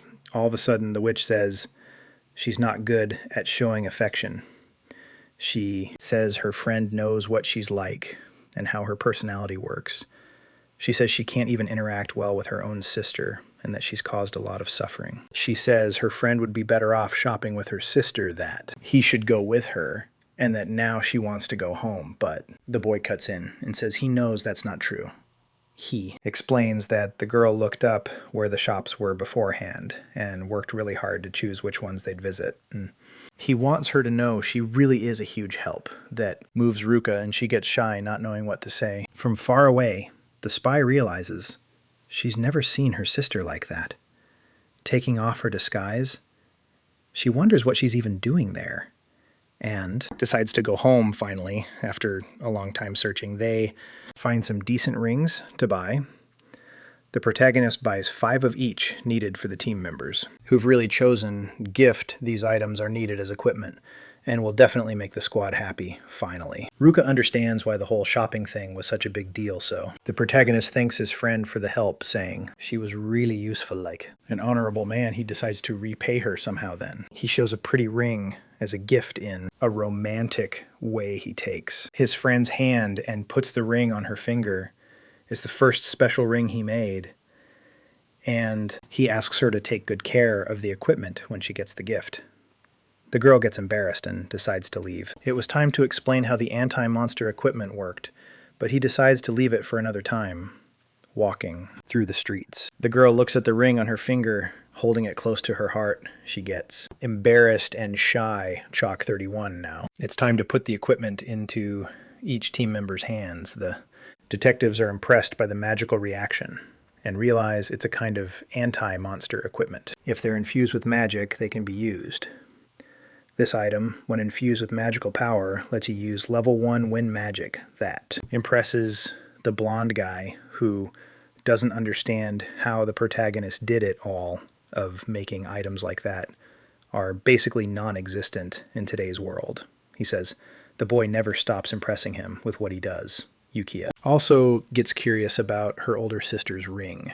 She notices her sister is wearing an item she wasn't wearing before and figures she got it on the date. She gets restless thinking about what exactly happened after she left the team. Needs a good way to get around and can't rely on cars that aren't fast enough. Shido remembers they always showed up late to battle scenes. With the police vehicles with this equipment, anyone can use wind magic to cut down. But they have to remember it's a basic spell and shouldn't be used to attack anyone. Air. Magic involves flight and acceleration and needs to start with a jump. Her friend is the first one who manages to float without any trouble and gets praised. It's nothing to her since she's trained in manipulation magic forever. The guilt of spying on her friends weighs on the girl's heart at that moment. The MC asks if she knows Ichikami Minato, and she says he's the person she admires most. His power level was around 1 million, and he could use long-range spells, but he died fighting the demon god. After that, there weren't many mages left, and the nobles in the Mizo family helped bring things back. Back then, there were no records about the remaining magic, so they had to rebuild the research from scratch. The death rate among mages was high, but there should still be some books stored. A way the protagonist remembers hiding several in different places, getting ready for the future one. Problem is that modern magic knowledge is shallow and full of mistakes, and the magic level is low. He wonders if it's just coincidence or if someone is behind all of it. The girl wants to know if her friend is okay and says she's there to listen even. If she's not that reliable, he says that just her feelings are already enough and that she's helping a lot. There's still the black mage problem, and considering the chance of getting the girl involved, it's better not to bring it up. And if she ends up finding out the MC is the admired Minato, she might even pass out, she believes. She's still not reliable, but that will change if she gets stronger. Her plan is to keep giving it her all, and week goes by, and the unit captain is training everyone. The detective casts a level 2 holy spell. Shido casts a powerful level 3 lightning spell. Big guy casts a level 4 earth spell, making rocks rain down then. Sisters also cast level 4 spells with their water manipulation. The MC is happy because everyone's level went up, and Sanada can already use offensive strikes too.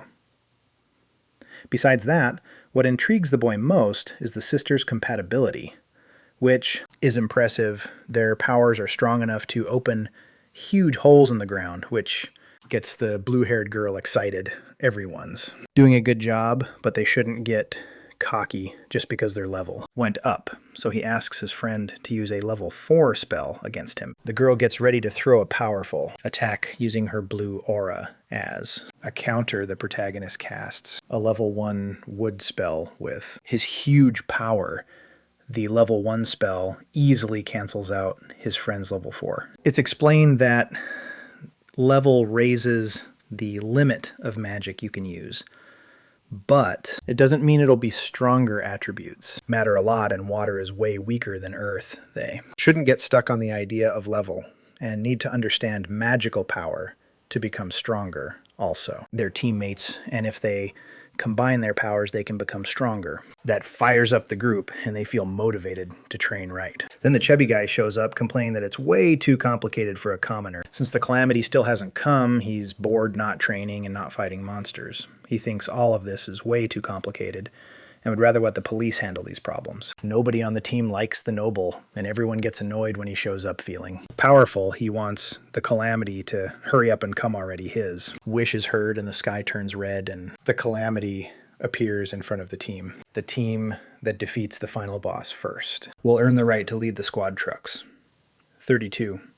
They're focused, and they're never going to lose to someone like that. Noble.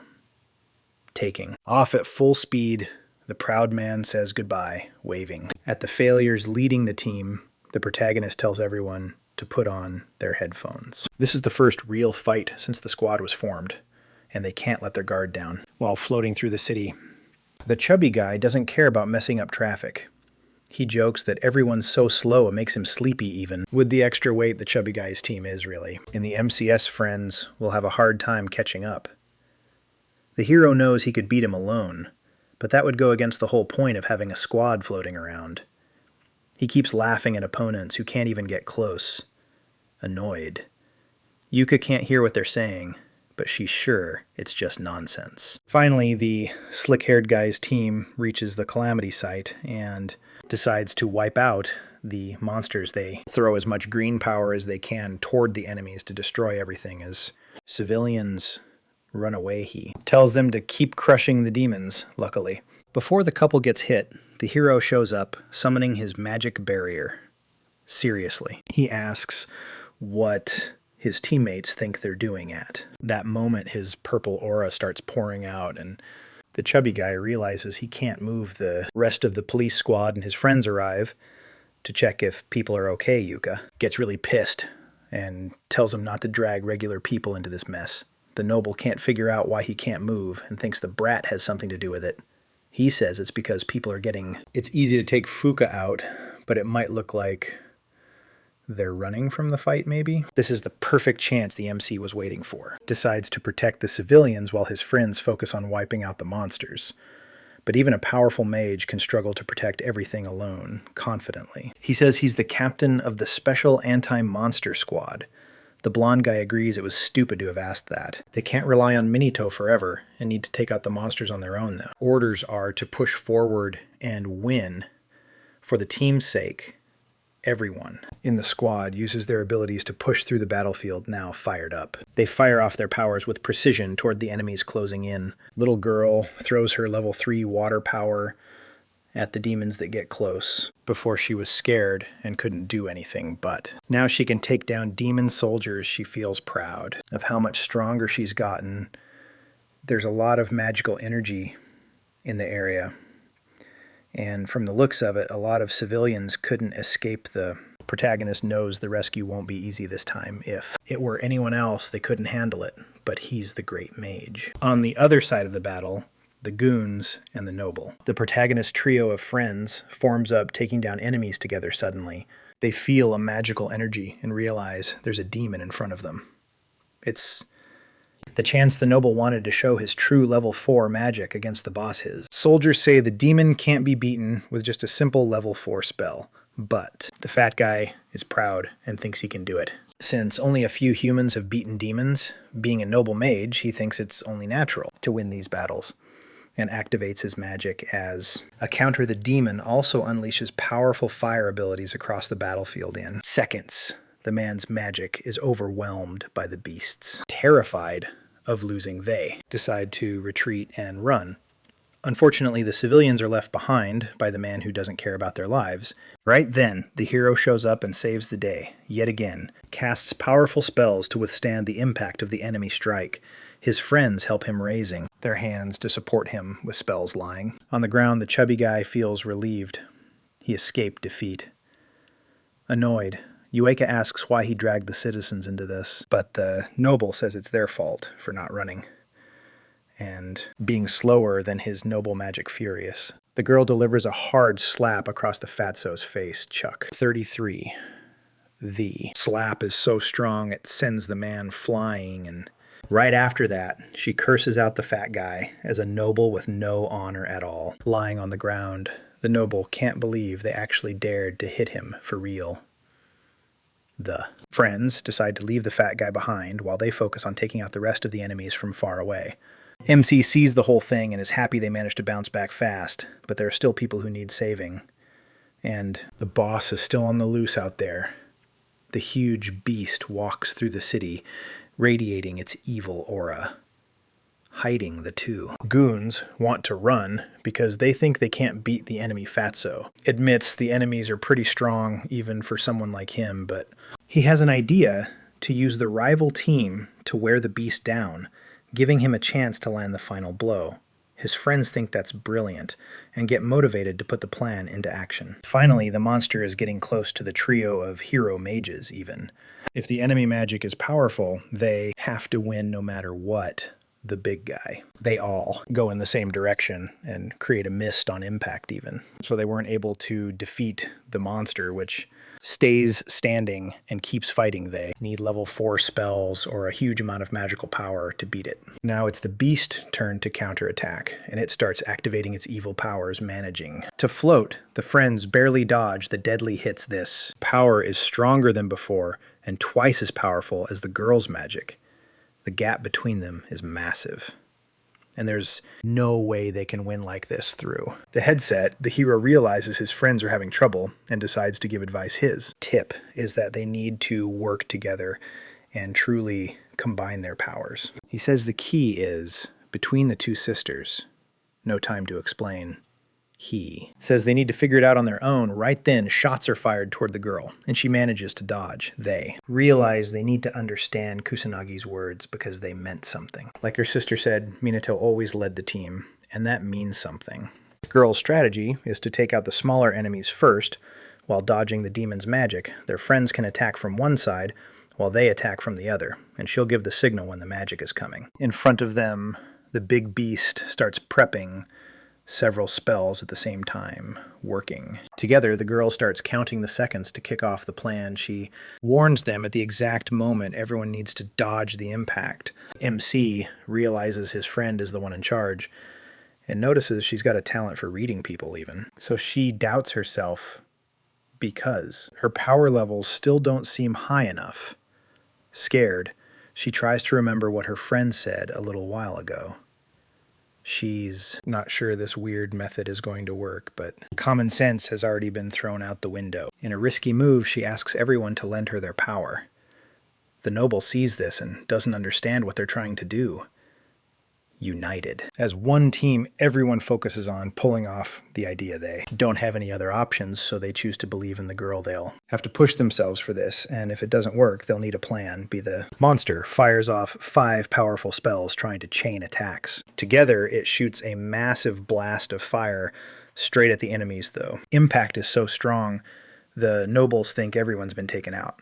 But then all of a sudden, they all step out of the flames alive already. Getting spells ready, the group support activates sacred healing magic on everyone from a distance. The hero realizes it was a smart plan and praises the use of healing. Now, it's the two sisters' turn, and they get ready to cast their magic together. This is the right plan, because their individual power is weak, but combining is the answer.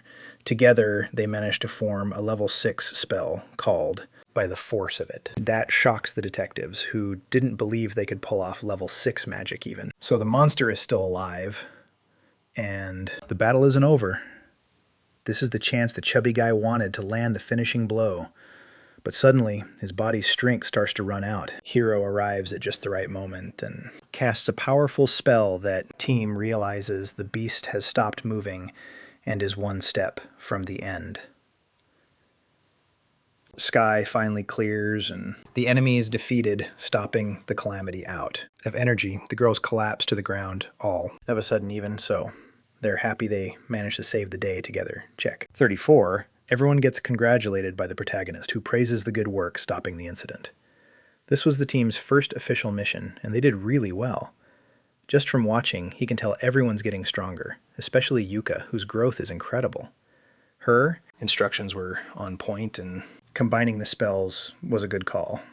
She even says she didn't know anything about it and only just learned the name of that technique when he realizes she didn't know it before. The protagonist can't figure out how the advice the MC gave, and the rest was intuition. The hero thinks the girl might be even more extraordinary than he expected. Still, she did great, and she was especially good in that role.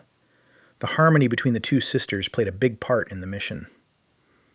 Turning on the TV, the general explains, the team was created to strengthen the response to the rise and demons one. Of the reporters, says the leader is a student who stopped the calamity at the academy and asks if that's true.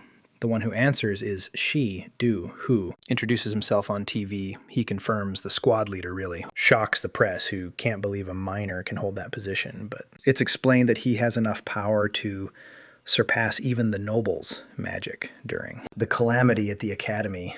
Not even the nobles showed up to help. leaving the police and citizens in a tough spot.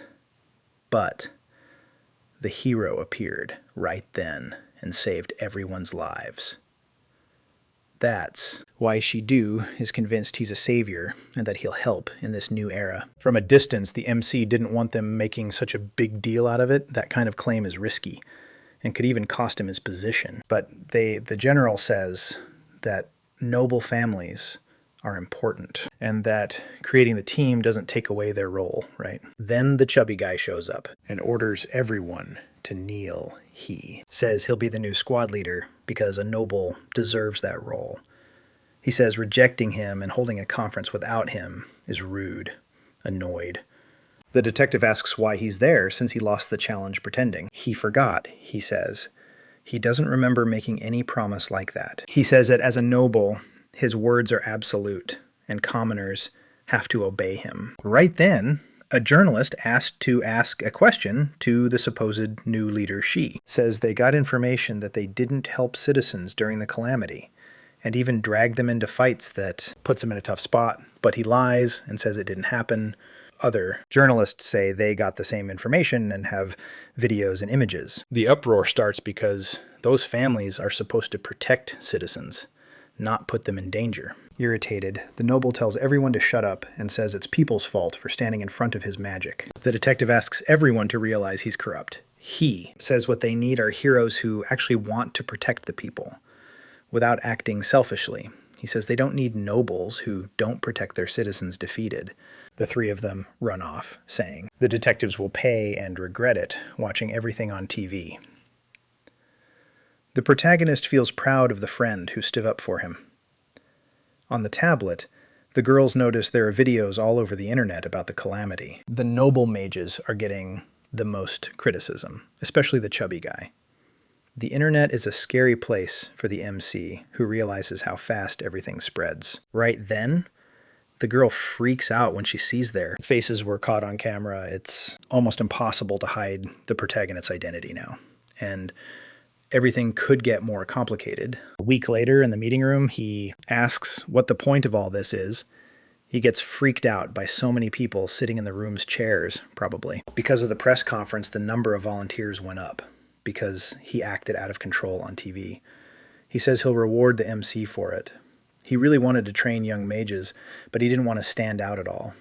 But his friend shows up to hype him up, saying the world can't take its eyes off the handsome guy.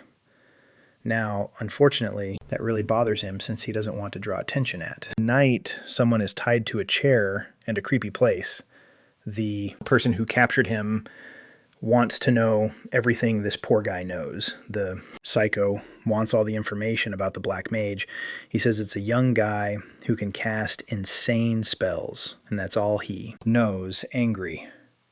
The lunatic lunges with knives, screaming because he thinks there's more than that crying. The man remembers that the police are doing shifts at the Magic Academy to find out who this mage is. One rumor is that this person is a student, and there's nothing else to say with no way to help more. The hostage asks to be let go, but like a madman, his captor kills him in seconds, getting pissed when the blood stains his expensive suit in. A fit of madness, he wipes his clothes while yelling filth, excited by the idea of the fear a student might feel. Tells the Black Mage to wait for his arrival, shaped. 35, putting the hood back on, the protagonist arrives in Shinjuku floating. He sees some people walking by and filming around when he notices a monster lying on the ground.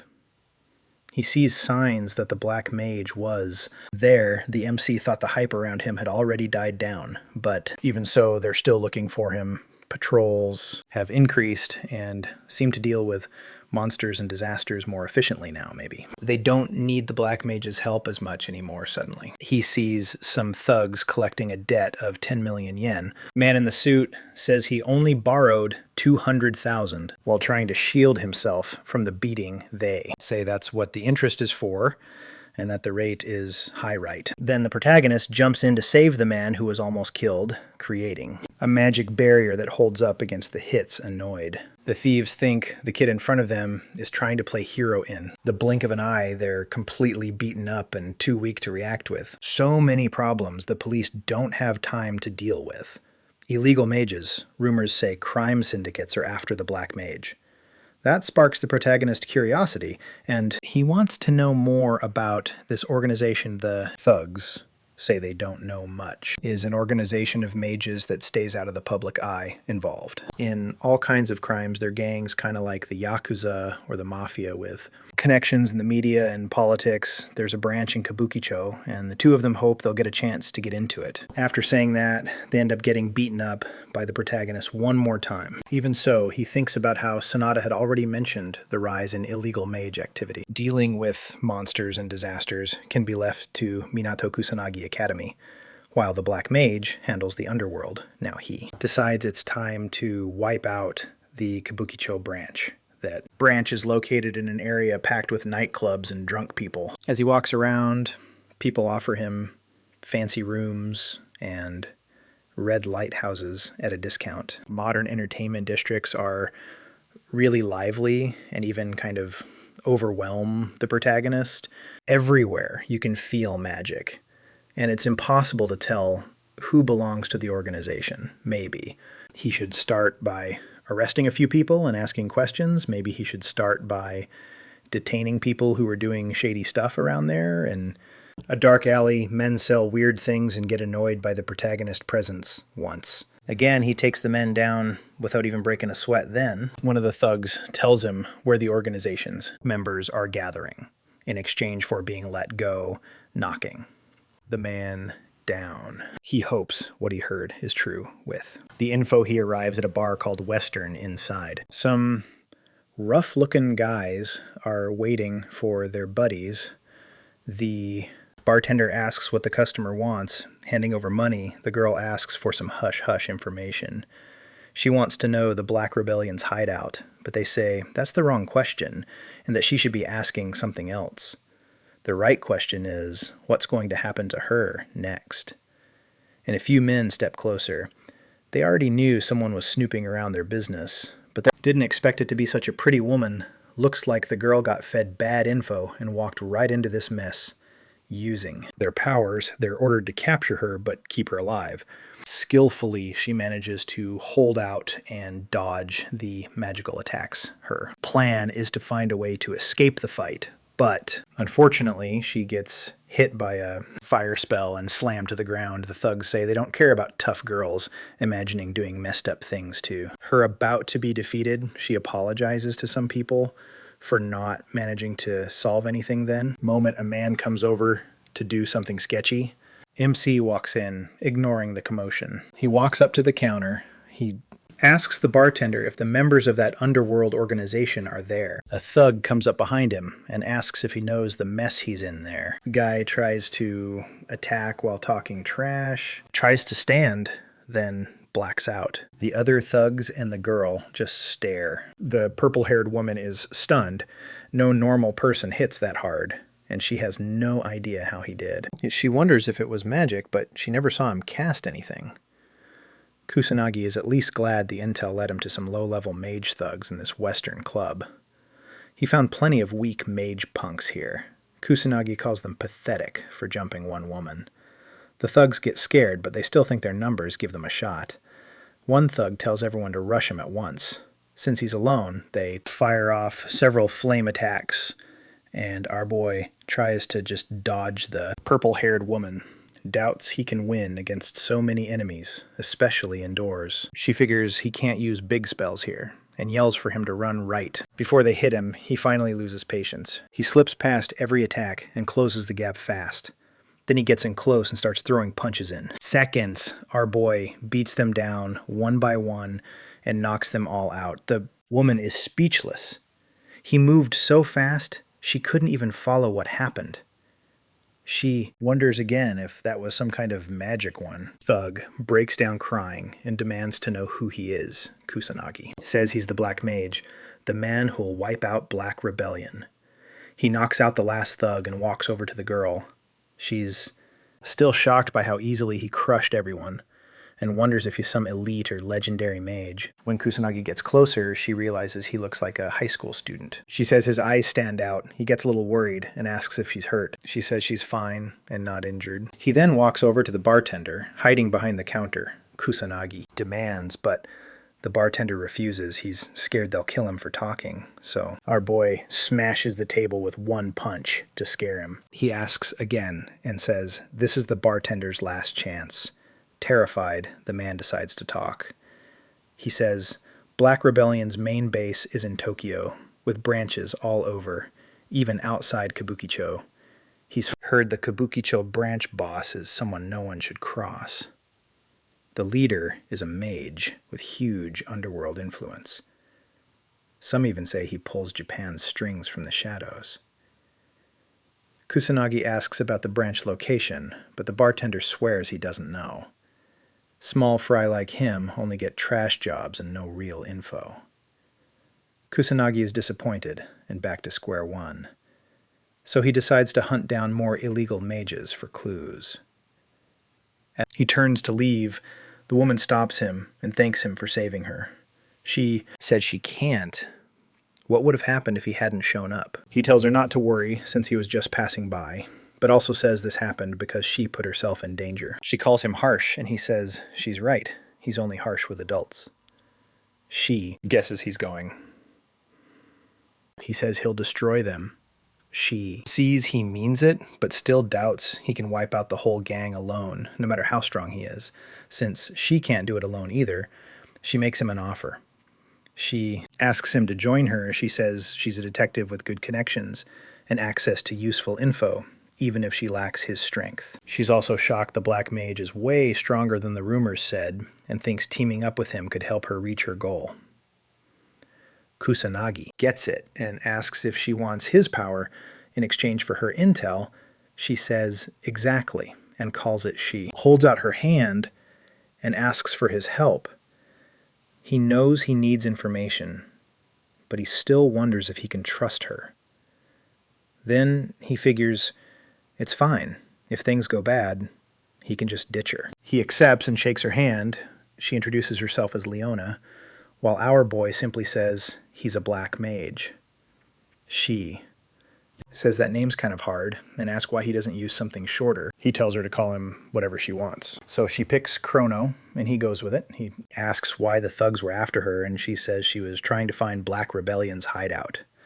He calls her stupid for being so reckless. She says they're both chasing the same thing, but he reminds her he can actually protect himself. She admits she has plenty of weak spots still. She says she had no other choice, because nobody dares go against Black Rebellion these days. Rogue mages do whatever they want in Kabukicho because the police are too busy dealing with the calamities Kusanagi. Remember Sanada telling him that before now, he sees how rough Leona's situation really is. Trying to stay calm, Leona reveals that rogue mages attacked her younger brother after. Their parents died, she had to raise him by herself, much time with him, and that he was probably lonely, but he never complained. Then one day, burglars suddenly broke into their home. Her brother saw them, so they tried to kill him. Her face changes, and he asks if her brother lived. She says he survived, but he's been unconscious ever since. Kusanagi knows even sacred magic can't wake someone from a coma. Frustrated, she says the doctors still don't know when he'll wake up. He's only 9, and she believes he deserved a normal life. Leona says the men behind it were as gone. When he asks if this is just revenge, she says no, she wants to fix things so nobody else suffers like they did. She knows she isn't strong enough, but believes he can stand against Black Rebellion. Kusanagi thinks she's probably telling the truth, still. He wonders if she told him all this just to keep him from betraying her. Later, he calls her tough for coming this far and smiles, because he likes desperate women. He warns her not to slow him down, but she says she's already found lots of possible hideouts, so he shouldn't underestimate her info network. There are, that's why she had to be careful. He tells her to hand over the list. She asks what he plans to do. He says he's just going to pay them a visit. She warns him it's too dangerous, and says even he could get killed. He tells her not to worry. He's the legendary Black Mage. She agrees to give him the info, but says she's coming with him. He warns her again, but she refuses to back down, even if it kills her. He asks what her brother will do if she dies. She says he'd at least get insurance money. He snaps that money means nothing and tells her never to say that again. Family matters most. She says he can't understand what it's like to be weak angry. She talks about how awful it is to live honestly and still get crushed by trash like those gang members. When people like her are cornered, they don't have the power to fight back. She asks why her innocent little brother had to suffer, then breaks down crying. Kusanagi starts moving, and when she asks what he's doing, he tells her to give him the hideout locations those gang members are going to pay. She stops crying and finally looks a little better. She gives him the info but says it'll take forever to reach every place on foot. He says not to worry and grabs her from behind. Our boy tells her to hold on tight, and she instantly starts blushing at. One building full of gang members, a man walks to the window to check something. Another thug asks what's wrong. Then the window explodes inward, and Kusanagi jumps into the room with Leona in his arms. He kicks the thug by the window and shocks everyone. The gang freezes as one of their men gets dropped. Kusanagi asks if this is the real Black Rebellion hideout. Leona tries to calm down, but she's still shaking after thinking and get ready to kill him. He stays calm and notes that the Yakuza haven't changed much since his last life. The boss steps up with a cigar and asks who he is. He answers that he's the Black Mage. The boss gets furious and orders everyone to attack. He tells Leona to stay close. A thug rushes in with a sword, but Kusanagi doesn't flinch. The thug freezes when his blade gets cut in half and can't figure out what happened. More men come from behind and open fire. Kusanagi throws up a magic barrier and blocks it all with no trouble. Thugs start to despair when they realize their guns do nothing. Call the Black Mage a monster, but he ignores them and walks toward the boss. Asks again if this man is really the leader and whether they have any link to the Black Rebellion. Boss trembles and stays quiet for a moment, then snaps back with insults. He swears the Black Mage won't walk away untouched and warns him not to look down on the Yakuza. The gang attacks again, firing and rushing in. Kusanagi stays calm and calls them stubborn. Leona knows people like. None of them are real mages, so he figures they aren't tied to the Black Rebellion and decides to wipe them out. The boss says he's picked the wrong enemies, but Kusanagi cuts him off and steps in with a kick that sends them flying. One strike is enough to crush the whole group. The Yakuza finally surrender. Leona is stunned by how fast it ended Kusanagi. Is annoyed, they learn nothing, so he moves on to the next place, Leona. Finally sees how powerful the Black Mage is and starts believing he really can destroy. He jumps out the window with her. She screams and begs him to stop, but he keeps going. At the next hideout, they crash in through another window. Kusanagi drops the whole gang in seconds, and they bow and beg for mercy back. Outside, he wonders why they always choose to attack and calls the Yakuza idiots.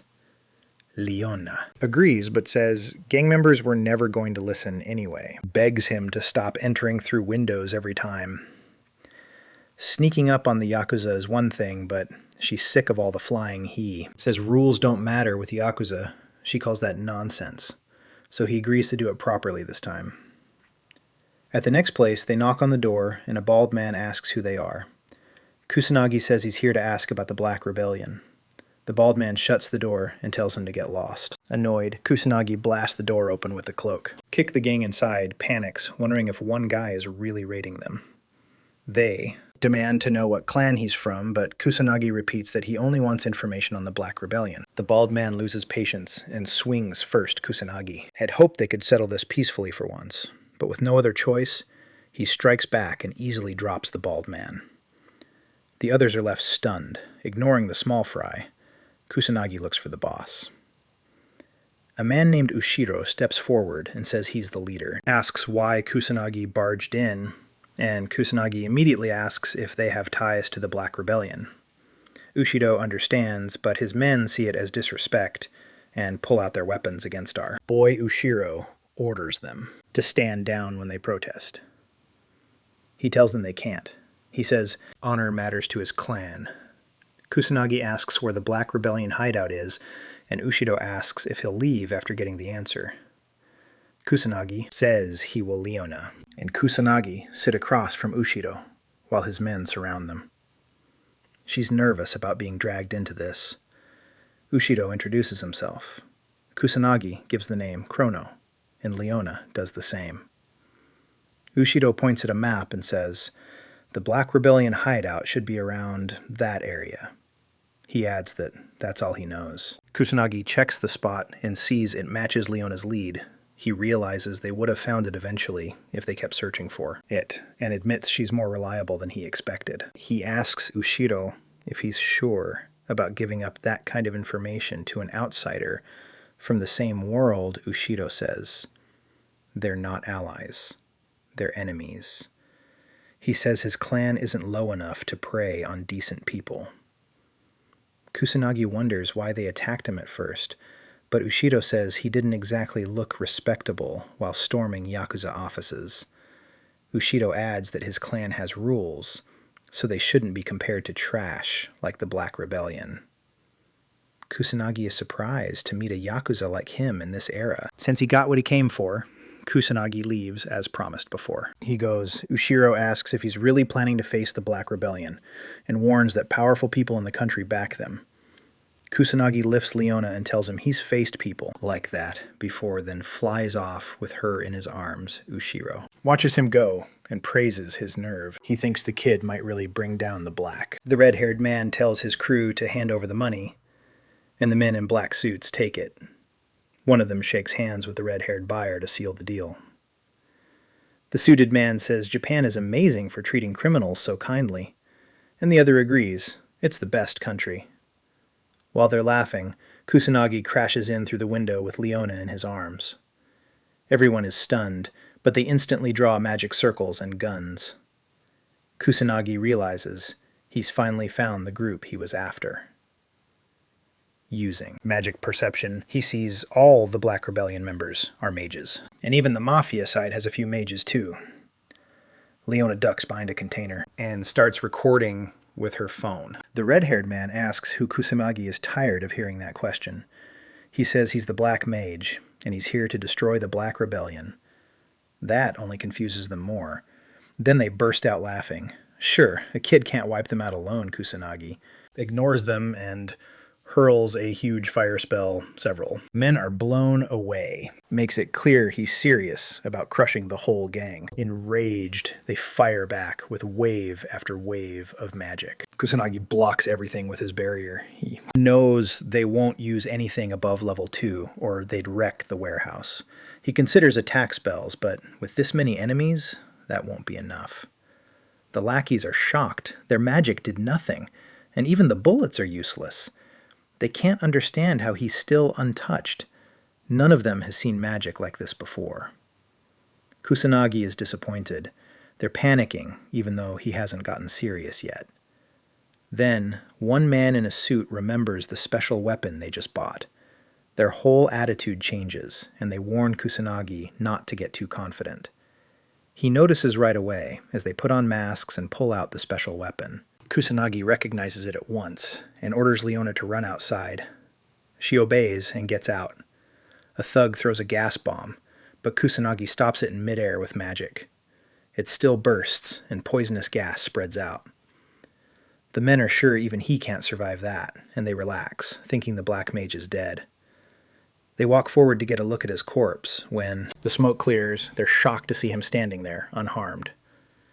Kusanagi says, "Magic alone can't save him from poison gas, but gas is still just gas. He simply used wind magic to move the air around him, then calls their plan stupid, and reminds them a mage like him won't go down that easily." Terrified, they try to call for backup, but no one answers. Kusanagi says it's pointless, he already took care of that. Every other hideout is destroyed, and this is all they have left. He tells them to get ready, and beats them all down. Satisfied, he wipes out Kabukicho's Black Rebellion. Then he goes to find Leona, but he suddenly senses someone behind him. A man steps from the shadows, holding his bud. He asked his older brother about his day, as if everything were obvious. Yuhun urged Yuhun to unpack his belongings immediately, as he had a room available that he could occupy. However, our protagonist continued to lament being confined. Seeing this, the distinguished hunter assured the main character that he was destined to regain his freedom someday. Yu-hoon clarified that currently his guild faced numerous adversaries, but the circumstances would surely change once they accumulated an undeniable level of strength. The protagonist's aspirations to reach freedom were shattered once more when he discovered that he could only leave that place once. Hyun ascended to the position of guild leader. The younger brother vowed to accomplish this in a year, but the time traveler knew it would take 3. Yu-hoon commented that his older brother was not completely a captive, as he could leave the house at any time, as long as he was accompanied and restrained. A few more tense words, Minato calms things down and agrees not to move. Suddenly pleased, the hostage-taker introduces himself as Kaga Shuji, boss of the Black Rebellion's Kabukicho branch. He says he was sent to investigate the Black Mage, either recruit him or kill him. Kaga also admits he tortured people tied to the Black Mage, only to find out the target was just a kid trying to wipe out the branch. Irritated, Kaga grips the knife tighter and nicks Leona's neck. He quickly apologizes, not because he feels bad, but because he got carried away. He even enjoys watching her blood run down the blade. Seeing how unhinged he is, Minato asks what Kaga wants. Kaga pauses, then says he'd rather torture and kill Minato in exchange for Leona's life. If Minato refuses or tries to run, he'll kill her instead. So he makes Minato choose between himself. And Leona Minato agrees right away to take the torture. Thrilled, Kaga mocks Leona and asks if she thinks Minato looks brave. But Minato knows normal attacks can't get through his magic, so this is the safest play. Then Kaga demands he turned the barrier off, saying the torture means nothing otherwise. That shocks Leona, who finally understands how Minato kept blocking attacks. Now she's scared of what happens if he really drops it.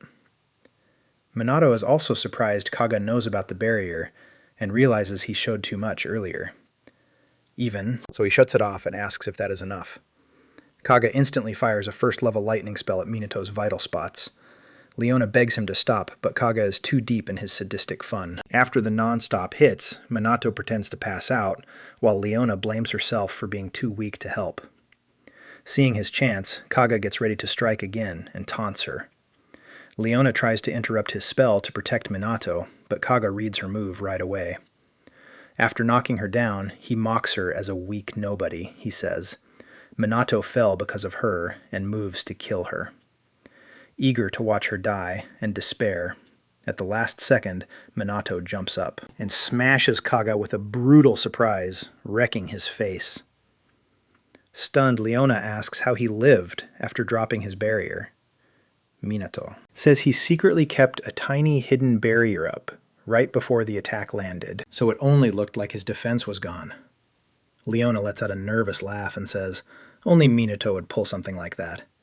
With Kaga down for the moment, Minato heals Leona's cut with light magic and tells her she's safe. Relieved, Leona silently thanks her luck for having the Black Mage on her side. But Kaga gets back up, with his face magically restored. Furious at their attitude, Minato is impressed. He stayed conscious after that speed-enhanced hit, and stays, ready realizing torture won't break Minato. Kaga decides to burn both him and Leona alive as Kaga builds a strong fire spell. Minato finally sees how dangerous he really is because Kaga has clearly been holding back, and his magic keeps rising. When the spell formula is finished, Kaga fires a level 4 fire lightning spell, Fire Spark, straight at them. Right before it hits, Leona panics. Sure, Chrono can't stop. Yet Minato stays calm and only raises his magic barrier when the flames are almost on top of them. To Leona's shock, his first level defense spell easily wipes out the 4th level attack, watching Minato shut the fire down so easily. She feels strangely safe just standing beside him. The more she watches, the more she wants to know who the Black Mage really is when. His attack fails. Kaga laughs and praises Minato's power. He says he knew simple fire magic wouldn't beat him, but he still has more tricks. Leona, still confused, asked why Kaga's magic hasn't faded yet, like it should have by now. Minato explains that Kaga is using sustainable magic, feeding the spell over and over to keep it going, like how he uses wind for flight. Leona snaps that this isn't the time for a lesson, but when she warns the barrier might vanish soon, she notices it's still there and wonders why. Minato tells her he can use sustainable magic too, so she doesn't need to worry. That makes Kaga panic, catching it. Leona boldly tells him to give up while he still can, Kaga. Pretends to be scared, then drops the act and attacks again. Admitting Minato is strong, he finally shows his real trick, making the fire around Minato's barrier even stronger then. Leona suddenly feels weak, her body heavy, and she can barely breathe. Kaga explains that by surrounding the barrier with fire, he burned up the oxygen inside without air. They'll suffocate, and as the heat rises, even Minato's barrier won't last forever. He gives Minato a choice: suffocate inside the barrier or burn outside. Yet Minato just yawns. Frustrated, Kaga asks if he even gets how bad this is. Minato calmly says he understands it better than Kaga does. Kaga argues that no matter what Minato can do, Leona is already dying and can't be saved. Then Leona suddenly gets her strength back and is left confused. Kaga stares in shock, and Minato explains that fire magic can change the air, but Kaga forgot. Magic itself is in the air too. Kaga demands he explain so. Minato briefly explains how barriers interact with magic in the atmosphere, then uses wind to move the air and smother the flames. As his plan falls apart, Kaga panics and curses his failure. Before he can black out, Minato steps in and refuses to let him escape that easily. He mocks Kaga's obsession with torture, then casts a spell, and sends him into the dark zone. Kaga suddenly ends up in a void, with nothing at all. No sound, no light, only endless darkness. Terrified, he screams for help, but no one answers. Minato then goes back to Leona, who tells him someone already called the police about the warehouse. Not wasting a second, Minato picks her up and takes off, ignoring her complaints as they leave before the police arrive. Once they're somewhere safe, Leona finally accepts that the Kabukicho branch is finished. Minato is already thinking ahead and talks about taking down the next district, calling him Chrono Leona. Asks to become his ally. She knows she's weak and might slow him down, but says her information and connections can still help. After a brief pause, Minato admits he's bad at refusing people and agrees, which makes Leona beam. She promises to handle PR and recruitment for him. A few hours later, the morning news reports the warehouse, saying Black Rebellion members were arrested and giving the Black Mage credit. Then, the program is suddenly interrupted by breaking news: a nationwide video statement from an anti-illegal mage group led by the Black Mage. When it starts, a hooded figure believed to be the Black Mage appears on screen, names the group Shadowbringer, and declares himself the Black Annihilator, devoted to wiping out illegal mages tied to Black Rebellion. He then warns that from now on, he won't allow injustice from anyone. A high-ranking Black Rebellion member watches the broadcast and explodes in anger at the Black Mage's nerve. His partner stays calm and brushes the Black Mage off as too small to matter. That calms the angry man, and he puts his trust in his powerful, noble mage ally. And the head of the Fuka family, Fuka Jin, after that clash, Fuka Jin returns to his room and watches the news as reporters slam the magic nobles, calling them useless and disgraceful in press conferences with the special magic unit handling the recent crisis better. Both the media and the public are starting to ask if magic are needed at all.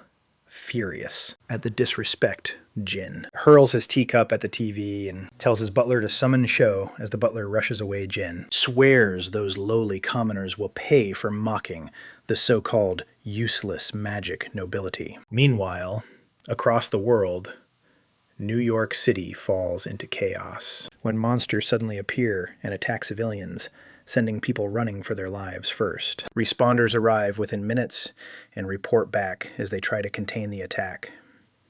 But the monsters are too many. One officer holds them back while another desperately calls for SMAT, only to hear the calamity is breaking out everywhere, and no backup is coming soon.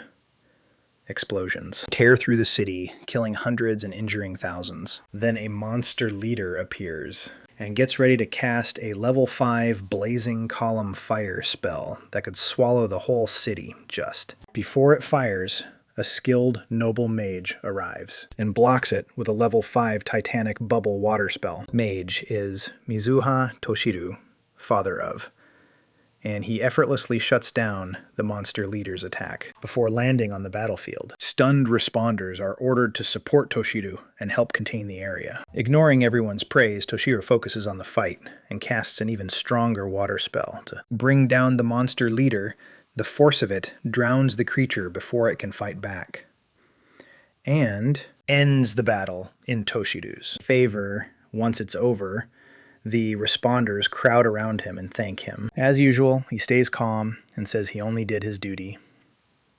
Soon, New York's mayor personally thanks him for limiting the damage. As Toshiru gets ready to return to Japan, people in the crowd start whispering. Some mock the idea of a low-ranking Japanese noble acting superior, taking shots at Japan's weakened state. Toshiru hears them, but ignores it, thinking instead about the trouble waiting for him back home. His daughters joining the special magic unit, and Japan's fading reputation elsewhere. Yuika Ruka and their friend recover on the training field, still hurting from their brutal spar with Minato Kusanagi. Ruka complains that before they can keep whining about it, Sanada shows up with a group of trainees. He throws out a new plan. If they all rush Minato together, they might actually have a shot fired up by the numbers. Yuika backs the idea. Sure, that even Minato can't handle over 100 trainees at once. Too bad, Minato hears everything. He suddenly appears behind them and casually asks if they want to try that plan, Yuika freezes and quickly denies it, awkwardly claiming they were just talking. Minato isn't amused. He says break time is over and gives them their next task. Beat him with everything they've got. Squad jumps at the chance and attacks all at once. Sure, their numbers will win this. Minato barely reacts, blocking them with a simple level 1 barrier when Yuika smugly says that won't hold. He casually raises it to a level 4 high magic barrier, and the trainees are stunned. Still determined, they pour even more power into their attacks, but Minato's barrier takes every hit without trouble. As their frustration grows, they finally realize just how scary strong Minato really is. Then, Minato attacks and completely crushes them. When it's over, the trainees are scattered across the field, groaning in total defeat. After training ends, Yuika and Ruka check their phones and instantly go pale. Minato notices and asks what happened. The sisters turn serious and tell him their father is back in Japan. After leaving their father's house, the Mizuha sisters head to the family villa for an important talk. An awkward silence hangs there, until Toshiru finally asked about the special magic squad they joined. Yuika confirms they're at least listening. They eagerly talk about how much good the squad does, and how great their new friends are. Ruka proudly adds that their magic power and spell levels have improved fast, thanks to Minato Kusanagi and the others. Toshiru, interested by all the praise, admits Minato is talented and useful to society. But then, while drinking his tea, he hears one of them compare Minato to him, and suggest Minato might rival a magic noble, Toshiru. Calmly sets his cup down and gives a sudden order. They are to quit the special magic squad right away, stunned. The sisters demand to know why. Toshiru coolly explains that the noble's reputation is already falling, and that could hurt Japan. He says magic nobles, not the special unit, are the nation's true support. So Minato just by existing is making things worse. Because of that, he bans them from seeing him again. The sisters snap back furious and call his logic absurd. Toshiru doesn't budge. He orders them to obey like always and turns to leave. Before he can, Yuika, who has always followed him without question, says no for the first time. She declares that she will never leave the special magic squad or Minato because she believes he can change the world. She says the nobles have gotten lazy while the squad pushes them hard and prepares them for real combat. If their father had asked for cooperation, they would have agreed, but trying to force them is a mistake. Hearing that Toshiru coldly disowns her and says she can never call herself a magic noble again, Uka. Gets ready to speak, but Yuika only nods and walks off without another word. Before leaving, she smiles at her father and says, from now on, she'll simply be Mizuha Yuika He. Doesn't need to worry about her staining the family name anymore after she leaves Toshiru. Mutters about her defiance, and Ruka warns him that Yuika has changed, hoping to keep at least one daughter. Toshiru is disappointed again when Ruka also gives up her noble status and follows Yuika. He disowns her too and tells her never to use the family name again. Ruka accepts it, thanks him for everything, and walks out, leaving him alone, muttering to himself. Now, free from their father's control, the sisters change out of their noble clothes, put on casual outfits, and head for a hotel, while talking about their freedom on. The way Yuika asks if Ruka is really okay with leaving the family behind, Ruka reassures her, saying that as the older sister, she'd never leave Yuika alone. Yuika smiles at that, and the sisters share a warm hug. But the good mood doesn't last. They soon run into trouble trying to get a hotel room. After trying everything, they talk to the manager, but it still gets them nowhere. After a full day of searching, every hotel rental place and even internet cafe turns them away for being minors. Ruka might have lied about her age, but Yuika is too young to fake it. Worn out, they sit down at a small cafe to rest with drinks. Yuika sighs at the irony. They finally have money from squad work, but nowhere they can actually stay while. They talk. Two drunk young men walk up to their table and start hitting on Yuika right in front of Ruka. Before it gets worse, Ruka glares at them and warns them to back off if they know what's good for them. The guys immediately sense danger, apologize, and run. Once they're gone, Yuika grins and suggests they enjoy themselves while they're still out, when Ruka brings up where they'll sleep. Yuika says they'll worry about that later, so for their first night on their own, they go shopping for clothes and stuffed animals sing karaoke like silly drunks and just have fun. By evening, reality creeps back in, but Yuika thanks Ruka for making the night special. She admits everything feels a lot less scary with Ruka. Ruka smirks, but reminds her they still need a place to sleep as they wonder who might help them. Yuika gets a text from Minato. In his usual clumsy way, he asks how to use his phone because he forgot again. The sisters trade a look and decide to go see Minato, hoping he'll let them stay with him for now. When they finally visit Minato, they ask if they can stay at his place for the time being before. Answering Minato brings the Mizuha sisters into the living room so they can talk about what happened after. Hearing the whole story, he asks how they feel about what the girls admit they acted on impulse and were immature. As Minato listens, he notices they're being honest with themselves now, and they've grown closer as sisters. When they're done, Yuika apologizes for troubling him and asks again if they can stay, since they have nowhere else to go. Minato pauses and thinks it over, since he has no romantic interest in either of them. He decides it's fine and agrees to let them stay before they celebrate. He warns them his apartment is small and nowhere near the fancy homes they're used to. Minato casually comments on how fast they adjust, which somehow makes the girls blush. Their minds drift into silly fantasies about living with the strong and cool Kusanagi Minato. Yuika gets especially carried away, her heart pounding until she has to calm herself down. Not noticing their embarrassment, Minato casually asks if they want to shower before bed. The girls instantly freak out and act like he's being a creep. Unbothered, Minato asks again, and this time they answer. Normally Yuika goes first, leaving Minato and Ruka alone in the living room. As they talk, Minato praises their choice to leave home, admitting he never expected it from them. Ruka says she's surprised too. It's the first time they've ever gone against their strict father, a man who never allowed independence. She thinks he'll only cling harder to his beliefs now.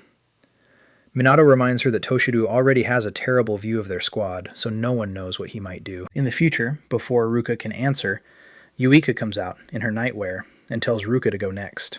Ruka quickly heads in and enjoys the best bath she's had all day. While she's away, Yuika tells Minato it still feels unreal to be in his home. Minato calmly says this is his first time having guests, but he isn't worried. Yuika sincerely thanks him for letting them stay, and Minato brushes it off as no big deal. She laughs, and when he asks why, she says he's always acted like everything is normal, no matter how strange things get, Minato. Tells her that as long as they're in his squad, they'll always be, and he won't abandon them.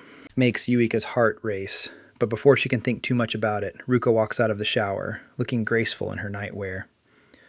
Minato gets up to take his turn, leaving the sisters in. Quiet silence, both trying to process everything. The next day, Minato meets his handler, Shidu, and gets the new training schedule for his unit. After the usual meeting, he tells Shidu that Yuika and Ruka are staying with him the moment Shidu realizes Minato is living with 2 girls. He blows up and asks why Minato seems so calm about it. Completely baffled, he wonders if this is normal for young people. Now, determined to teach him some common sense, Shidu lectures Minato about how Japan doesn't do polygamy, and throws a bunch of half-true ideas about culture and tradition at him on his way out. Minato thinks about finding a bigger place. 3 people in his apartment is too tight. Before leaving, he notices Sanada training alone in the yard, and decides to check on her. He calls out and asks why Sanada says she feels behind. She's finally learned to use attack spells, but she's still not satisfied. Tells Minato to stop being so formal since she's his subordinate, and he quickly goes along with it. Minato encourages her to try casting an attack spell. When she hesitates, he says he'll guide her, taking his advice. Sanada gets into position and casts after watching the spell. Minato praises her and tells her to keep going. If she does, she'll only get stronger. Sanada thanks him, but says Sanada admits she joined the police because Holy Mage is a rare, and she feels like the weakest one there, realizing she's dumping her worries on him. She quickly apologizes. Minato doesn't brush it off. He asked why she wanted to join the force at all. Sanada says her grandmother was a holy mage who saved countless people during past calamities wanting to follow that example she joined the force to even. After saying that she still doubts herself, claiming she has no big goal like the others and isn't especially good. Minato shuts that down right away, pointing to her healing magic offensive spells and how hard she trains. Tells her the reason she started doesn't matter as much as what she does now that hits home, and Sanada finally sees her training really is paying off. The moment overwhelms her, and she starts crying with relief once. She settles down. She calls herself a pathetic adult, but Minato tells her age has nothing to do with it. Thankful for his words, Sanada starts seeing Minato as the one out of her doubts later. That night, Minato gets ready for his secret mission as the Black Mage. Before leaving, he meets Leona, who says she found information on the rumors around the magic nobles interested. Minato asks her to tell him what she learned, but she says he has to put on the Shadowbringer outfit first. After getting brushed off by the Black Mage again, Leona gives her report on illegal mages and shady magic groups. She says the magic nobles are rumored to be tied to crimes like money collusion and embezzlement. Some, families especially, the focus may even be linked to the Black Rebellion. Minato asks who runs it.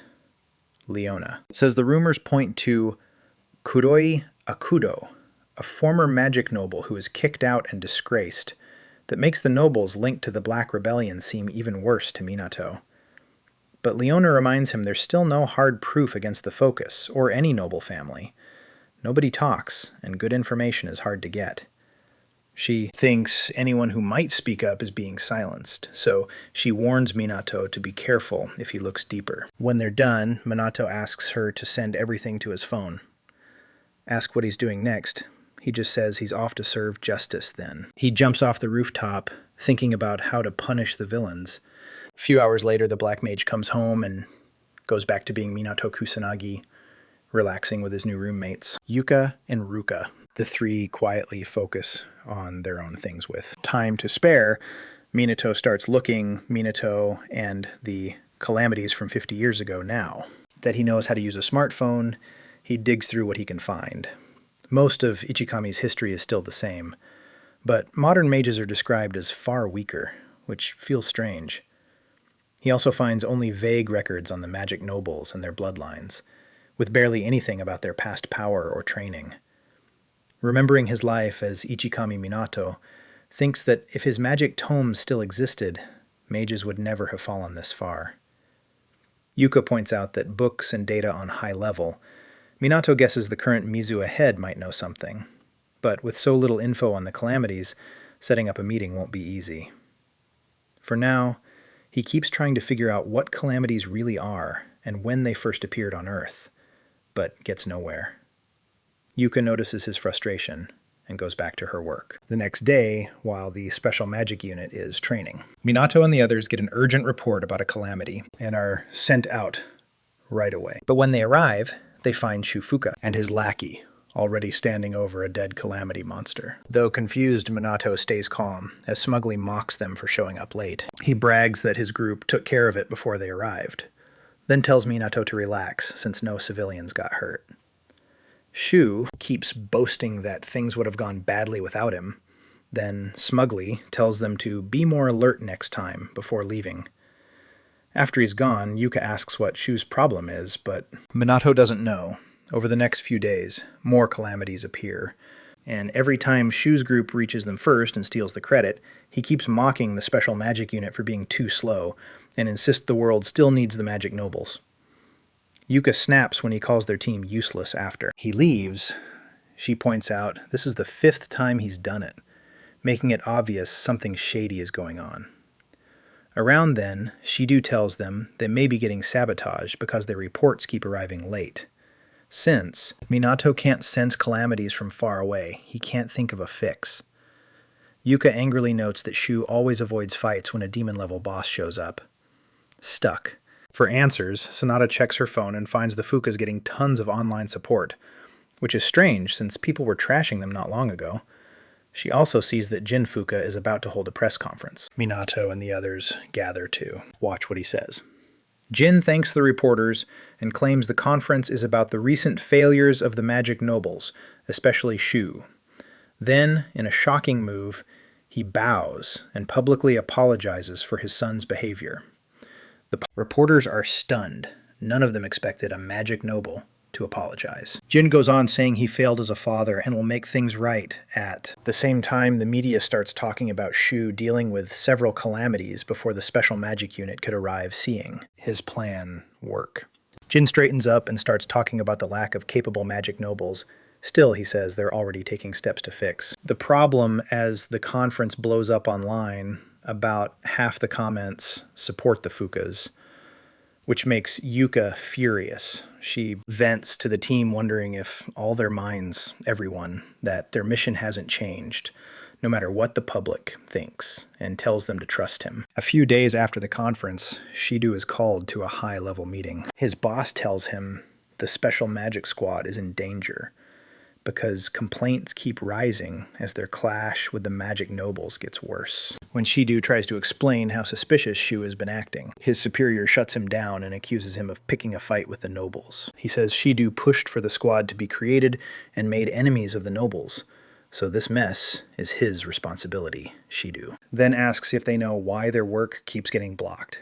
But his superior scolds him for even suggesting sabotage. He makes it clear the squad will survive only if they improve their image and fix things with the Magic Nobles, or they'll be shut down elsewhere. Jinfuka watches all this with satisfaction, knows the public is easy to sway with a good show and a few lies. With opinion turning his way, Jin is sure he'll crush the Special Magic Squad soon after. About a week of nothing happening, Minato and the squad eat lunch on the school rooftop and complain about being stuck doing nothing.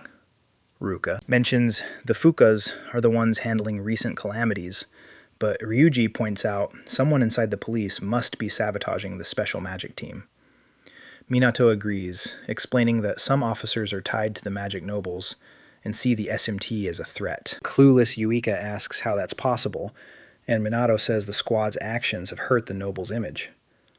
Deep down, he knows the nobles are tied to the Black Rebellion, so any support for the SMT is a problem for them. Fed up, Yuika blasts the Magic Nobles for being useless and says they should fix their own reputation instead of this nonsense. After calming down, she wonders if her father is involved, but Ruka says she doubts it. Minato finishes eating, stands up, and tells everyone they're going to the Mizuho estate to find out themselves. Sisters hesitate since things are bad with their father. Minato says they can stay behind if they want, but in the end, they come along soon. They reach the Mizuho villa, where 2 female guards stop them at the gate. Even after they introduce themselves, the guards refuse to let them in when Yuka and Ruka ask for an exception. The guards say their master banned his disowned daughters from entering. Just as the sisters give up, Minato steps forward, introduces himself as the SMT captain, and says he needs to question Toshido. The guards tell him to make an appointment, but Minato says he only needs a few answers. Annoyed, he starts thinking about forcing his way in when Toshido suddenly shows up. After hearing the situation, he lets them enter on. The way to the meeting room, Minato jokes about, young or not, that's their father once. They sit down. Toshido opens by accusing Minato of leading his daughters astray.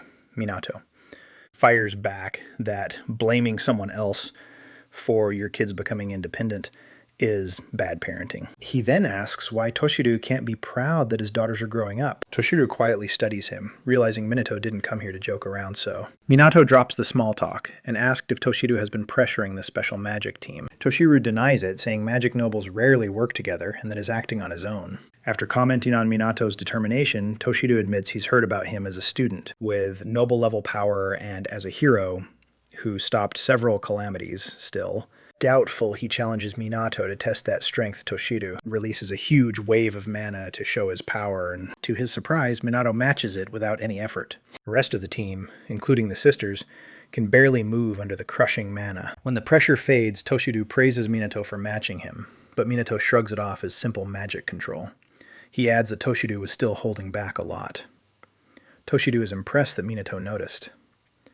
Minato then asks why mages today are weaker than they were in the past. Toshido asks why he wants to know. When Minato brings up what happened 50 years ago, Toshido says mages were intentionally weakened to keep them controlled. Minato asks him to explain that better. Toshido only says Minato will understand soon enough. He then claims magic nobles are necessary, so Minato. Minato thanks him and ends the talk before, leaving the others admit they still cannot move well after that earlier mana burst. Minato helps them up as they head out.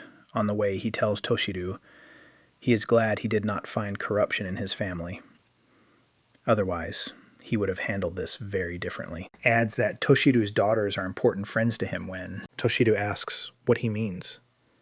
Minato just walks away. A few days later, the Special Magic Squad gets new uniforms made from anti-monster material that resists most spells she do. Announces the team can finally work at full strength with everything ready. Minato gathers everyone and says, "It is time to settle things with the Fukas." Meanwhile, at the Fuka estate, Jin Fuka and his son Shu celebrate the SMT's coming downfall. Jin brags that with help from the Black Rebellion, he will soon control Japan, but their celebration is suddenly cut off when police in suits storm in and order everyone to freeze. The whole scene goes live on TV as a reporter covers the shocking arrest of a magic noble from a helicopter outside. She tells viewers, this is the first time a noble has ever faced charges like this. The police arrest Jin for bribery threats and abusing his special status, then tell him his estate is being searched. Jin explodes, saying a noble should not be treated like some normal criminal, and demands proof. Right then, the special magic team arrives. Minato steps forward, raises his phone, and calmly says, "They already have all the evidence." Shu recognizes him as Kusanagi Minato of the SMT and demands to know why he is here, while Jin immediately calls the evidence fake Minato. Answers by showing photos of Jin taking bribes and working with illegal mages, plus proof that he plotted murder. Jin panics and accuses Minato of making it all up to shut that down. Minato plays a video of Jin and Shu refusing to stop a small calamity, even though civilians were in danger, then asked if that is fake too.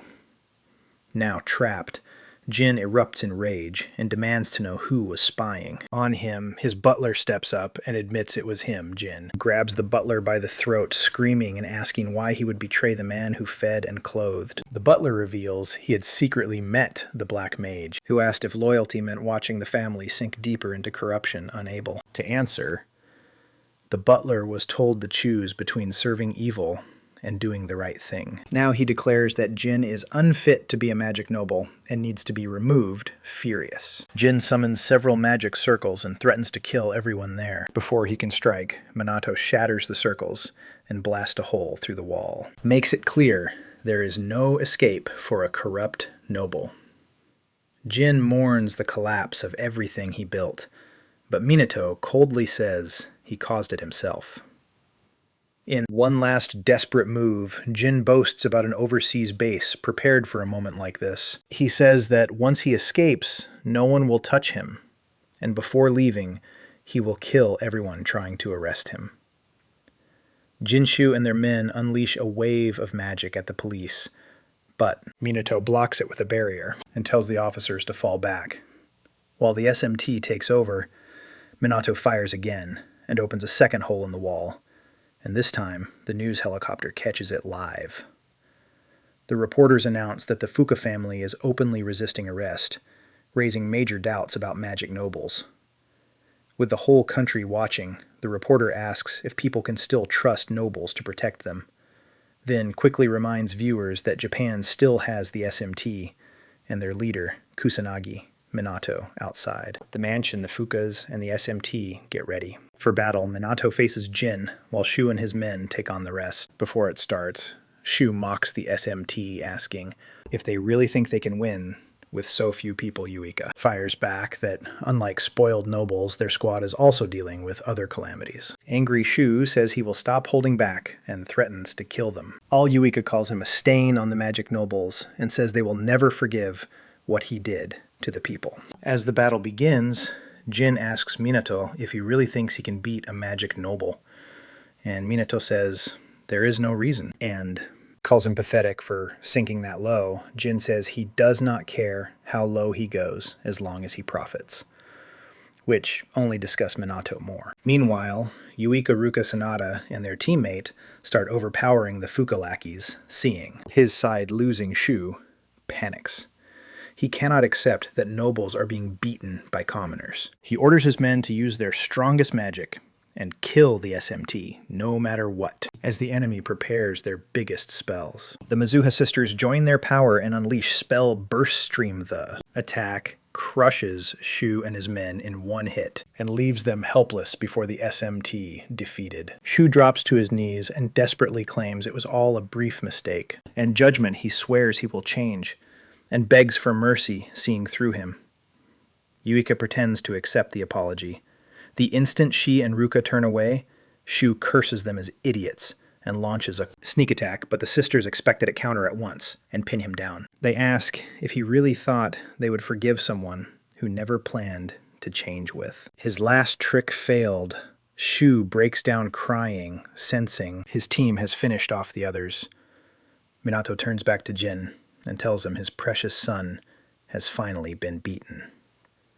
Watching his empire fall apart, Jin finally gets serious after a short stare down. He attacks first with a level 1 wind spell from the air.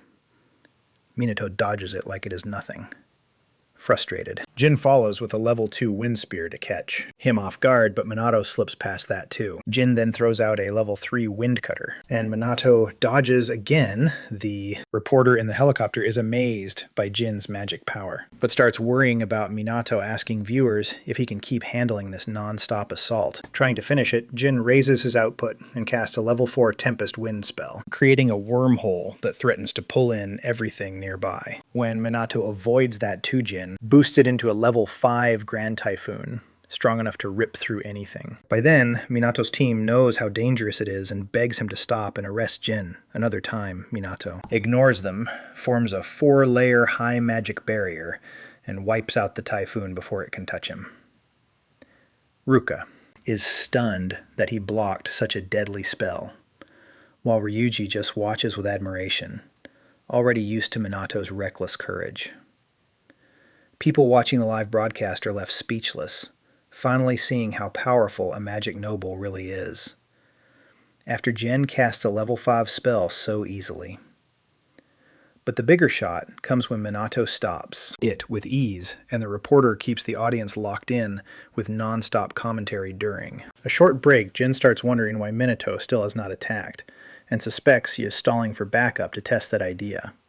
He mocks Minato and asks why he keeps holding back. Minato smirks and says he just does not want to end the fight too fast. He is having fun.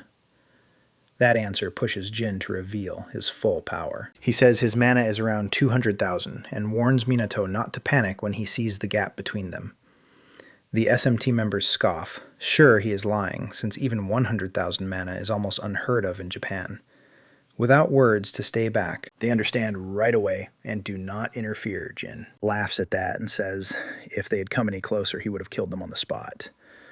Then he summons 5 large magic circles and releases the power he had been hiding, making his whole body glow as shockwaves spread across the field. The SMT watches in horror, fearing Jin has gone too far. Minato, however, is not impressed. Jin asks if he can feel how massive his magic really is, but Minato says nothing and just watches as Jin prepares a new spell called Appears High Above, pulsing harder and harder for. The first time in the fight, Minato smiles, interested in the strange spell seeing that Jin proudly explains his ultimate move. He calls it atmospheric magic and boasts that it can flatten a person. Instantly, amused, Minato tells him to go ahead. Furious at that attitude, Jin pushes the spell further into level 6 atmospheric magic air press, warping the air around, it making escape impossible. But Minato doesn't move as the portal swallows him. Jin bursts out laughing. Sure, Minato got crushed. Even the SMT members start to think their leader is gone for more than a minute. Iwika and Ruka call out to him, begging for any answer. Right when they start to accept the worst, Monito's voice breaks the silence, and both sisters gasp.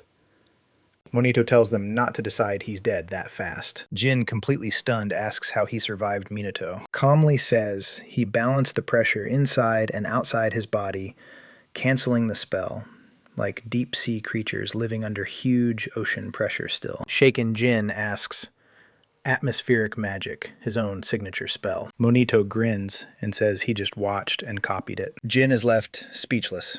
And Monito adds that if Jin had stopped talking and attacked sooner, he might have actually done some damage. Then Minato mocks him by using sound magic to mess with the pressure in Jin's ears, hitting him with sharp pain. Jin stumbles back, asking what he did.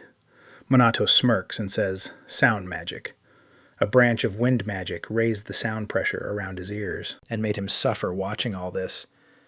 Yuika finally starts to understand something important about Minato. Meanwhile, Jin is so humiliated that he drops all restraint. He releases even more power and says he's done holding back. He claims 200,000 mana was only a warm-up, and at full power he reaches 500,000. Shido and the SMT members feel the surge and realize Jin is not bluffing this. Time as round 2 starts, Jin roars at Minato to despair and ready his strongest attack yet for. A few seconds, Jin gathers a massive amount of magic leaving. The SMT, even Ryuji, who rarely cares about enemies, admits Jin is beyond them, and Shido warns that even Minato may not beat power like this now. Fully powered up Jin starts bragging again Minato. Just yawns, making Jin stop in confusion. The magic noble asks if Minato is too dense to understand his power, but Minato says nothing. Jin keeps rambling about his ultimate spell before launching a small green atmospheric portal at Minato, who doesn't even react, annoyed that Minato still isn't impressed. Jin powers up further and summons 6 more green magic circles there. Energy is so intense that even the SMT members get uneasy. This is the first level 7 spell they've seen all year. As the tension rises, Yuka quietly chooses to trust Minato and hopes he beats Jin with the spell. Ready? Jin mocks Minato for not attacking while he charged. Now, he says regret won't save him, only despair waits. Annoyed, Minato asks if he's finally going to attack instead. Jin keeps talking before at last releasing his strongest move yet, the level 7 atmospheric magic plasma break. The blast is so violent it throws the chopper above off balance, and the SMT members scramble to think of some way to stop it. Desperate, Ruka tells Minato to run, but he stays where he is. Jin gives him one last chance to escape, warning that if he doesn't, his friends will die instead. Minato accepts the challenge without flinching and gets ready to counter. Before Plasma Break can spiral further, he casts a level 4 spell and forms a core amethyst straight into Plasma Break's core and waits to everyone's. Shock Plasma Break is erased instantly. Jin and the SMT members freeze in place, unable to understand how his ultimate spell disappeared so easily. Staring in disbelief, Jin demands an explanation. Minato casually says, when magic is weak to earth magic, since Plasma Break was a slow spell, the amethyst crystal could shut it down easily. He mocks Jin for not knowing that, and the noble is left rattled, still confused. Jin asked him to explain more. Minato says the core amethyst is not very strong for attack, but its dense magic can absorb spells of the opposite element, so it can cancel them out even across rank gaps still. Stunned, Jin asks why Minato even knows a crazy spell like that. Minato smirks and says he made it for fun hearing that. Jin finally breaks. He can't accept that a spell he spent decades perfecting got beaten by something made on a whim. With the fight basically done, Minato walks forward and tells Jin to get ready for punishment. But before he can act, Jin quickly surrenders, saying he's out of magic and can't move. Minato says he has no interest in beating up someone that pathetic. Instead, raises a finger to flick Jin's forehead. Jin thinks it's nothing and brushes it off the instant. Minato flicks him. Jin is launched several feet away and blacks out. At once, the SMT can only stare, wondering if their leader is even human. With Jin down, the police move in and take him at. The same time, the reporter in the chopper announces that SMT Captain Kusanagi Monato has defeated a magic noble all. Across the country, people celebrate and praise Minato after the battle. The SMT members gather around him and congratulate him for finally beating Fukujin. As the police drag Jin away, Minato feels disappointed by Japan's magic nobles. After all, that they were just frauds. Before Jin disappears, Minato asks what the magic nobles did after Ichikami Monato died 50 years ago. Jin says nothing, so Minato asks if they destroyed the magic tome from that time, and demands to know why they would do it. Such a thing. Jin finally replies that commoners could never understand the thoughts of magic nobles. Confused, Minato asks him to explain, but Jin only smirks and tells him to figure it out himself before he's taken away. A few hours later, Minato is made to attend a press conference with Shido and the team chief. Once it starts, he gives a short statement about the fight with Fukujin. His comments spread fast, and his popularity explodes overnight. A few days later, Minato is relaxing on a beach in Hawaii, still wondering how he ended up there, while he thinks, Yuka. Walks over in a swimsuit and asks what he's thinking about. Before answering, Minato remembers his last meeting with Shido and the team in that flashback. Ryuji asks why they're going to Hawaii. Shido explains that the SMT has gotten insanely popular lately, and with all the attention, things are getting out of control. As he says that, Yuka finds a video of Minato surrounded by girls and realizes people are even filming them at school. She tells the team their clips are blowing up all over social media. And Ruka adds that the internet is packed with SMT news too, as everyone worries about all the attention. Shido confirms that all of Japan is watching them, so he arranged a break in Hawaii while things calm down. He also says Minato helps strengthen the team, and when support from the Mizuho clan, which will cover disaster response while they're away. With that, he tells them to use the trip to rest and leaves them to get ready back. In the present, Minato stands and tells Yuika he was just lost and thought satisfied. Yuika shyly points to her swimsuit and asks if it looks weird.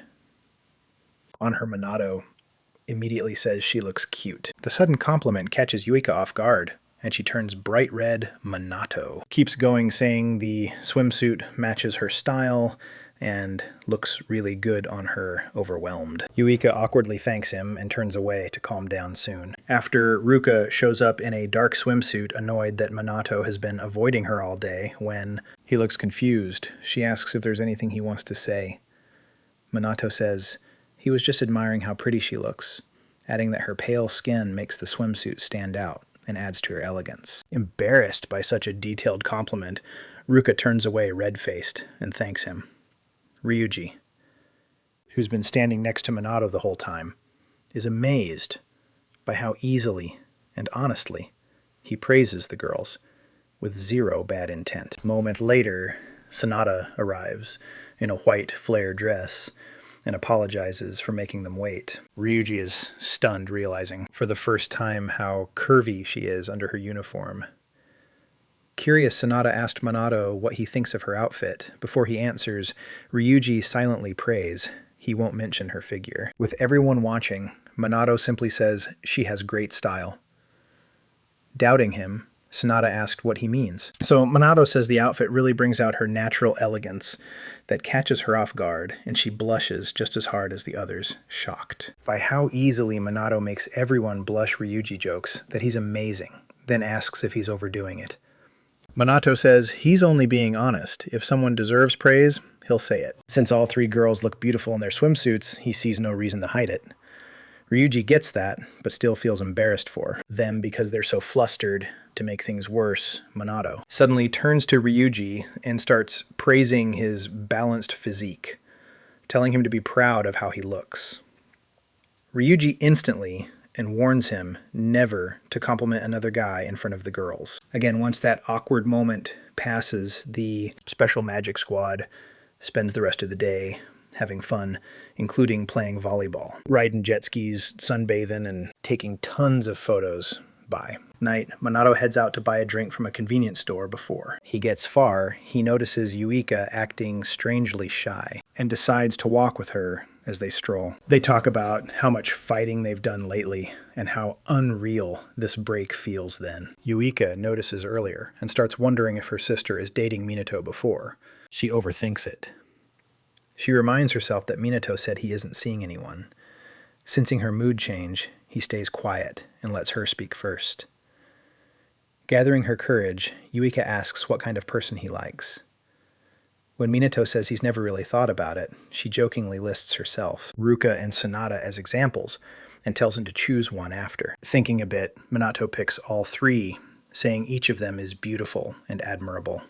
Yuika gets annoyed and says that is not the same as romantic love. Confused, Minato admits he thought love and admiration were almost the same. After thinking it over, he says that if he had to pick one, Yuika is the girl he likes most. Yuika goes still in shock, while Minato honestly lists everything he likes about her. Her face turns bright red, and she crouches down from sheer embarrassment, worried. Minato kneels beside her and asks if she is okay. Still flustered, Yuika quietly says that. Even if Minato does not mean it romantically, hearing that from him makes her really happy, and only proves how deeply in love she is with him. Back in Japan, Shido studies social media and realizes things are getting worse, more. People are turning against the magic nobles, and many now want the SMT handling disasters and monster attacks. At the same time, the vigilante Shadowbringer is getting popular, and people online keep arguing about a fight between him and Minato. With all this happening, Shido knows he has a big decision to make. The Japanese international airport, a certain plane, arrives with two family heads both clearly annoyed by the chaos that broke out while they were gone. The first is Hinata, head of the Homarai family, and the second is Riku, head of the Kaichi family. As they get off the plane, both complain about the mess waiting for them. About a week later, Minato and the girls return to Japan and go back to normal life. One evening, while Yuka makes dinner, Minato says their vacation ended way too fast. Ruka, sitting next to him, says the SMT and the school both tightened media control, so the paparazzi should help. And soon the table is covered with food. During dinner, Yuka asks if they are ready for school starting again tomorrow.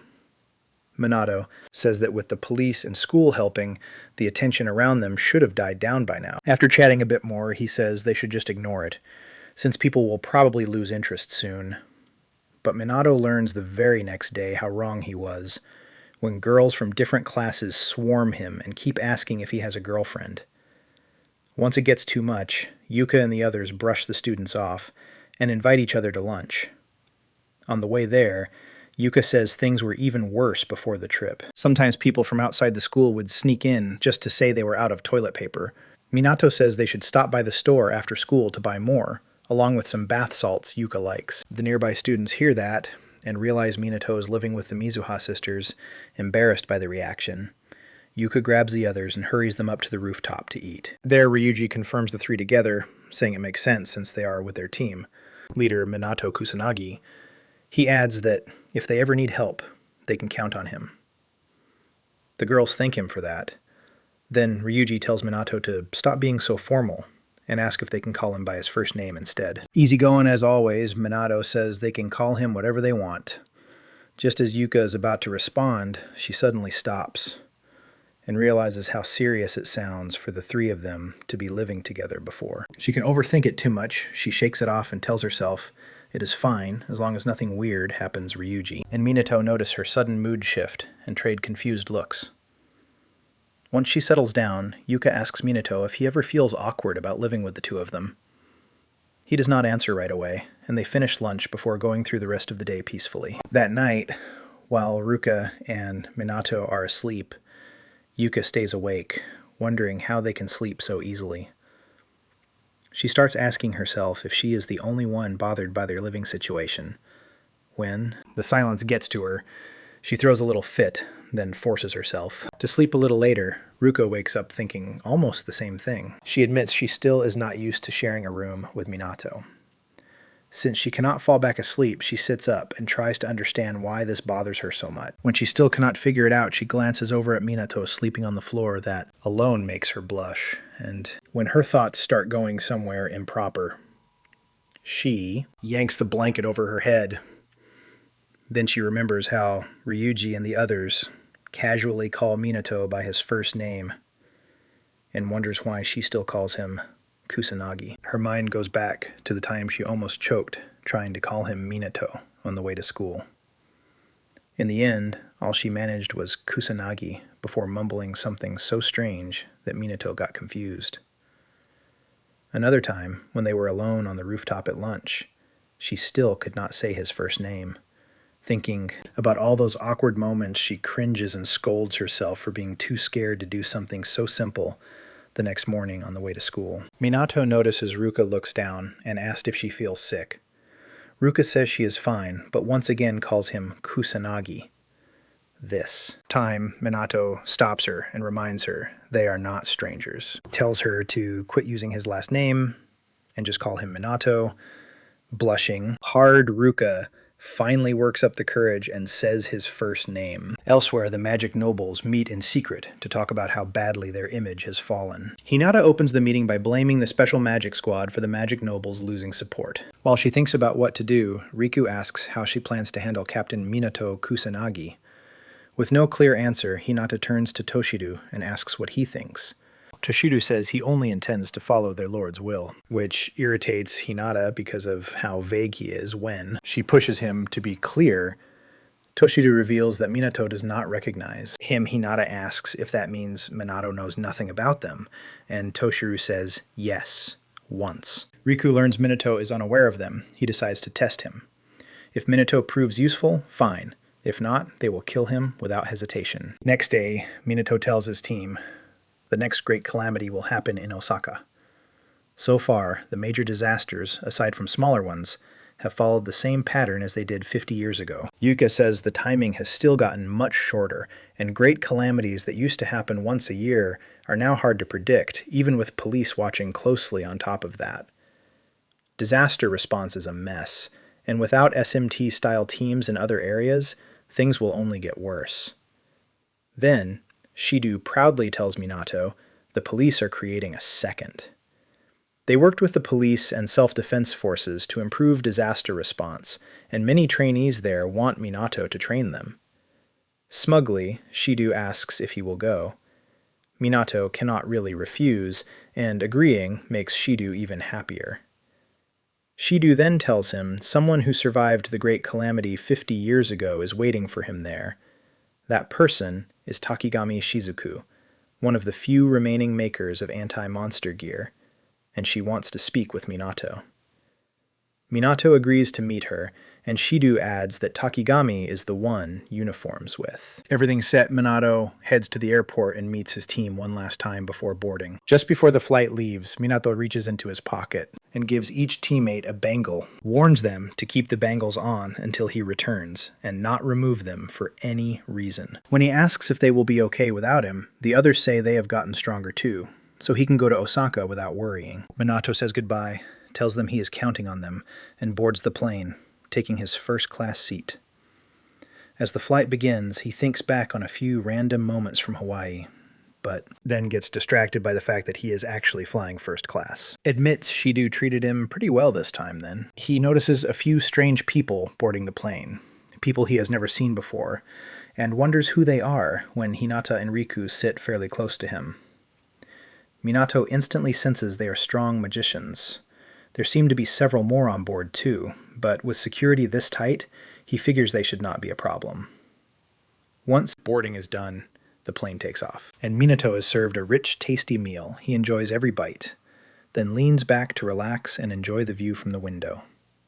Sadly, he barely gets the chance because some illegal mages who boarded earlier stand up and take several passengers hostage, including Minato. They warn everyone that if the passengers do not obey, they will start killing people. Still, Minato, Hinata, and Riku stay quiet in their seats as if waiting for the right moment. As the hijacking continues, Minato counts the illegal mages and realizes there are 10 of them. He takes them down one at a time. The other passengers could get hurt, and if he uses stronger magic, he might damage the plane. So he decides he cannot deal with them alone and will need help. By now the whole plane is in chaos, with passengers begging for mercy while the hijackers shout at them to stay quiet if they want to live. Soon the criminals have the entire plane under control. One of the mages walks up to Minato and orders him to have the BR members released, saying they won't accept this treatment of superior mages, when they'll kill the hostages one by one before starting the countdown. They check with the pilot to make sure he heard the threat. With Minato's also no time to spare, Minato weighs his next move carefully, trades a look with Riku and Hinata, who are quietly building up mana, waiting for the signal to attack, but one mage notices Minato acting strange, and another warns he'll die if he moves. A moment later, while the hijackers are distracted, Hinata and Riku rush in and start dropping them, one after another, as fast as possible, after the ones guarding the passengers go down. Riku, Hinata, and Minato share a quick look before moving through the cabin to take out the rest during the fight. Some of the mages try to shoot Hinata down, but she's far above them in power. Riku and Minato keep beating the hijackers down without slowing soon. One mage grabs a flight attendant and threatens to crash the plane if they don't stop. The second his focus slips, Minato lunges in, kicks him down, and frees the attendant. At the same time, Hinata and Riku drop the other two, leaving the passengers stunned that these three strangers save them. As people rush over to thank them, Hinata mocks the mages for going down so fast and making the fight boring Minato, though senses something wrong in the cockpit, so he tells the others it's not over and runs for the cockpit door. Inside, the three find another illegal mage holding the pilot at gunpoint, warning them not to come closer, fed up with these thugs. Hinata slams him with a brutal punch, but as he drops, he fires and hits one of the plane's controls. Minato has already shielded the pilot, but he instantly knows they're in trouble. The plane loses balance at once and starts shaking hard. After trying every move he can, the pilot says they're done. The controls won't respond, and the radio is dead. If nothing changes, they'll crash into the mountains. Hearing that, Hinata panics, grabs the pilot, and begs him to save them, so they don't die. Then one of the windows breaks, and freezing air from outside starts whipping through. The cockpit, the co-pilot groans that they might freeze before they crash. Seeing how bad things are, Hinata asks the others for ideas. Riku gloomily says they should just die together, after snapping at him for saying that. Hinata starts wondering if this is really the end. With no options left, the pilot and co-pilot accept their fate and tell everyone to prepare for death. Then Minato, who stayed quiet the whole time, finally smiles and says he'll save everyone. The pilot warns him this isn't something a normal human can fix. They're all doomed. Done. Listening to that, Minato walks to window and ignores their shouts and questions. Then he jumps out of the plane, Hinata, First thinks Minato ran to save himself, but she takes that back when the plane starts dropping fast, putting everyone on board minutes from death. By now, passengers are saying final prayers, while the pilot desperately tries to pull the nose up and avoid crashing into the sea right before impact after all hope seems gone. A miracle happens. The plane steadies itself and starts climbing again. Both pilots stare in shock, wondering what just happened. He's supporting the whole aircraft by himself, sure. Enough, Minato is under the plane, carrying over 230 tons and guiding it toward the nearest airport. Explains that he first made a huge barrier under the plane with void magic, then boosted his body with magical martial arts and used wind magic to steer it toward a safe landing. Since it's his first time holding up a plane, it isn't easy. Even now, the pilot can't believe one person is carrying a 230-ton aircraft thousands of meters in the air. Seeing what Minato can do, the pilot starts viewing him like a monster and takes a deep interest in him. By then, the flight attendants and passengers finally calm down after the pilot says they're safe for now. A father and his little daughter even cry with relief, happy they get to live. But the pilot warns them not to celebrate yet. He's found that the landing gear won't come out either. That means a safe landing now depends completely on Minato. So the pilot lines them up with the nearest runway and points the plane toward it, hoping Minato has a plan for the landing. As the damaged plane nears the runway, Minato, still holding it from below, casts a level 6 void spell, High Magic Wall. He uses the barrier to soften the descent and slow the plane until it stops. Once Minato pulls off the landing, the whole cabin bursts into cheers, with strangers hugging each other. Even the pilot salutes SMT Captain Kusanagi. Minato like a soldier. Riku and Hinata just keep staring at him unimpressed, waiting for their later meeting. As soon as he gets off the plane, reporters swarm him, asking how he saved everyone from the crash. Minato is already irritated after the most stressful flight of his life, before he snaps. Security steps in, pushes the media back, and promises a later press conference. Then they escort Minato to Takigami's home to meet her. Right before he leaves, Hinata and Riku stop him and praise him, clearly trying to get on his good side. But Minato doesn't take all the credit. He praises both of them too, seeing that their little plan failed. The pair toss out a few more casual remarks and leave, with Hinata firmly saying she hopes they meet again soon after Minato is guided to Takigami's meeting room, where the elderly Takigami welcomes him inside. After they sit down, Takigami says she called him because she's interested in his recent feats in magic.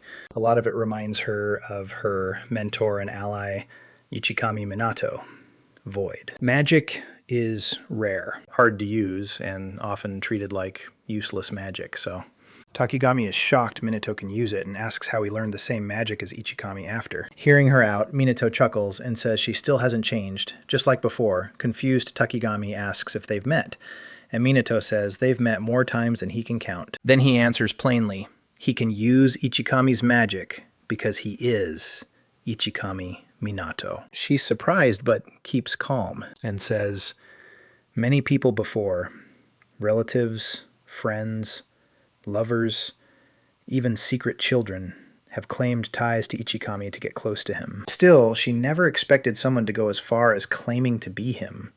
So she assumes Minato is another fake Takigami, apologizes for being rude, then politely asks him to leave. Before going, Minato brings up meeting two brothers earlier and seeing that the younger one had a doll of Ichikami.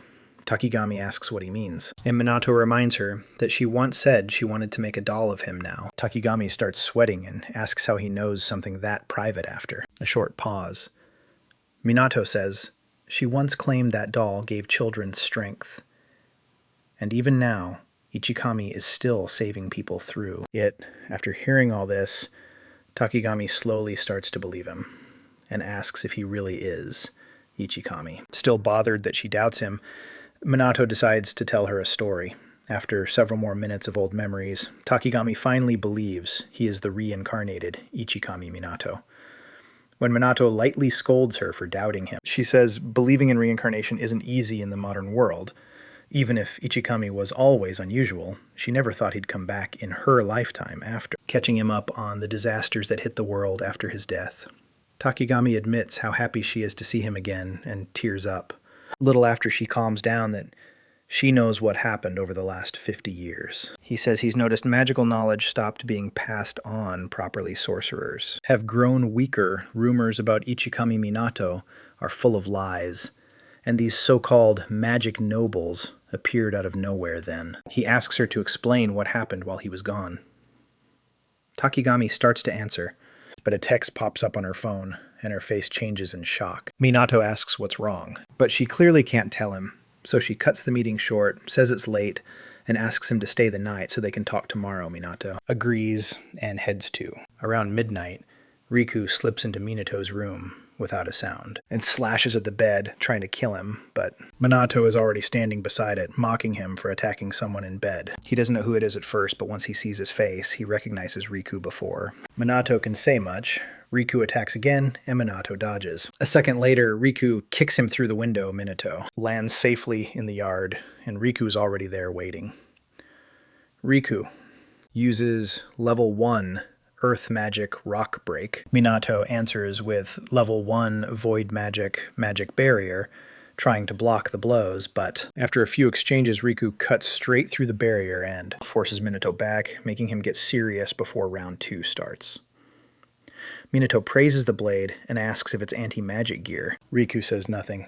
Both of them gather mana and get ready again right before they clash. Hinata appears and orders them to stop. Minato says he knew she'd be mixed up in this. Hinata ignores that and tells him not to resist their summons. To make sure he listens, she shows live feeds of her people sneaking up friends at their homes and threatens to kill them in their sleep if he refuses. Seeing the trap, Minato stays calm and asks what they want. Hinata introduces herself, and Riku then says their only demand is simple: join them as a magic noble, and gain rank, money, power, and even women if he wants more. Then that she says joining them will let him protect his friends and give absolute orders if he refuses. Even if he escapes tonight, the magic nobles will hunt him and make life miserable for him. Join their little group of lazy magicians, and Hinata gets furious. She grabs her phone, muttering about using his friends as collateral, then tells her men at each location to start Plan B. She wants to make sure Minato never acts proud again. But just as her men move in the bangles Minato gave his allies before leaving for a soccer begin to glow. While everyone is still asleep, they create yellow magic, made copies of Minato's shape, and Hinata's men panic at the sight. Before they can react, the figures use level 5 high magic drain void magic and wipe them out instantly. A few minutes later, Minato tries to contact them. When no one answers, Riku realizes they've all been taken out. Angry, Hinata demands Minato explain what he did, but Minato shoots back that she should have expected this unless she's an idiot, even though she finds him irritating.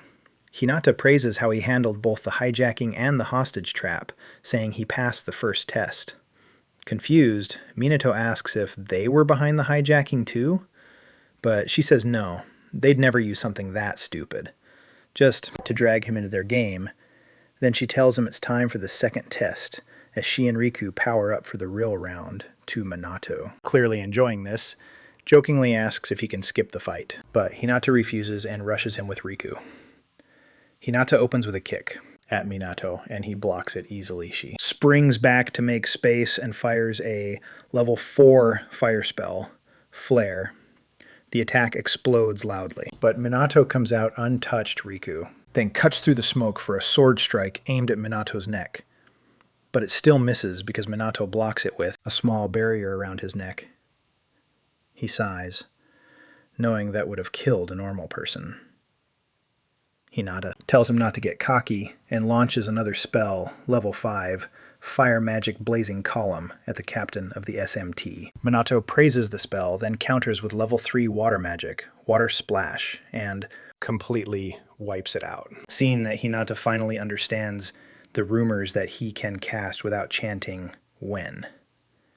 He cancels her level 5 spell with a level 3 one. She feels like he's making fun of her magic. Riku attacks again, but Minato dodges and tells them to take the battle into the sky. Hinata accepts at once and flies up with her pet fighter, Rikushi. Admits they underestimated him before, but not anymore. Then both of them unleash their strongest spells. Hinata casts level 7 fire magic Demon's Blaze, while Riku uses level 7 earth magic Comet. After bragging that Minato can't stop her ultimate move, the pair launches both attacks at him together. Minato isn't impressed. He casts level 7 Void Magic Vanish, which swallows both attacks and erases them completely. Hinata and Riku are left stunned, unable to process what just happened. To spell it out for them, Minato says he broke down and scattered the magical energy to limit damage to the area. Hinata calls that nonsense and says it doesn't count, like he's cheating a real fight. She claims everything so far was meaningless and says now she'll show him her true power. Before she can, the air around them suddenly changes, and all three notice it. Then the sky turns red, and Minato realizes the calamity has reached Osaka to him. With everything else going on, this feels way too perfect to be a coincidence. Back inside, Takigami sees the red glow from her window. She watches it for a moment, then closes the blinds. Hinata sees the calamity too, but ignores it, still wanting to keep fighting and crush Minato. Before she can rush in, Riku stops her and reminds her of their mission. Hinata realizes he's right and reins herself in, while Minato says their fight has to wait. He needs to deal with the calamity. He flies to the ruined district left behind after the Great Calamity 50 years ago. Looking over the area, he compares it to Shibuya and notes that monsters still come out there, even without an active calamity, because of how dangerous it is. He doubts any sane person would be around when he senses swarms of smaller monsters across the city. Minato quickly realizes he can't cover everything alone. If they spread into human areas, people will die, so he needs help, fast. Just as he thinks about calling for backup, Riku and Hinata arrive. Minato welcomes them with a jab that they must have given up trying to kill him. Riku says the fight before was only a test, and since Minato passed, they'll work together for now. Minato accepts, though he knows this isn't over. As monsters flood the streets, the three move out to stop them. Hinata, eager for action, jumps in dramatically and calls it a show. She blasts a full horde away with level 5 blazing column. Riku handles plenty on his side too. Above them, Minato fires a level 5 void magic, cutting down weaker monsters while waiting for the boss. As he scans the field, Minato notices an old man walking with a cane. Worried, he lands and asks if the man is all right, but the old man says nothing.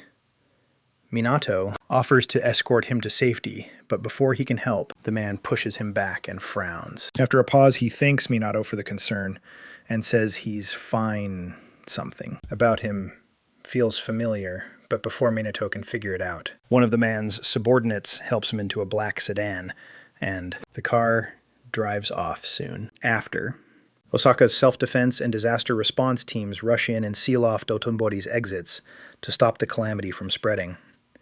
Their fast response impresses Minato and reminds him of what Shidu said about how prepared they were, even without much real experience. As they build their line, Minato lands beside an officer who mistakes him for a lost kid. But once the officer recognizes him as the captain of the special magic team, he quickly lets Minato help. Monster sneaks up behind to stay alert and asks for a status report then. Officer says the police and SDF have sealed off Dotonbori and are focused on getting civilians out safely, but they admit they have no way to stop the boss monster on their own. Minato tells them not to worry.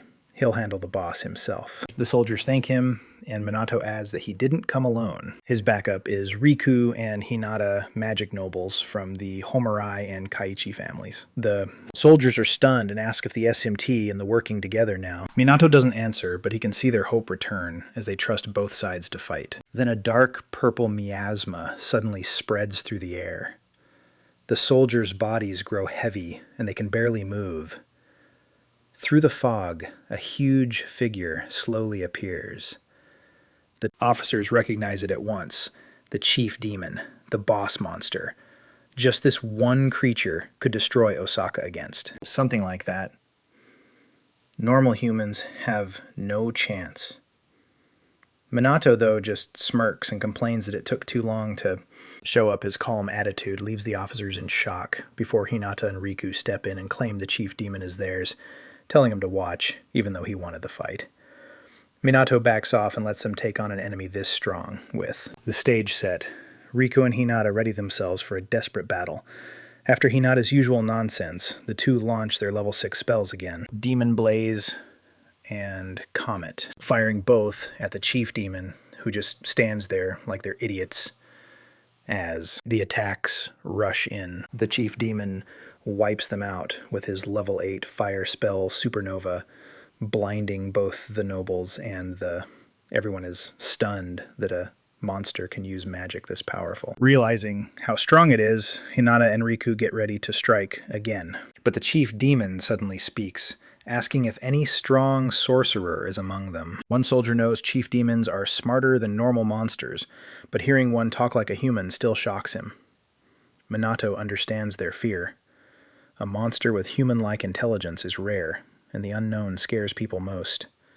Still, he says nothing, and just watches the nobles keep making fools of themselves. After missing once, Hinata throws another fit using a fire spell even stronger than Demon Blaze. Riku, just as angry, coats his sword in level 8 Gravity Magic Dimensional Blade. Seeing them finally use original spells, Minato gets interested and hopes their teamwork can finish the chief demon. As they get ready to attack the chief demon, comments on someone's magic power.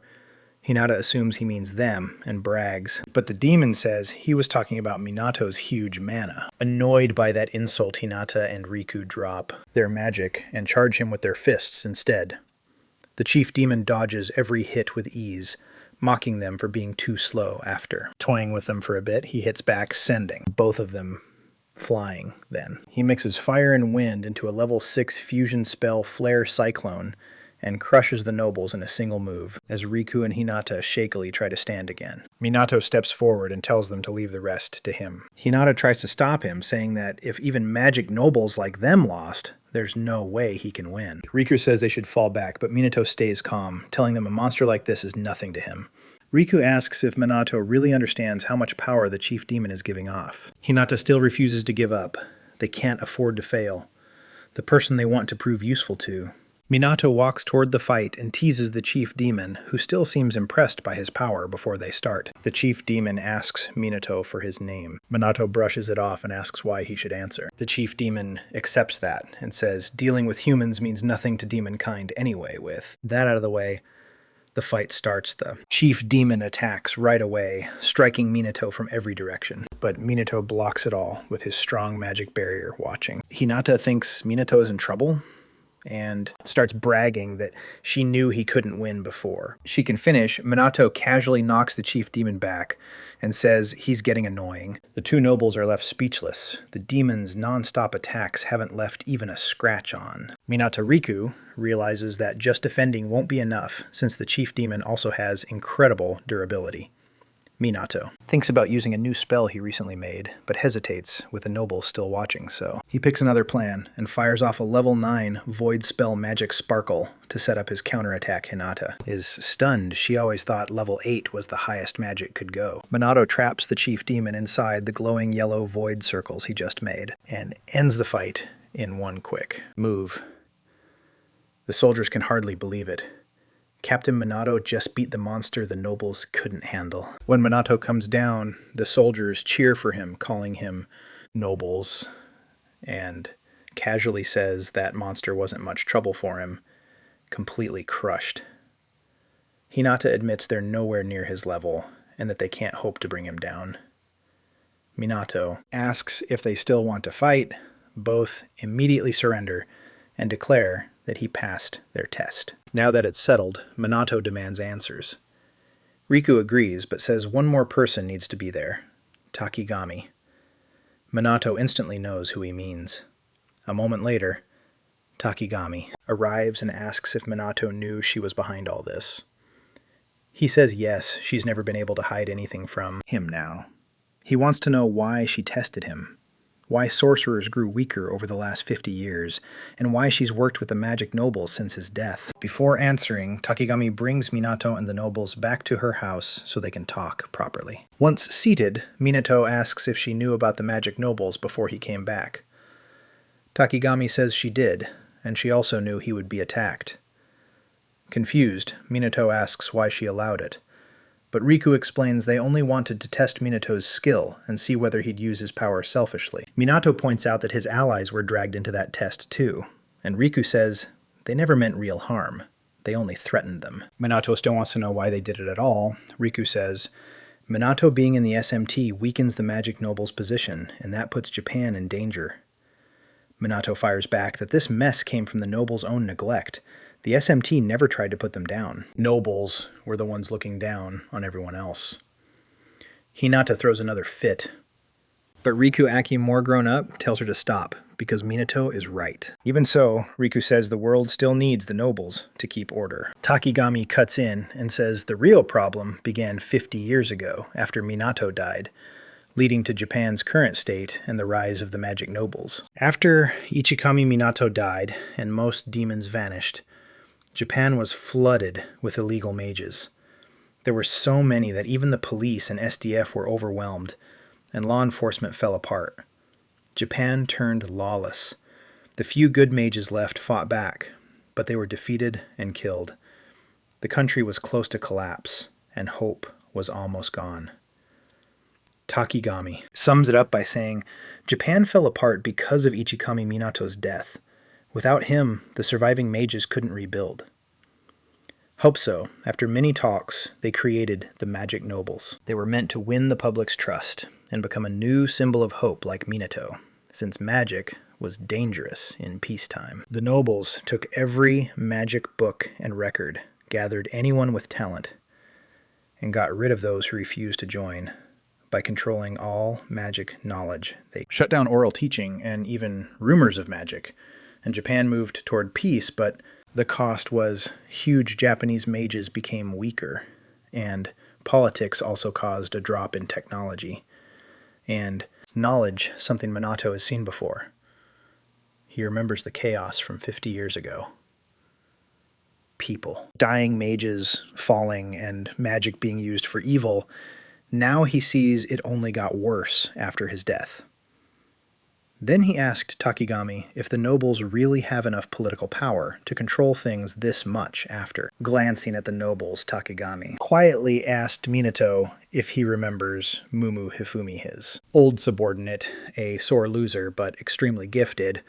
When Minato says yes, she reveals Mumu is now chairman of the powerful Mumu group. He was already known as heir to the Mumu conglomerate, and for the past 50 years, he's been funding the magic nobles. That finally makes their influence clear to Minato, though he never knew Mumu was an heir. Takigami laughs at how little Ichikami Minato cares about status, money, or fame. He's always only cared about magic and people.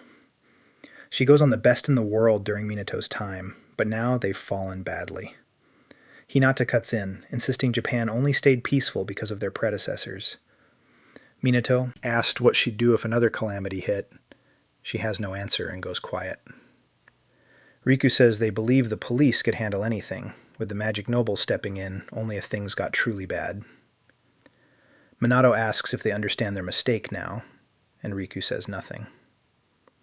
Minato turns back to Takigami and asks if she knew all this. She says yes. She's been involved for 50 years. Though she isn't a magic noble, and doesn't have their power or influence right now, she's just an anti-monster gear maker, satisfied with that role. Even after hearing everything Minato feels, she's still hiding something, so he asks if there are any more secrets, and she says she's told him all of it. With that, Minato changes course and proposes an alliance between the magic nobles and the SMT to deal with DR better. Minato makes it clear that if they agree he won't serve under them, this will be a partnership.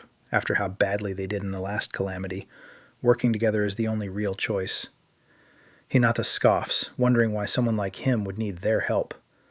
Minato says even he has limits, and if the nobles join SMT, he'll let the pass go.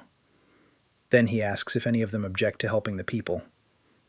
Riku admits they can't beat the chief demon alone and agrees that trusting Minato is their best move. Takigami says she'll help too with her anti-monster gear. Minato gladly accepts after more complaining and one last fit. Hinata finally agrees, so long as Minato never brings up the chief demon failure again.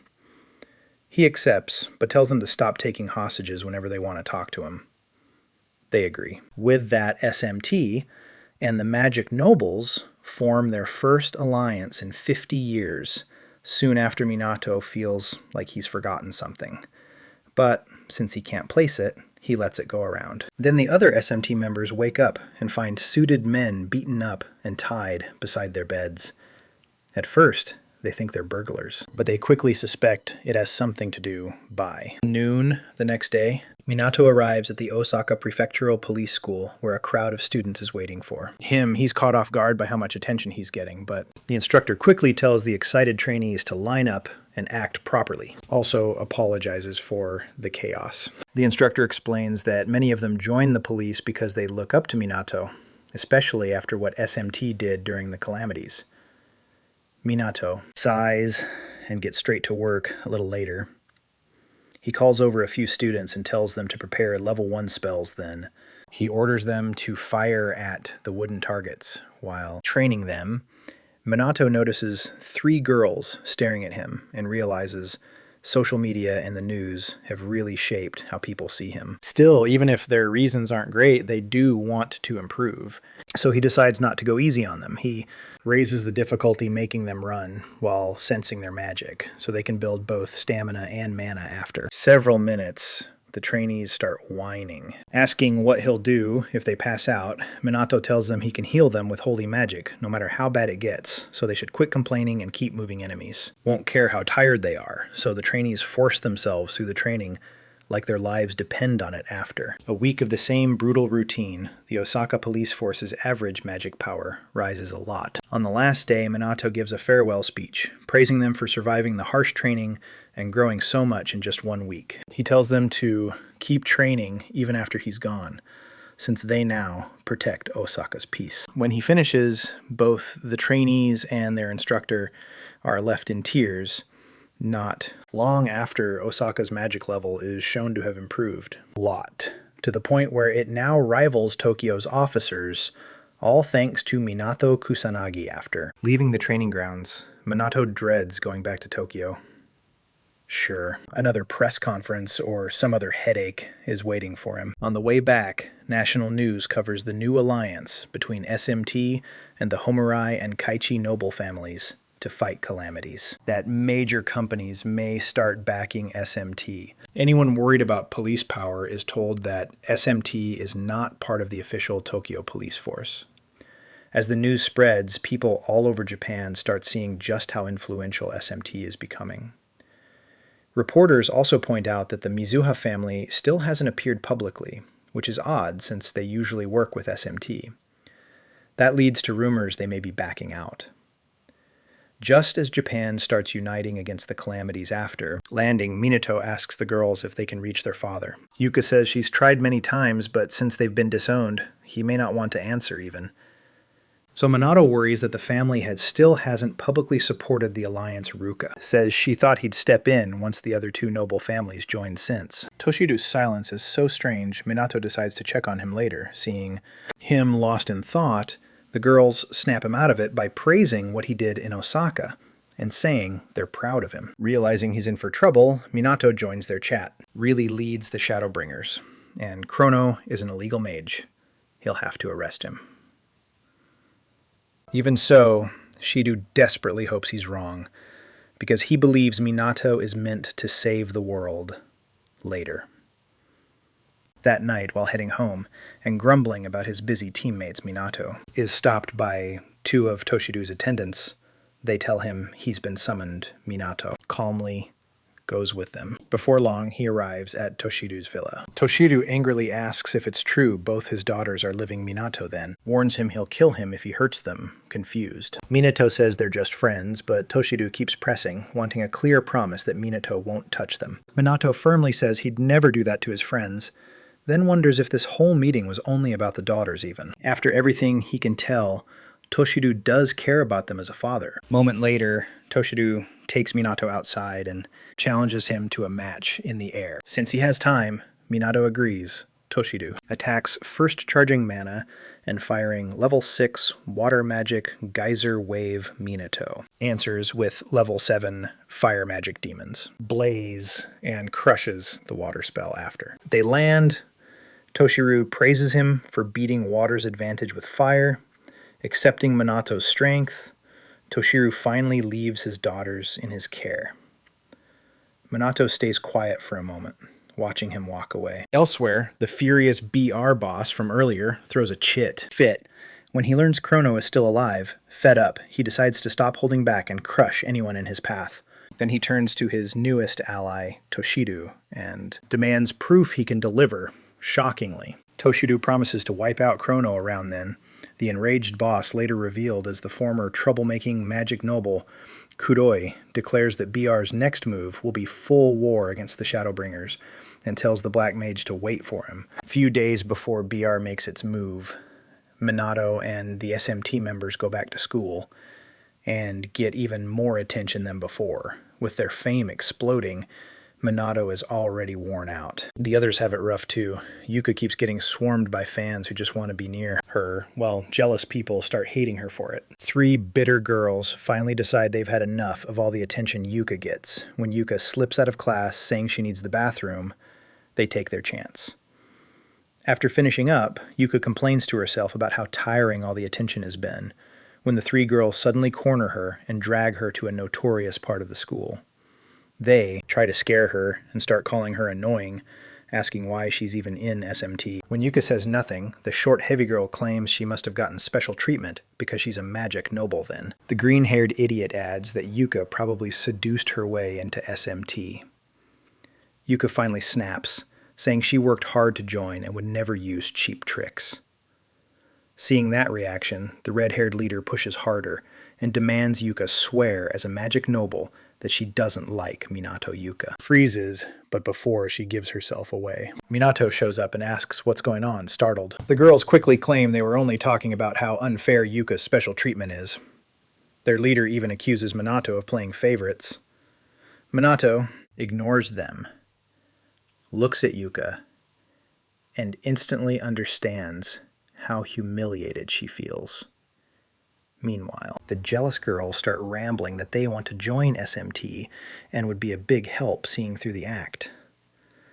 Minato decides to go along with it, holds back his anger for now, and tells them to join the SMT entrance course instead if they're really that eager he says they can. Ruka they'll be taking the course at.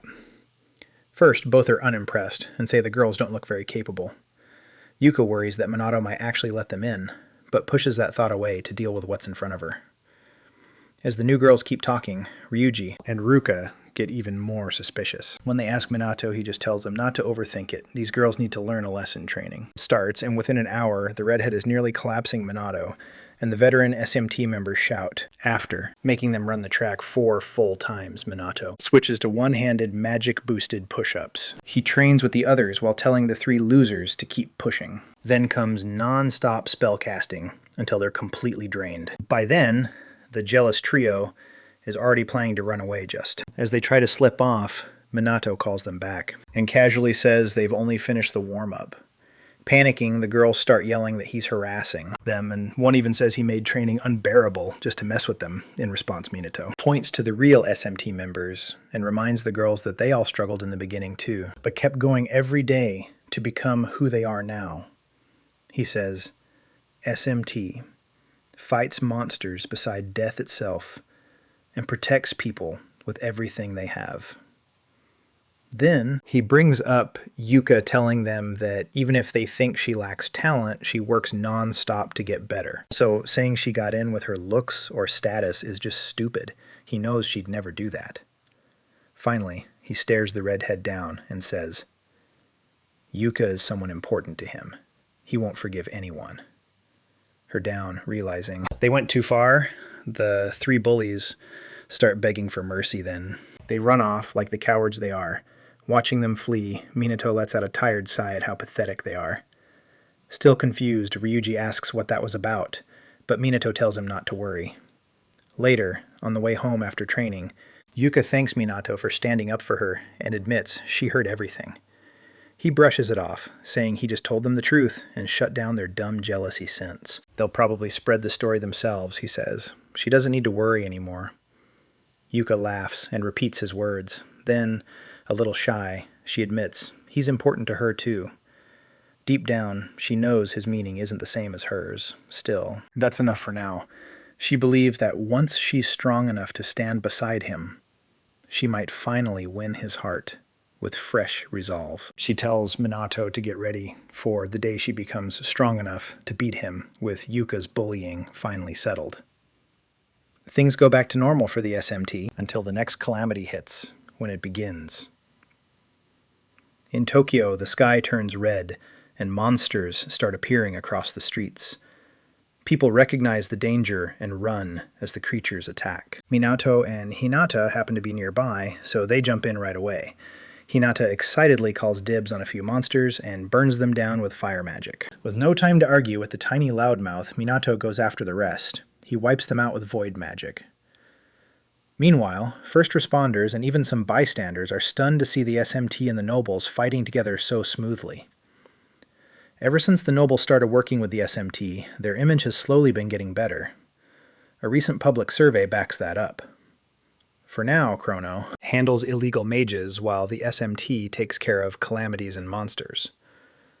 But since the SMT's main members are students, not police, the group still isn't fully accepted as an emergency force, which only adds to criticism of the police. A few days later, Minato visits Leona's comatose brother Kai at the hospital, while disguised as Shadowbringer under cover of. At night, he slips into Kai's room and places a hand on his forehead, trying to heal him with angel breath. Level 7 holy spell, even though holy magic usually can't cure a coma, Minato hopes it can at least help Kai's body and mind. But even after several tries, nothing changes. He starts to think holy magic just won't work on this. Still remembering how much hope Leona clings to whenever Kai is mentioned. Minato refuses to quit just as he gets ready to try something else. The door suddenly opens, and he quickly hides. Leona walks in, briefly sensing someone else there, but brushes it off. She goes to her brother and continues the story from yesterday, this time talking about Chrono's amazing magic, how dependable he is and how he takes charge. She admits she really admires him, but says his coaching is pure hell. His training is so harsh, it feels downright evil. But, as she jokes, her face slowly changes, clutching Kai's blanket. She promises she won't stop fighting until no one else ends up like him, even if it costs her everything. She swears to bring down the Black Rebellion with Chrono. Then she breaks down, crying, apologizing to her brother again for what happened. Mentioned A. Little later, Leona arrives and introduces the new members. Minato catches her off guard by asking for proper introductions. She explains these aren't random people. They came looking for her after seeing her posts an enlightenment campaign online. She gave out only limited details on purpose to see if they were serious enough to find her. Now that they have, she tells Minato she already checked their identities and screened them carefully. The recruits get excited and start gushing over Minato, but Leona quickly shuts that down once things calm down. Minato don't back down and tell him to push them as hard as he wants. Pleased with their attitude, Minato begins training them, and nearly kills them with how brutal it is. They started off way too fired up, but soon proved they were serious. Under Minato's harsh training, they improved fast. Within a week, Minato puts together a special team for hacking and information control, along with an action squad meant to strike and destroy BR hideouts. As Shadowbringer's reach grows, he even gets support from parts of the underworld. BR. Hideouts keep getting destroyed, leaving the police confused about what the Black Mage really wants. But Shidu never wavers. Illegal mages are criminals in his eyes. To him, Shadowbringer isn't a hero, just another outlaw. He's determined not to let these so-called saviors avoid justice. At the same time, Kudoi throws another tantrum, furious that the Black Mage keeps defying him. Before he can smash something, a subordinate reports that the next operation is ready. Kudoi still calls them slow and useless, but stays fixed on one goal. He swears he'll personally corner and kill Minato and Chrono, no matter what. The next day, during SMP training, Shidu watches the whole routine, and can't shake the thought that Captain Minato might be Chrono with his age skills. And when Chrono first appeared, the suspicion is hard to ignore. While he's lost in thought, Ryuji and the girls apologize to Minato for breaking their bracelets in their sleep weeks ago after. Hearing them out, Minato says it's fine and guesses the bracelets had simply hit their limit. Privately, though he realizes, a beginner. Even so, Ryuji and the others are still mad that the nobles attacked them at night just to test them, like they could do whatever they wanted. Minato understands and admits he's angry too, but since working with the nobles matters going forward, he asks his team to let this one go. They reluctantly agree, then start blaming themselves for being too weak to even notice the attack. That's when Yuiko remembers how confused the magic nobles looked after waking up, and asks Minato what happened. She says they still seemed out of it. Minato explains he used a drain spell that stole their magic and blurred their memories. They may not remember anything from before or after it hit with. Training done for the day, Minato suggests they all head home together, but his subordinates quickly turn him down with all kinds of excuses. Since he's been left behind, Shidu offers him a ride, and Minato accepts on the way back. Shidu brings up Shadowbringer's rising influence and says as a police officer he can't just ignore it. Sensing the point, Minato asks if Shidu still suspects him.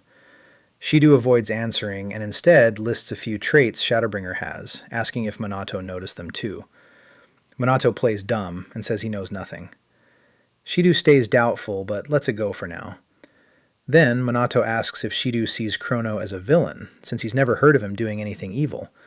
Shidu admits he's heard Chrono as a good person, so Minato asks why he hates him so much. Shidu answers that Chrono is still a criminal. Then, to explain why he feels that way, he shares his past. His father was an outstanding police officer with a strong sense of justice. Well, most people saw criminals as monsters. His father believed they still had consciences, and that treating them with respect could make them face their mistakes. Shidu admired that belief, and it inspired him to become a cop too. But his father was killed while trying to talk down a criminal holding hostages. Had no weapon and no defense, and the criminal attacked him with magic since. He couldn't use magic himself, he never had a chance. The criminal was later arrested for robbery and murder. When asked why he killed Shidu's father, he said he was scared of the unarmed man. Just remembering that makes Shidu lose control. Snaps that the ones who should feel fear are the victims people like his father, who died over something so stupid. Then he makes his view clear. He will never forgive criminals, even if they save people they still shouldn't be excused otherwise. Honest people will have nothing left to believe in, as Shidu sits with. That pain, Minato realizes this belief is rooted deep inside him. After calming down, Shidu apologizes for getting emotional and drops Minato off, saying he'll be counting on him again tomorrow. The next morning, the SMT gathers for training, but Minato is late, which almost never happens after. A few minutes, he rushes out of class, grumbling about teachers who talk too much.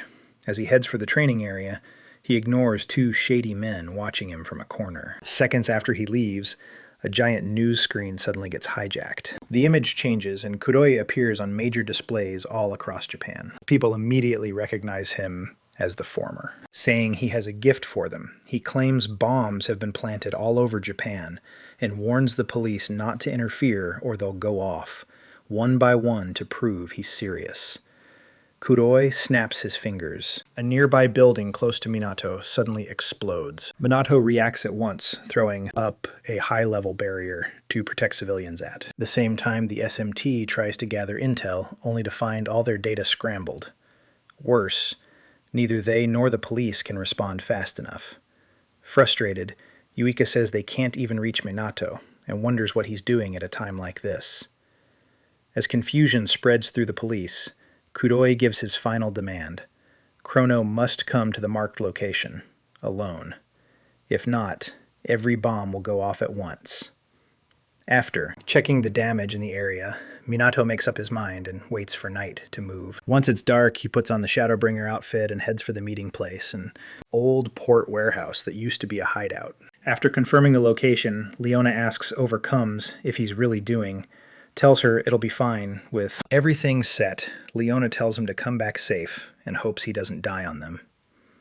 After calming Leona down one more time, Minato flies across the city. He lands at the target warehouse, light switch on as soon as he walks in. Showing dozens of illegal BR mages, Kuroi greets him with a smirk, saying he's been waiting to watch him die. He brags that everyone there is a high-level BR mage. Colonel Minato asks if beating everyone there will be enough to bring BR down. Kuroi laughs at his nerve before he can say more. One mage calls Chrono a fool for thinking he can win alone. Kuroi grabs that man by the throat and snaps that underestimating Chrono is exactly why people lose to him. Now that Chrono showed up, Kuroi says he won't hold back and will kill him without making a single mistake. Chrono, ready to fight, asks if he really believes that, but Kuroi stops him and warns that if he resists, the bombs across the city, knowing he's serious. Chrono stays still and waits. Kuroi orders his men to kill him, and they all attack at once. None of it lands. Kuroi thinks Chrono used a barrier and tells them to keep firing when it fails again. Chrono tells them level 3 magic can't touch him. Kuroi loses it and even lashes out at his own men, calling them worthless. Chrono dismisses them as trash. Kuroi snarls that this same trash will tear him apart. He admits Chrono would normally be out of his league, but says things change now that he has new guns. Seeing them, Chrono assumes they're normal weapons and says, "Bullets won't work on me." The moment he finishes, Kuroi fires and a shot cuts his right cheek. Chrono is actually hurt. Kuroi bursts out laughing at his reaction. He explains the gun is anti-magic, loaded with bullets that break magic apart. Then he fires 3 more shots, each one grazing Chrono. Kuroi says it's been a while since he last used a gun, so his aim is a little rusty. But he's shocked when Chrono heals on instinct, thinking it's holy magic. Kuroi calls him out. Chrono corrects him. It's natural magic that heals him automatically. Kuroi says that changes nothing. It just means he gets to hurt Chrono more. He fires 3 more times while taunting him, but once again the bullets only graze him, and Chrono heals right away. Now, Kuroi starts feeling that something is wrong. None of his shots hit cleanly. He briefly wonders if Chrono is dodging, then rejects it as impossible. While Kuroi thinks Chrono secretly checks with Leona and the others to see if their hidden mission is done, Kuroi notices and snaps at him for talking in the middle of a fight. Now that the mission is complete, Chrono casts Grand Typhoon, a level 5 wind spell, blowing away the illegal mages and tearing open the roof, wrecking the warehouse. Kuroi instantly orders the city bombs to detonate, but Chrono reveals his allies already disabled them. Free to focus. Before they clash, the SMT rushes in and stops it. Yuika reports every bomb has been disarmed, and Ruka tells BR to give up wanting. To keep his identity secret, Chrono quietly praises how fast the SMT got there, and wonders if they had been waiting close by. The SMT immediately recognizes Chrono as the Shadowbringer leader, and senses how strong his magic is. Sanada, who knows Chrono is really Minato, wants to help, worried he may be hiding injuries. With the tide turned, Chrono smugly asks if he still wants to fight. But just when they think it's over, Toshiru appears out of nowhere and offers Kuroi help. The girls are stunned to see their father siding with him and demand to know why he's with someone like Kuroi. Before Toshiru answers, Kuroi says it's because they're comrades still. Confused, Yuika and her sister keep pressing their father, trying to understand why he'd side with that bastard fed-up Toshiru. Coldly says he doesn't owe them any explanation. Girls go quiet and just stare at him. She do. But Kuroi asks if this is really the time to treat him like the enemy. Others agree they should work together, especially with Minato. Absent, Shidu reluctantly agrees to cooperate. For now. A second later, Kuroi throws special grenades at the SMT. Kuroi warns them to dodge, and they barely get clear. They quickly realize these are no normal grenades. Kuroi is shocked to see anti-magic weapons that aren't just guns. Kuroi smugly opens his coat, showing even more hidden gear, while Kuroi, the sisters, struggle with the idea of fighting their own father, Toshiru. Takes advantage of that and fires Azure Splash, a level 3 water spell, at them. Ruka answers with the same kind of spell, but hers is too weak. Toshiru's attack breaks right through it. With no other choice, the girls brace themselves then. Ryuji steps in with Rock Wall, a level 3 earth spell. Saving them from being swallowed by the attack, they thank him, and Toshiru admits they've improved and work well together. Still, he warns they're nowhere near him. His power rivals. Yuka refuses to back down. She and Ruka combine their mana and fire Geyser Wave, a level 7 water spell. Toshiru answers with the level 8 Tidal Wave and crushes their attack. He notes that they canceled part of his spell, but they're still far behind as the sisters fall defeated. Kuroi mocks how easy this has been, saying even the great Shadowbringer can't handle anti-magic weapons. He jeers that Chrono must have never fought guns before with. Toshiru beside him, Kuroi says Chrono has no chance, and even offers him, and he yells at him to stop acting so confident. He fires again, and this time, Chrono dodges every bullet. Kuroi first thinks it's luck, but the more he watches, the less he believes that, meanwhile. Toshiru shows off his level 8 water spell again, and asks what they think getting. No answer. He attacks Chrono, who dodges cleanly. Kuroi notices something strange in Chrono's movements, and quickly casts Night Raid, a level 5 dark spell, slipping behind him to strike, but Chrono avoids every slash Kuroi shoots again, and Chrono dodges that too. As Chrono catches his breath, another wave of water magic rushes at him. He raises a void barrier, but it cracks from the hit, watching. From the side, the SMT is stunned by how much mana is being thrown around, and starts feeling useless. Realizing they can't stand against Monado like this, they decide they need to act and prove themselves Shidu. Still bitter toward Monado, sees his chance with Chrono distracted and pinned down. He thinks they can finally stop him, especially with reinforcements coming for Toshiru not wanting to waste. The moment Shidu turns to Sonata and asks her to help capture Chrono, she hesitates and questions him. Shidu insists Chrono is an illegal mage fighting alone, so they have to arrest him. Now. She refuses at first, but he keeps pushing. He practically begs. Sonata clenches her fists and looks ahead, making Shidu think she agreed, but instead of attacking, she sends Chrono white magic, seeing that Chrono thinks the police just betrayed their only ally and started helping Chrono. A moment later, Shidu realizes Sonata, a level 5 holy spell on Chrono, Kuroi, immediately calls out the police for helping an illegal mage. Chrono ignores him since his passive magic already heals him. He wonders why Sonata used magic she knows he doesn't need then. He realizes she's trying to send him her feelings through that spell, so he accepts it and keeps fighting. Meanwhile, Shidu asks why she healed a criminal, and Sonata, fed up, says it's because Chrono is fighting for their sake. When he asks what she means, Sonata tells him to think. Why are they, who can barely move, still alive? And why hasn't... And she tells him the answer. Chrono is protecting all of them, even while Kuroi keeps shooting him. If not for Chrono, they would have become Kuroi's targets. That's why he won't move away from them. Even after hearing that Shidu still tries to call Chrono the villain, saying an illegal mage would never save the police. Seeing his doubt, Sonata reminds him that Chrono came there alone to save people and fight for others. By now, Shidu finally starts thinking. Seeing Chrono stay in place while covered in wounds makes him question everything he believed. Soon, the truth starts sinking in, especially when the girls say they'll fight beside Chrono. No matter that he's an illegal mage, Kuroi mocks them, saying people like them won't change anything because they're almost out of magic. Even so, as the SMT attacks with everything left, Yuika says that even if their mana is low, they can still do something. With that, they all turn to Toshiru, still floating on his water bubble. they force him back down to their level. The second he lands, Chrono hits him with Demon's Blaze.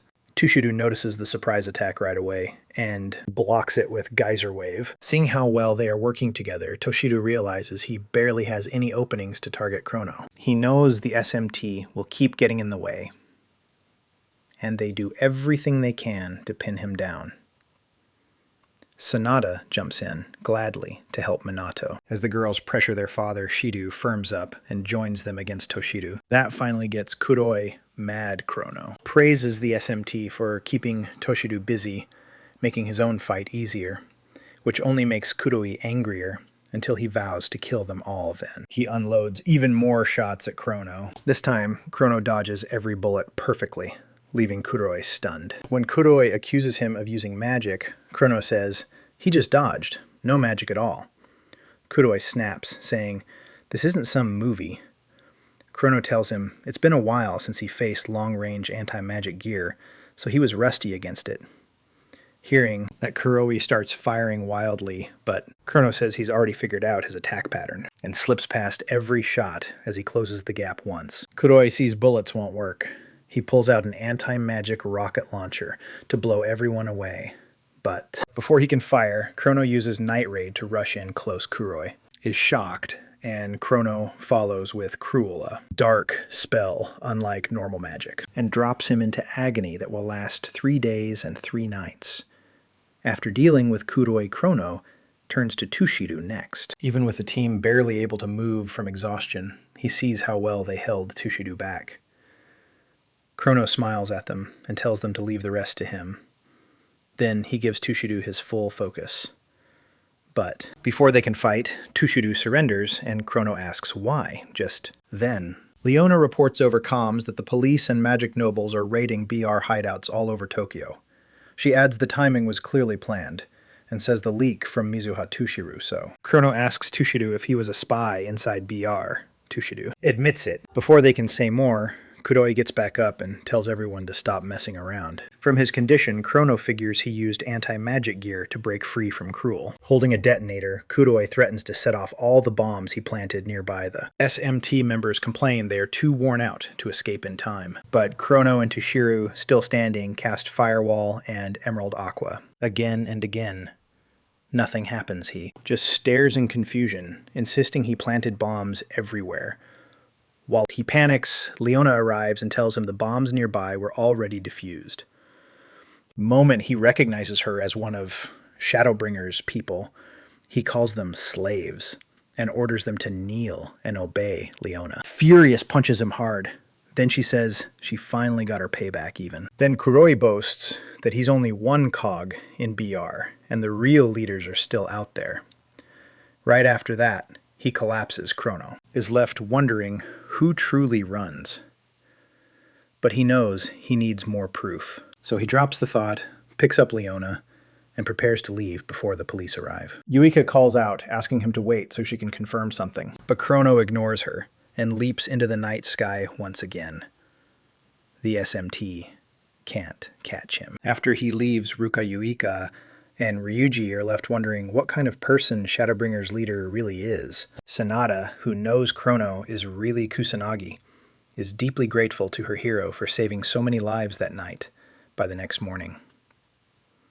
And BR, President Kuroi, has been arrested. Faces charges for plotting terror attacks, while the police get praised for defusing the bombs and showing off their anti-terror skill. Watching the report somewhere in the city, Hinata and Riku scoff at the media for giving the police credit. Meanwhile, Minato goes back to daily life as SMT captain. That morning, he heads to the Mizuha home with the team to see Toshidu. On the way, they ask why he was gone during the Kuroi operation. Minato lies and says there was an issue, and they accept it, though they tell him to contact them next time. When they reach the Mizuha house, they're welcomed in and shown to the meeting room there. The girls ask their father to explain everything, and Toshidu starts by saying he only pretended to work with Kuroi. He says he entered BR to clear the magic noble's name and stop illegal mages from running wild. Then he reveals Kuroi was not just a former magic noble, but also a major criminal who kept growing his power unchecked. So Toshido Yuika asks why he joined BR. Only now, Toshido explains that the police asked him to do it, because as the head of a magic noble family, he could get close to Kuroi more easily, especially since Kuroi had worked with Fuka before. Using that, Toshido gained his trust. He ends by saying that while he is not officially police, he was treated as an exception undercover investigator and will not be punished for what he did. Hearing that, the girls sigh in relief and criticize the police for putting their father through this. Meanwhile, the police, who seemed to bow to the magic nobles, and even Mizuha Toshido, who went incredibly far for this plan. He also questions why the police moved only now, when they could have acted sooner. To him, their excuse feels weak and suspicious. A flashback to Kuroi's defeat shows Chrono and Leona talking about how the police, despite being worse at gathering info, somehow knew that over half the bombs were fake. Chrono wonders if the criminals just ran out of real bombs. But Leona says that still, either way, the police moved way too fast, almost like they already knew. She says the whole thing feels off, but they have no proof. Yet. Back in the present, Toshido admits his sins, asks for forgiveness, and says he will publicly support the SMT and cancel his daughter's disownment. The girls instantly brighten up, happy they can proudly be part of the Mizuha family. Again, on the way home, Ryuji says so many good things happened that he can finally relax. Sonata, though, calls Minato and Chrono her heroes and wishes she could do something. She still can't forget that Chrono, even as an illegal mage, saved them. If Chrono really is Kusanagi, he no longer knows if arresting him would be right. Meanwhile, Yuika grows uneasy as she remembers Chrono's eyes that night and realizes they looked exactly like Minato's. Unable to ignore it, she starts wondering if they are the same person. Minato knows where this is heading and realizes things could get messy. That night, dressed as Chrono, he visits Kai in the hospital and keeps healing him with holy magic. When there is still no response, Chrono urges Kai to wake up, reminding him that his sister is waiting. Just then, Leona walks in. So, Chrono quickly hides outside the window. Leona softly tells her little brother that she and Chrono defeated the villains, so he does not need to worry anymore, and no one will hurt him again. A moment later, Kai says her name, and Leona immediately tells him she's right there. Now, awake Kai welcomes his sister back and says he did his best to stay strong while she was gone. Leona hugs him right away. Next day at lunch, on the school rooftop, Ryuji asks Minato and the girls to help watch his little siblings tomorrow. When they ask why, he explains he has a shift that will keep him out all day and late into the night. Usually he handles SMT work and his job while his mom works, but this time neither of them can, since he can't leave the kids alone that long. Ryuji asks for help. Minato agrees right away, saying he likes kids anyway, and Ryuji thanks him over and over. Yuika apologizes because since she's no longer disowned, Ryuji asks if she's going back to her father's house, but she says they're moving somewhere bigger instead. Then Yuka copies her father, saying the sisters should keep building their independence and seeing the outside world, as long as Kusanagi Minato stays with them.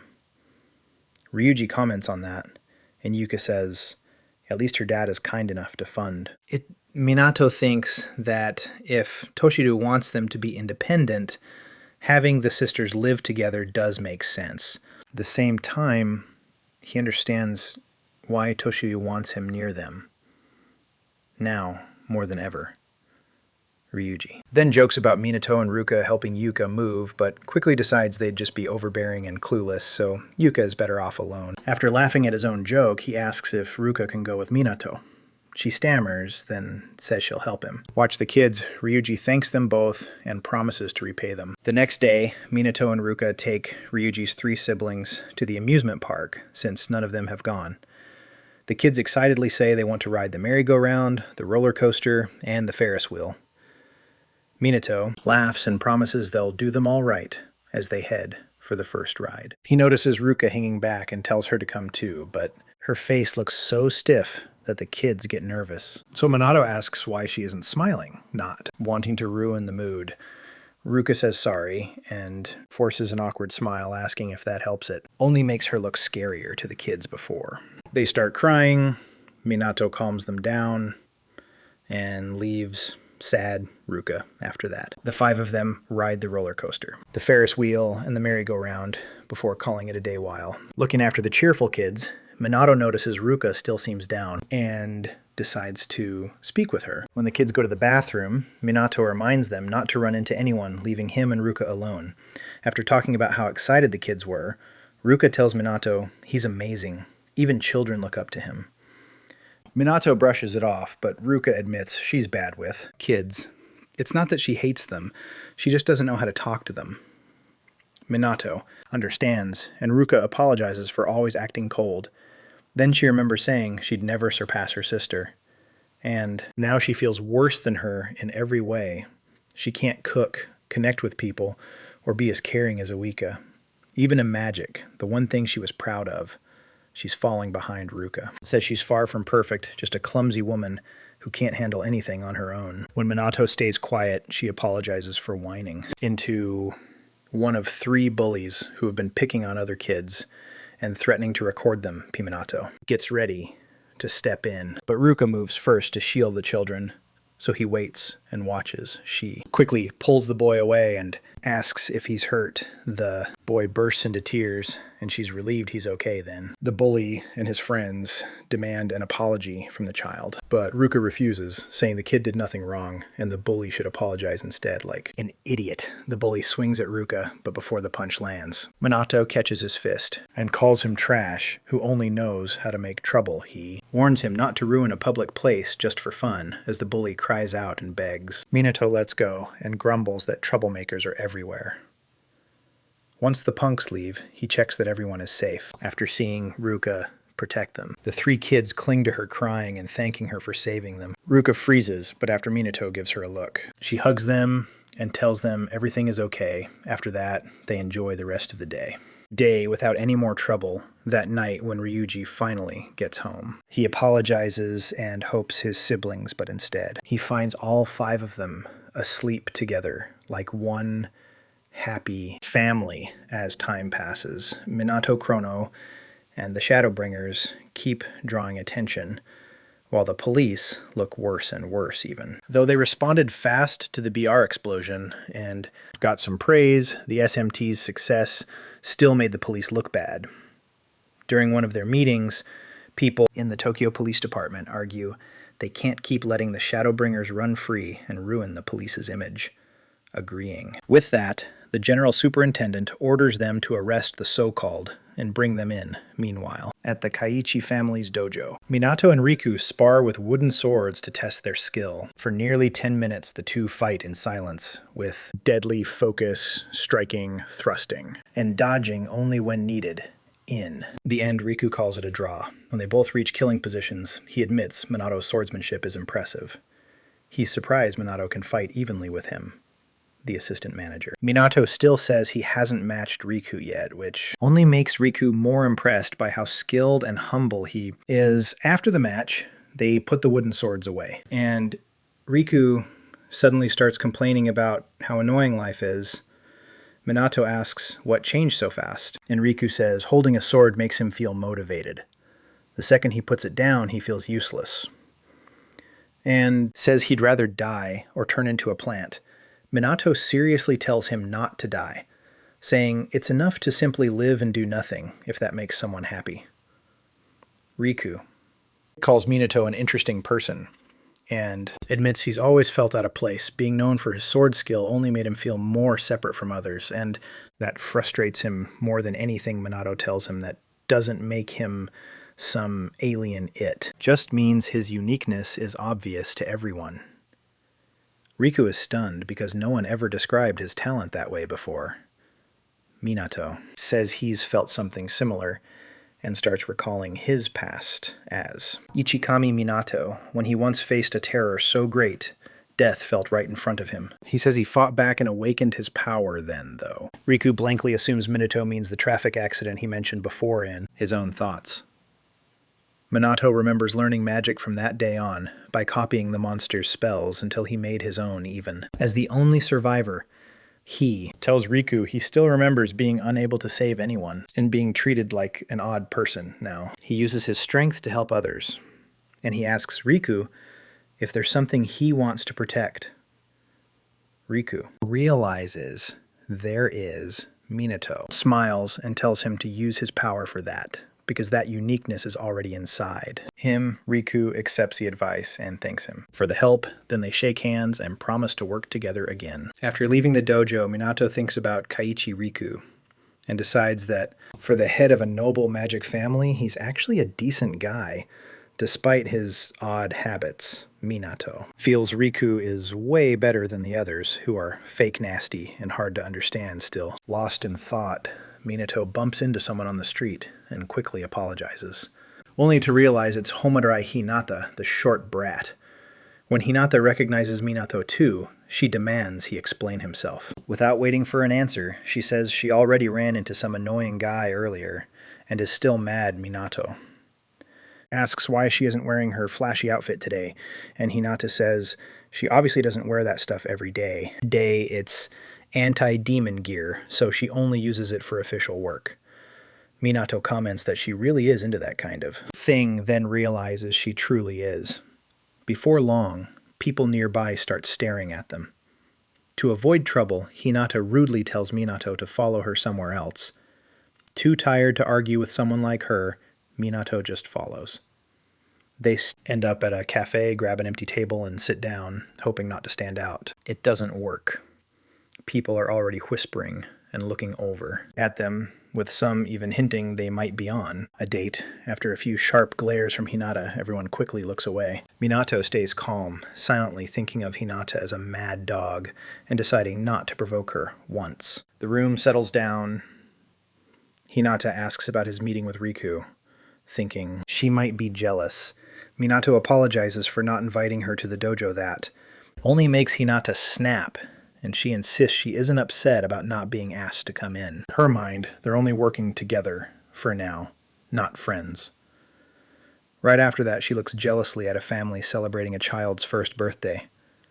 Minato says that's fine as long as they can still work together, annoyed by how calm he is. Hinata asks how he got so strong when Minato gives the road accident story. Again, she calls it nonsense and says no one gets that strong from just that. She knows his magic power is abnormal and magic doesn't work that way. In his head, Minato notes he's actually suppressing his power even more. Hinata also points out that if risking death was enough to raise magic power, no one would struggle this much. Fed up, she stands and demands the truth about his strength. Minato knows she's desperate to get stronger, but telling someone from this era that he's Ichikami's reincarnation would make no sense, and wouldn't help anyway, so he just tells her to train normally if she wants to improve. Frustrated, Hinata sighs and says Minato is impossible to read, before sitting back down. Then the waitress brings their order, and sets down Hinata's very, very parfait, after apologizing for the wait. Minato is stunned by how huge the parfait is, but Hinata lights up and says she's been waiting for this.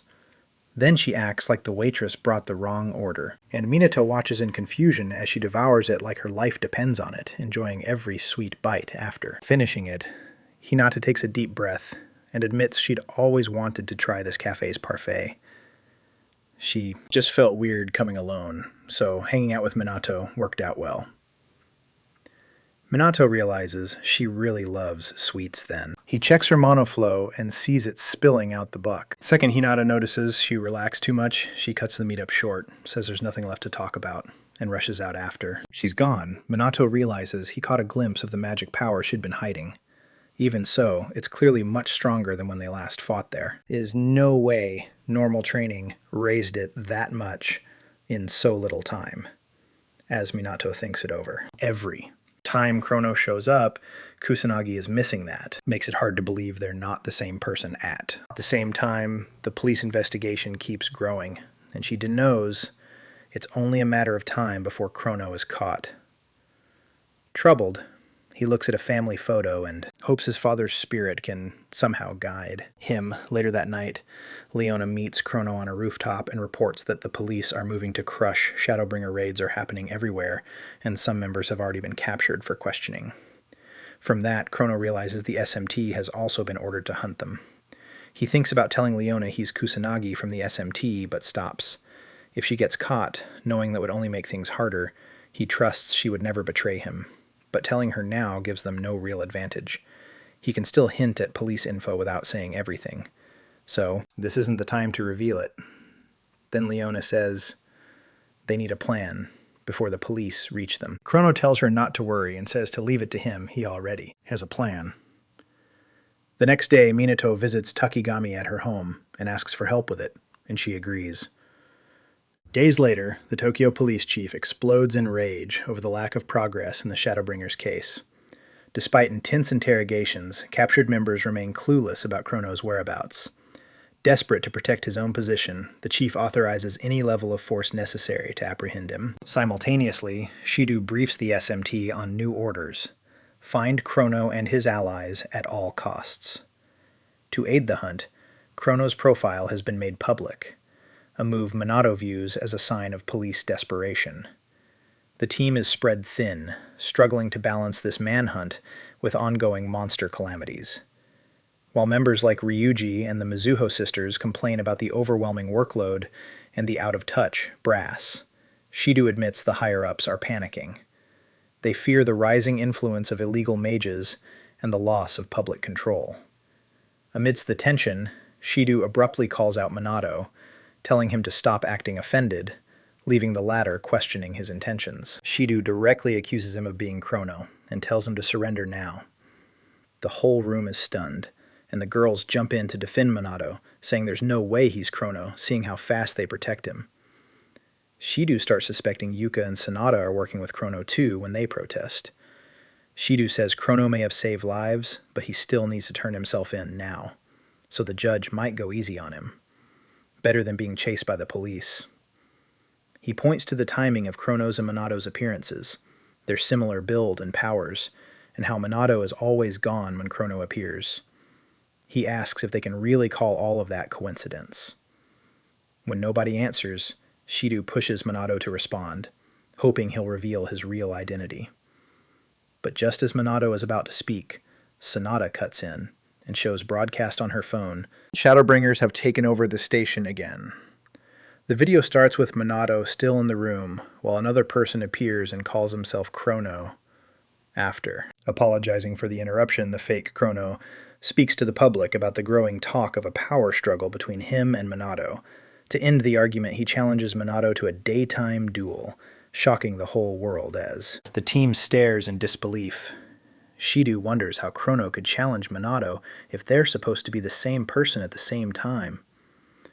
Sanada and Evika start. Meanwhile, Ryuji and Ruka, not knowing the bigger issue, ask Minato what he plans to. Minato says he'll accept Chrono's challenge. A few hours later, the whole country is watching Shibuya, where the long-awaited fight between Kusanagi and Chrono is about to begin. News helicopters hover overhead, and reporters describe the huge crowd like it's some giant event. The authorities know the fight could get dangerous, so officers are standing by, likely ready to arrest Chrono while they wait for him. Fans cheer for both fighters. Meanwhile, Ryuji says the match has turned into a media circus. His teammates pull up social media numbers and live stream stats to show just how huge it has become. Shido stays quiet, watching Minato and trying to figure out what he's really planning. He's hoping for one mistake, because now there's no going back. Near the arena, Hinata and Riku run into Toshido, who came to watch the fight. They ask why he's here. Toshido says this is a battle he has to see with his own eyes. Right after that, a bright light appears over the arena as the crowd wonders what it is. A blue beam suddenly drops down almost, hitting the helicopter and setting off a huge explosion that nearly knocks people over. When the dust clears, the fake Shadowbringer leader Chrono appears, and the media instantly broadcasts his arrival. Shido is shocked that Chrono really showed up and starts doubting his theory. Hinata and Yuika also begin wondering if Minato and Chrono are actually two different people. Right before the fight starts, Minato sighs and says he usually doesn't like making a show of things, but this time he has no choice. When the fake Chrono says nothing, Minato skips the talk and moves straight to the fight in front of thousands of viewers. Minato opens with Null Magic Inorganic Cannon, a level 6 spell. The fake Chrono answers with Dark Magic Chaos Raven Wen. The two attacks collide. The shockwave is so strong, the helicopter pilot above the arena pulls back at once, ignoring the reporters who wanted to get closer so they don't crash and die as soon as the first spells vanish. Both fighters rush in and slam their fists together, truly starting the match. After that, they trade blows in close. Time the fake Chrono fires a level 9 lightning spell, Penetrating Thunder, straight at Minato. Comes out unharmed, but complains that Chrono isn't holding back, and even messed up his clothes without saying a word. The fake Chrono follows with a level 7 Earth spell aimed at Minato, trying to crush him to stop the comet. Minato uses a level 9 Neo Magic Shield, with help from a magic fairy, sets it in front of himself, and the shield breaks the comet into rubble once. The attack is gone. Minato looks toward the magic fairy who helped him make such a powerful shield around then. The crowd, after seeing Minato use help from an unknown fairy, bursts into cheers. Some punks even start saying they don't care about the magic nobles anymore because Chrono and Minato are on a totally different level. At the same time, some of Minato's girlfriends faint from the pressure and aura he's been giving off. Hinata, as annoyed as ever, tells Riku and Toshido that no magic users, those clueless idiots, in her words, always love showing off flashy spells. Riku reminds her that both Chrono and Minato can use level 9 magic, and Hinata adds that their mana reserves and huge spell knowledge are just as abnormal. Even while throwing around top-tier magic, they still have power left for more, which is insane. Toshido says Minato stands out more, though, because his continuous magic moves, almost like it has its own will. Hinata says only a few mages can even use continuous magic, let alone automatic magic, too. But with Minato's crazy physical strength, Toshido says he's probably using magic power, not just to boost his body, but also to strengthen his attacks and defense. Then Hinata asks if that means Minato is basically a wall of magic power. And Toshido says, probably, which only annoys her more when she's asked why he's still unsure about Minato and Chrono's strength. Toshido says their magic is just that abnormal, simply put. He means Minato and Chrono, true monsters in his eyes, have surpassed even the magic nobles in every way. With that, the fight between Chrono and Minato reaches its peak. When Minato finally catches the fake Chrono off guard in midair and kicks him down to the ground. But the instant the fake Chrono lands, he springs right back up toward Minato, who's still in the air, making the SMT and everyone watching gasp in shock as the battle continues. Yuka. Ryuji and Ruka admit they already knew those two were strong, but after seeing even more of what they can do, they get why everyone is so obsessed with them. Sonata checks the online numbers and says the fight is still blowing up across streaming sites and social media. Shido adds that the battle has hit its peak. People all over the world are watching now. At the same time, scenes from around the world start appearing. New York, South Korea, and other huge cities where people are glued to their phones watching the live battle between the world's two strongest mages, Chrono and Minato Kusanagi, after trading blow after blow and keeping the whole world hooked. Minato praises fake Chrono for lasting this long, then says it's over, but right when Minato thinks he's won, fake Chrono uses a level 9 dark spell, Shadow Scythe, and swings it at him to finish things. Minato uses level 10 null magic, Gigant, Hex, which erases Shadow Scythe and slams Chrono into a nearby building. SMT members lose it when they see Minato use level 10 magic and that much raw power. Yuika can only wonder how strong he really is. Then Minato rushes the badly beaten Chrono, and the news crew in the helicopter follows him. And when the cameraman says the feed cut out, the reporter snaps and yells at him for losing the shot right at the best part is for Minato. When he reaches fake Chrono, he stops and lowers his guard a bit. The moment Minato looks away, Chrono raises a hand and starts a dark spell. But before he can fire it, Minato tells him to quit the act, and fake Chrono vanishes on the spot once. It's over. Minato quietly says he's glad the trick worked in front of the whole world. He figures the anti-monster gear, Takigami, the fake Chrono, was much weaker than him, and could barely talk. While Minato looks over the result, Takigami nearby thanks the stars that the plan succeeded. When she first learned Minato was secretly Chrono, she was stunned he would go that far. Since a person can't cast 2 spells at once, she knew Minato had almost no time to duplicate a short-term spell. Because he was constantly maintaining continuous magic, he couldn't spare room for other spells. That's why she built anti-monster gear with automatic magic. If the gear could cast on its own, even while the user was out cold, then using more than one kind of magic at once became possible, at least in theory.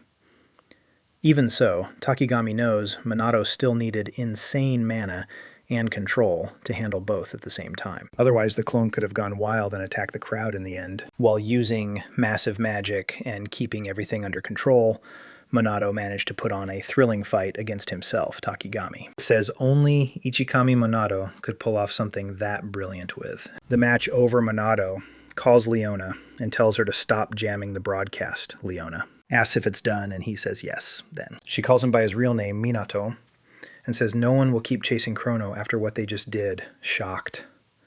That she knew Minato, asks when she found out. She admits she's known for a while and just never brought it up. When? He asks why she's saying it now. Leona says she feels this is the last time she'll see Chrono. Minato realizes she's right and quietly agrees after a short pause. Leona, saying she's glad he was there with crimes by illegal mages at a record low. Minato says the Shadowbringers will lay low until things cool off before hanging up. Leona offers to handle any of his jobs with a family discount. Minato says he'll count on her if he needs to. Then they say goodbye and go back to normal life. Second Minato hangs up, his SMT teammates rush over Ewika, asks about Chrono, and Ruka asks if he's hurt. Minato says Chrono got away, but he'll need bandages and won't be showing himself for a while. Shido comes over next, embarrassed, and apologizes for accusing Minato of being Chrono. Sanada and Ewika also say sorry for doubting him and ask him to forgive them. Minato feels bad for fooling them, but tells them not to beat themselves up. Everyone slips up. As he's about to leave the arena, Hinata yells again, asking how Minato and Chrono got so strong. Knowing she's nowhere near their level, she admits she has to get stronger, or she'll never catch up. While she keeps ranting, Shido is shocked Minato still has energy left, and wonders just how much magic he really has. Meanwhile, Minato thinks about how he proved he and Chrono are different people. Then lets out a quick sigh when he sees the act really worked. Now that BR is gone, he figures the Shadowbringers aren't needed anymore. Still, Kuroi's last words about him being a pawn stay stuck in his head. For now, though, he's glad the biggest problem is finally solved. A few days later, Minato starts promoting streaming training with the SMT, selling merch with creators and going on live TV to talk about his awakening and brutal training. At school one day, Minato gets surrounded by girls who want to shake his hand, hug him, or even marry him. Watching this, Ryuji, Ruka, and Yuika wonder if their now famous boss will survive it. What they don't know is Minato is already losing his mind from all the attention. To him, the girls are just exhausting. So he finally jumps out a window and runs away from school, cursing Shido for dragging him into public fame. Just when he thinks he's free, a swarm of fangirls finds him and chases him again. He spends most of the day running and begging them to leave him alone. Later at home, Ruka and Yuika ask if he's okay. Minato says he is, then asks about the move. They tell him they cleaned everything while he was busy escaping. After thanking them, Minato listens as Yuika talks about their new place. A 3-room apartment, so everyone gets their own room. When she asks if he has time to talk and if everything's okay after all the chaos. Minato says things worked out thanks to her, though all the attention still feels weird. Takigami laughs and says popularity is rough. Minato tells her she can call anytime, since she's not just a close friend, but also the only person who knows who he really is. Takigami thanks him for that and hangs up. Right after the call, she picks up a photo of herself with 2 girls, and quietly wonders what she's supposed to do about her own life. Sadly, the story doesn't show much about what happened after that. A few days later, dozens of new SMT recruits gather at the MPD training field, hoping to join the same squad as the Mizuha sisters, or train under Captain Minato. When they arrive, Yuika is shocked by how many showed up, but Ruka says they're only here because of Minato.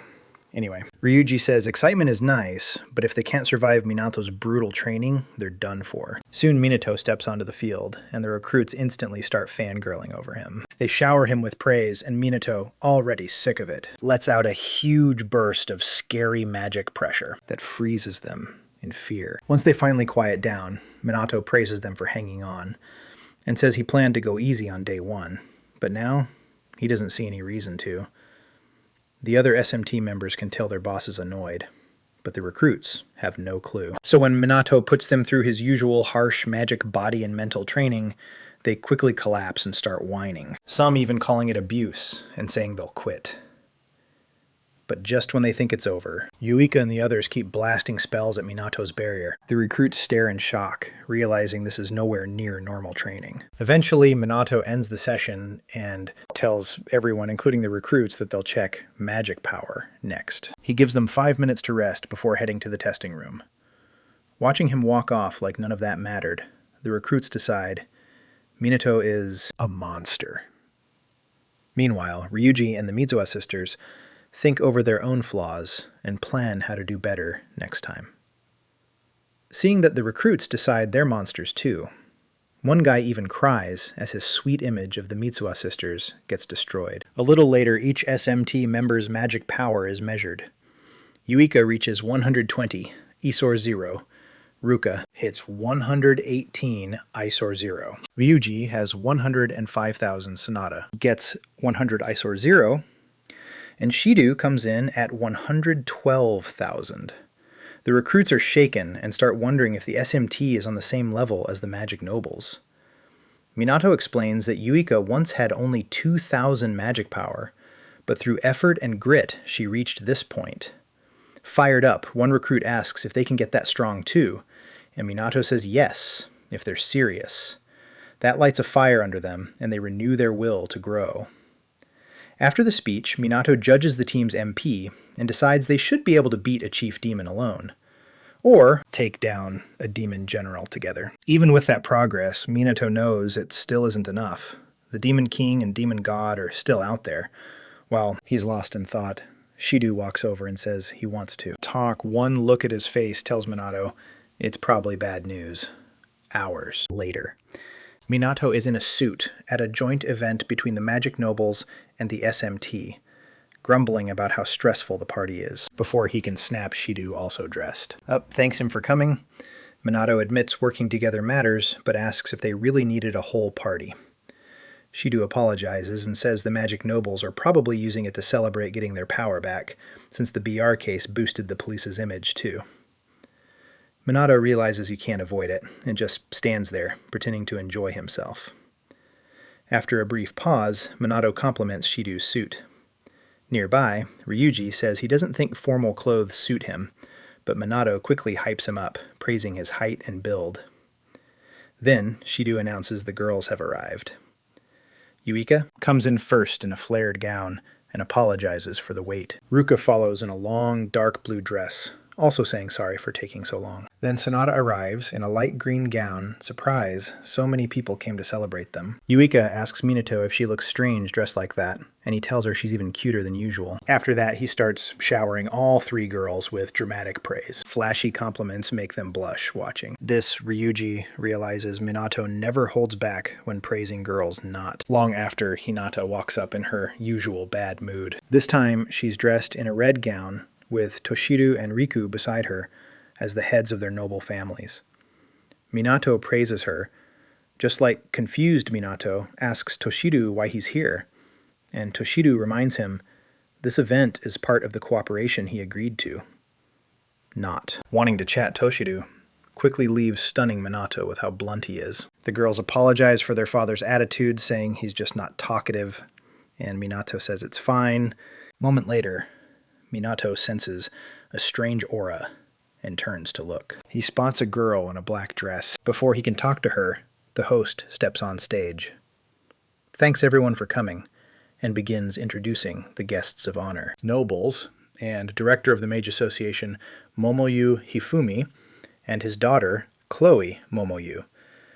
Minato immediately recognizes Hifumi as the man he saw in Dotonbori. More importantly, now that he knows the girl is Chloe, he's not sure how to respond. For now, he stays quiet and watches as Momoyu Hifumi steps up and formally introduces himself. He starts by talking about the monster crisis still facing the country. Then he says, "The alliance between the mage nobles and the SMT is the best answer. Help all mages prosper." He finishes his speech to loud applause after. Hearing him, Minato admits the message was clear and well delivered. Then he notices Chloe smiling at him and wonders what she's after soon. Hifumi approaches the SMT and says the mage nobles will work closely with them to protect the country then. He turns to Minato with a smile and says he looks forward to working together.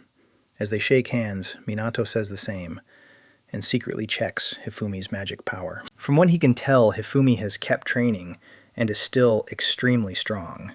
In fact, Minato feels like the man hasn't changed at all since he saw him 50 years ago. That sends him into a memory of meeting young Takigami and Hifumi at the Mage training grounds when new cadets were joining, and Ichikami Minato was leading the first session.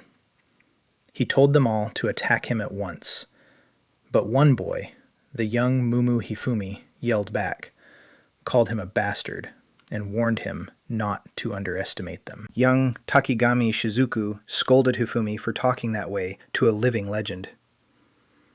Hifumi didn't care who Ichikami was. He swore he'd smash that smug face into the dirt, and teamed up with Takigami, who used water magic, while he used dark magic. The two attacked together, but Ichikami wasn't impressed. He stopped it with a simple level 1 spell that only made Hifumi even angrier, but Ichikami ignored him then. He used wood spears from earth magic to wipe out every cadet after. That many lost heart, shocked that he handled the level 4 spell so easily. Ichikami knew he'd held back and expected many to quit. But then Hifumi got back up. He declared the fight wasn't over and said he was only getting started. Takigami, just as determined, joined him for another round, pleased. To see real potential, Ichikami let them attack again. They fought with everything they had, but still lost, and learned just how monstrous Ichikami was. With most of the cadets gone, Ichikami grew impressed by the two who stayed, ended the session, and told them to rest. But as he turned away, Hifumi fired one more dark magic attack, saying the fight still wasn't over. He vowed to beat Ichikami someday, then collapsed, seeing that determination in his eyes. Ichikami felt sure the boy would become a great mage. When Takigami also tried to sneak in one last hit, he realized the association had gained two very interesting recruits. As Hifumi passed out, he swore he'd surpass Ichikami Minato. Ichikami simply said he'd wait for that day, and the memory ends there, back. In the present, Minato Ichikami's reincarnation thinks about how that fiery boy became a powerful man with status and money. For a second, he thinks about revealing who he is, but remembers Takigami's warning and decides not to. Soon after, the SMT is officially introduced, and the guests are told to mingle. Just when Minato thinks he can relax, Chloe walks up to him. She introduces herself and says she's wanted to meet him for a while. Minato praises her as a mage and says he'd be glad to talk. Chloe laughs it off and humbly says she's nowhere near his level. Minato agrees. She doesn't seem to have huge magic power or great elemental control, but something about her feels wrong. Just can't figure out what it is. Chloe says she hopes they can get along, since her intuition tells her to trust him, and Minato carefully chooses his response nearby. Ruka and Yuika feel uneasy watching them talk, though they try to tell themselves it's probably just a greeting. A little later, Chloe says she looks forward to working with him, and Minato says the same when they shake hands. Chloe senses his magic and says she's glad he's a good man. With that, she says they'll meet again soon, and walks away. The next day at school, Minato deals with the usual trouble from the girls, right? Before he loses it, the teacher walks in and tells everyone to settle down for a new transfer student. A moment later, Mumu Chloe enters. She introduces herself as a student from Kimui Major Academy, then takes her seat, leaving Minato stunned that she actually transferred in. As soon as the class sees her, they recognize her as Chloe Mumu from yesterday's event, and some point out it's rare to see anyone from the Mumu conglomerate in public. After the introduction, the teacher leads her to the empty seat beside. He says he didn't expect her to transfer, but Chloe reminds him she said they'd meet again soon. He keeps a close eye on her until class ends. The second class is over. Everyone in the room turns to Chloe in awe. Yuika notes how popular Chloe became right away. The same boys who usually swarm them are all over her now. When Ruka and Ryuji arrive, they both question what Chloe is thinking since no one expected her to actually transfer, because it happens so fast after the event. Yuika suspects there's a deeper reason and says the timing is too perfect. Ryuji, still wary of the mage, hopes this isn't another one of their schemes. For now, Minato and the others decide to watch Chloe closely. About an hour later, they're shocked when Shido announces that Chloe Mumu will be joining the SMT, and one of them blurts out what she's doing there. Shido explains it was decided to make Chloe a bridge between the SMT and the Mage Nobles, to strengthen the alliance and build trust. That's the reason she's joining the team. Given a chance to speak, Chloe introduces herself as Mumu's daughter and says she hopes they'll treat her well. Her gentle tone eases. Shido turns to Minato and apologizes for springing this on him, saying it was a direct order. Minato says it's fine and admits he half expected something like this once the alliance was announced. Shido seems relieved, though he keeps watching Minato for a bit, since he still needs to judge her ability. Minato puts Chloe through the same hard training as everyone else. Even after he raises the intensity enough to wear the recruits out and make them complain, Chloe not only keeps up, she outdoes Iweka and the others without looking tired, no matter how hard. Iweka during the break while the others recover. Chloe asks if it's really time to stop, saying she still has plenty of energy. Iweka is stunned that Chloe can stay so calm during training. They only recently learned to handle without waiting. Chloe walks over to Minato and comments on how strict his training is. He asks if she thinks it's old-fashioned. But Chloe says no. She explains the training makes sense. Building the body improves combat skill, and using magic while physically pushed helps raise technique and potential. She even says Minato's harsh style and shouting work well to motivate everyone seeing. She's right. Minato praises her insight, and Chloe proudly reminds him she's among the best. Soon, Iweka, Ruka, and Ryuji admit Chloe is strong and ask if they can learn from her. Chloe praises their effort too, saying she always believed the SMT was reliable. When that talk ends, Chloe turns back to Minato and keeps chatting with him. Meanwhile, Iweka starts feeling uneasy about how charming Chloe is. Boys like her. Girls like her. And maybe even Minato does too. Knowing Chloe may be stronger than them, Iweka worries she might end up becoming Minato's main support. She and her sister shake their heads, trying to convince themselves Minato wouldn't betray them. Even so, they can't help glaring at Chloe as she happily talks with him, wishing she'd be a little more careful. As the alliance between the SMT and the Mage Nobles continues, Minato notices that even though calamities keep happening, the nobles now respond faster than before. And with the SMT expanding into new areas, casualties have clearly gone down still. The number of calamities keeps rising, so Minato knows they can't let their guard down.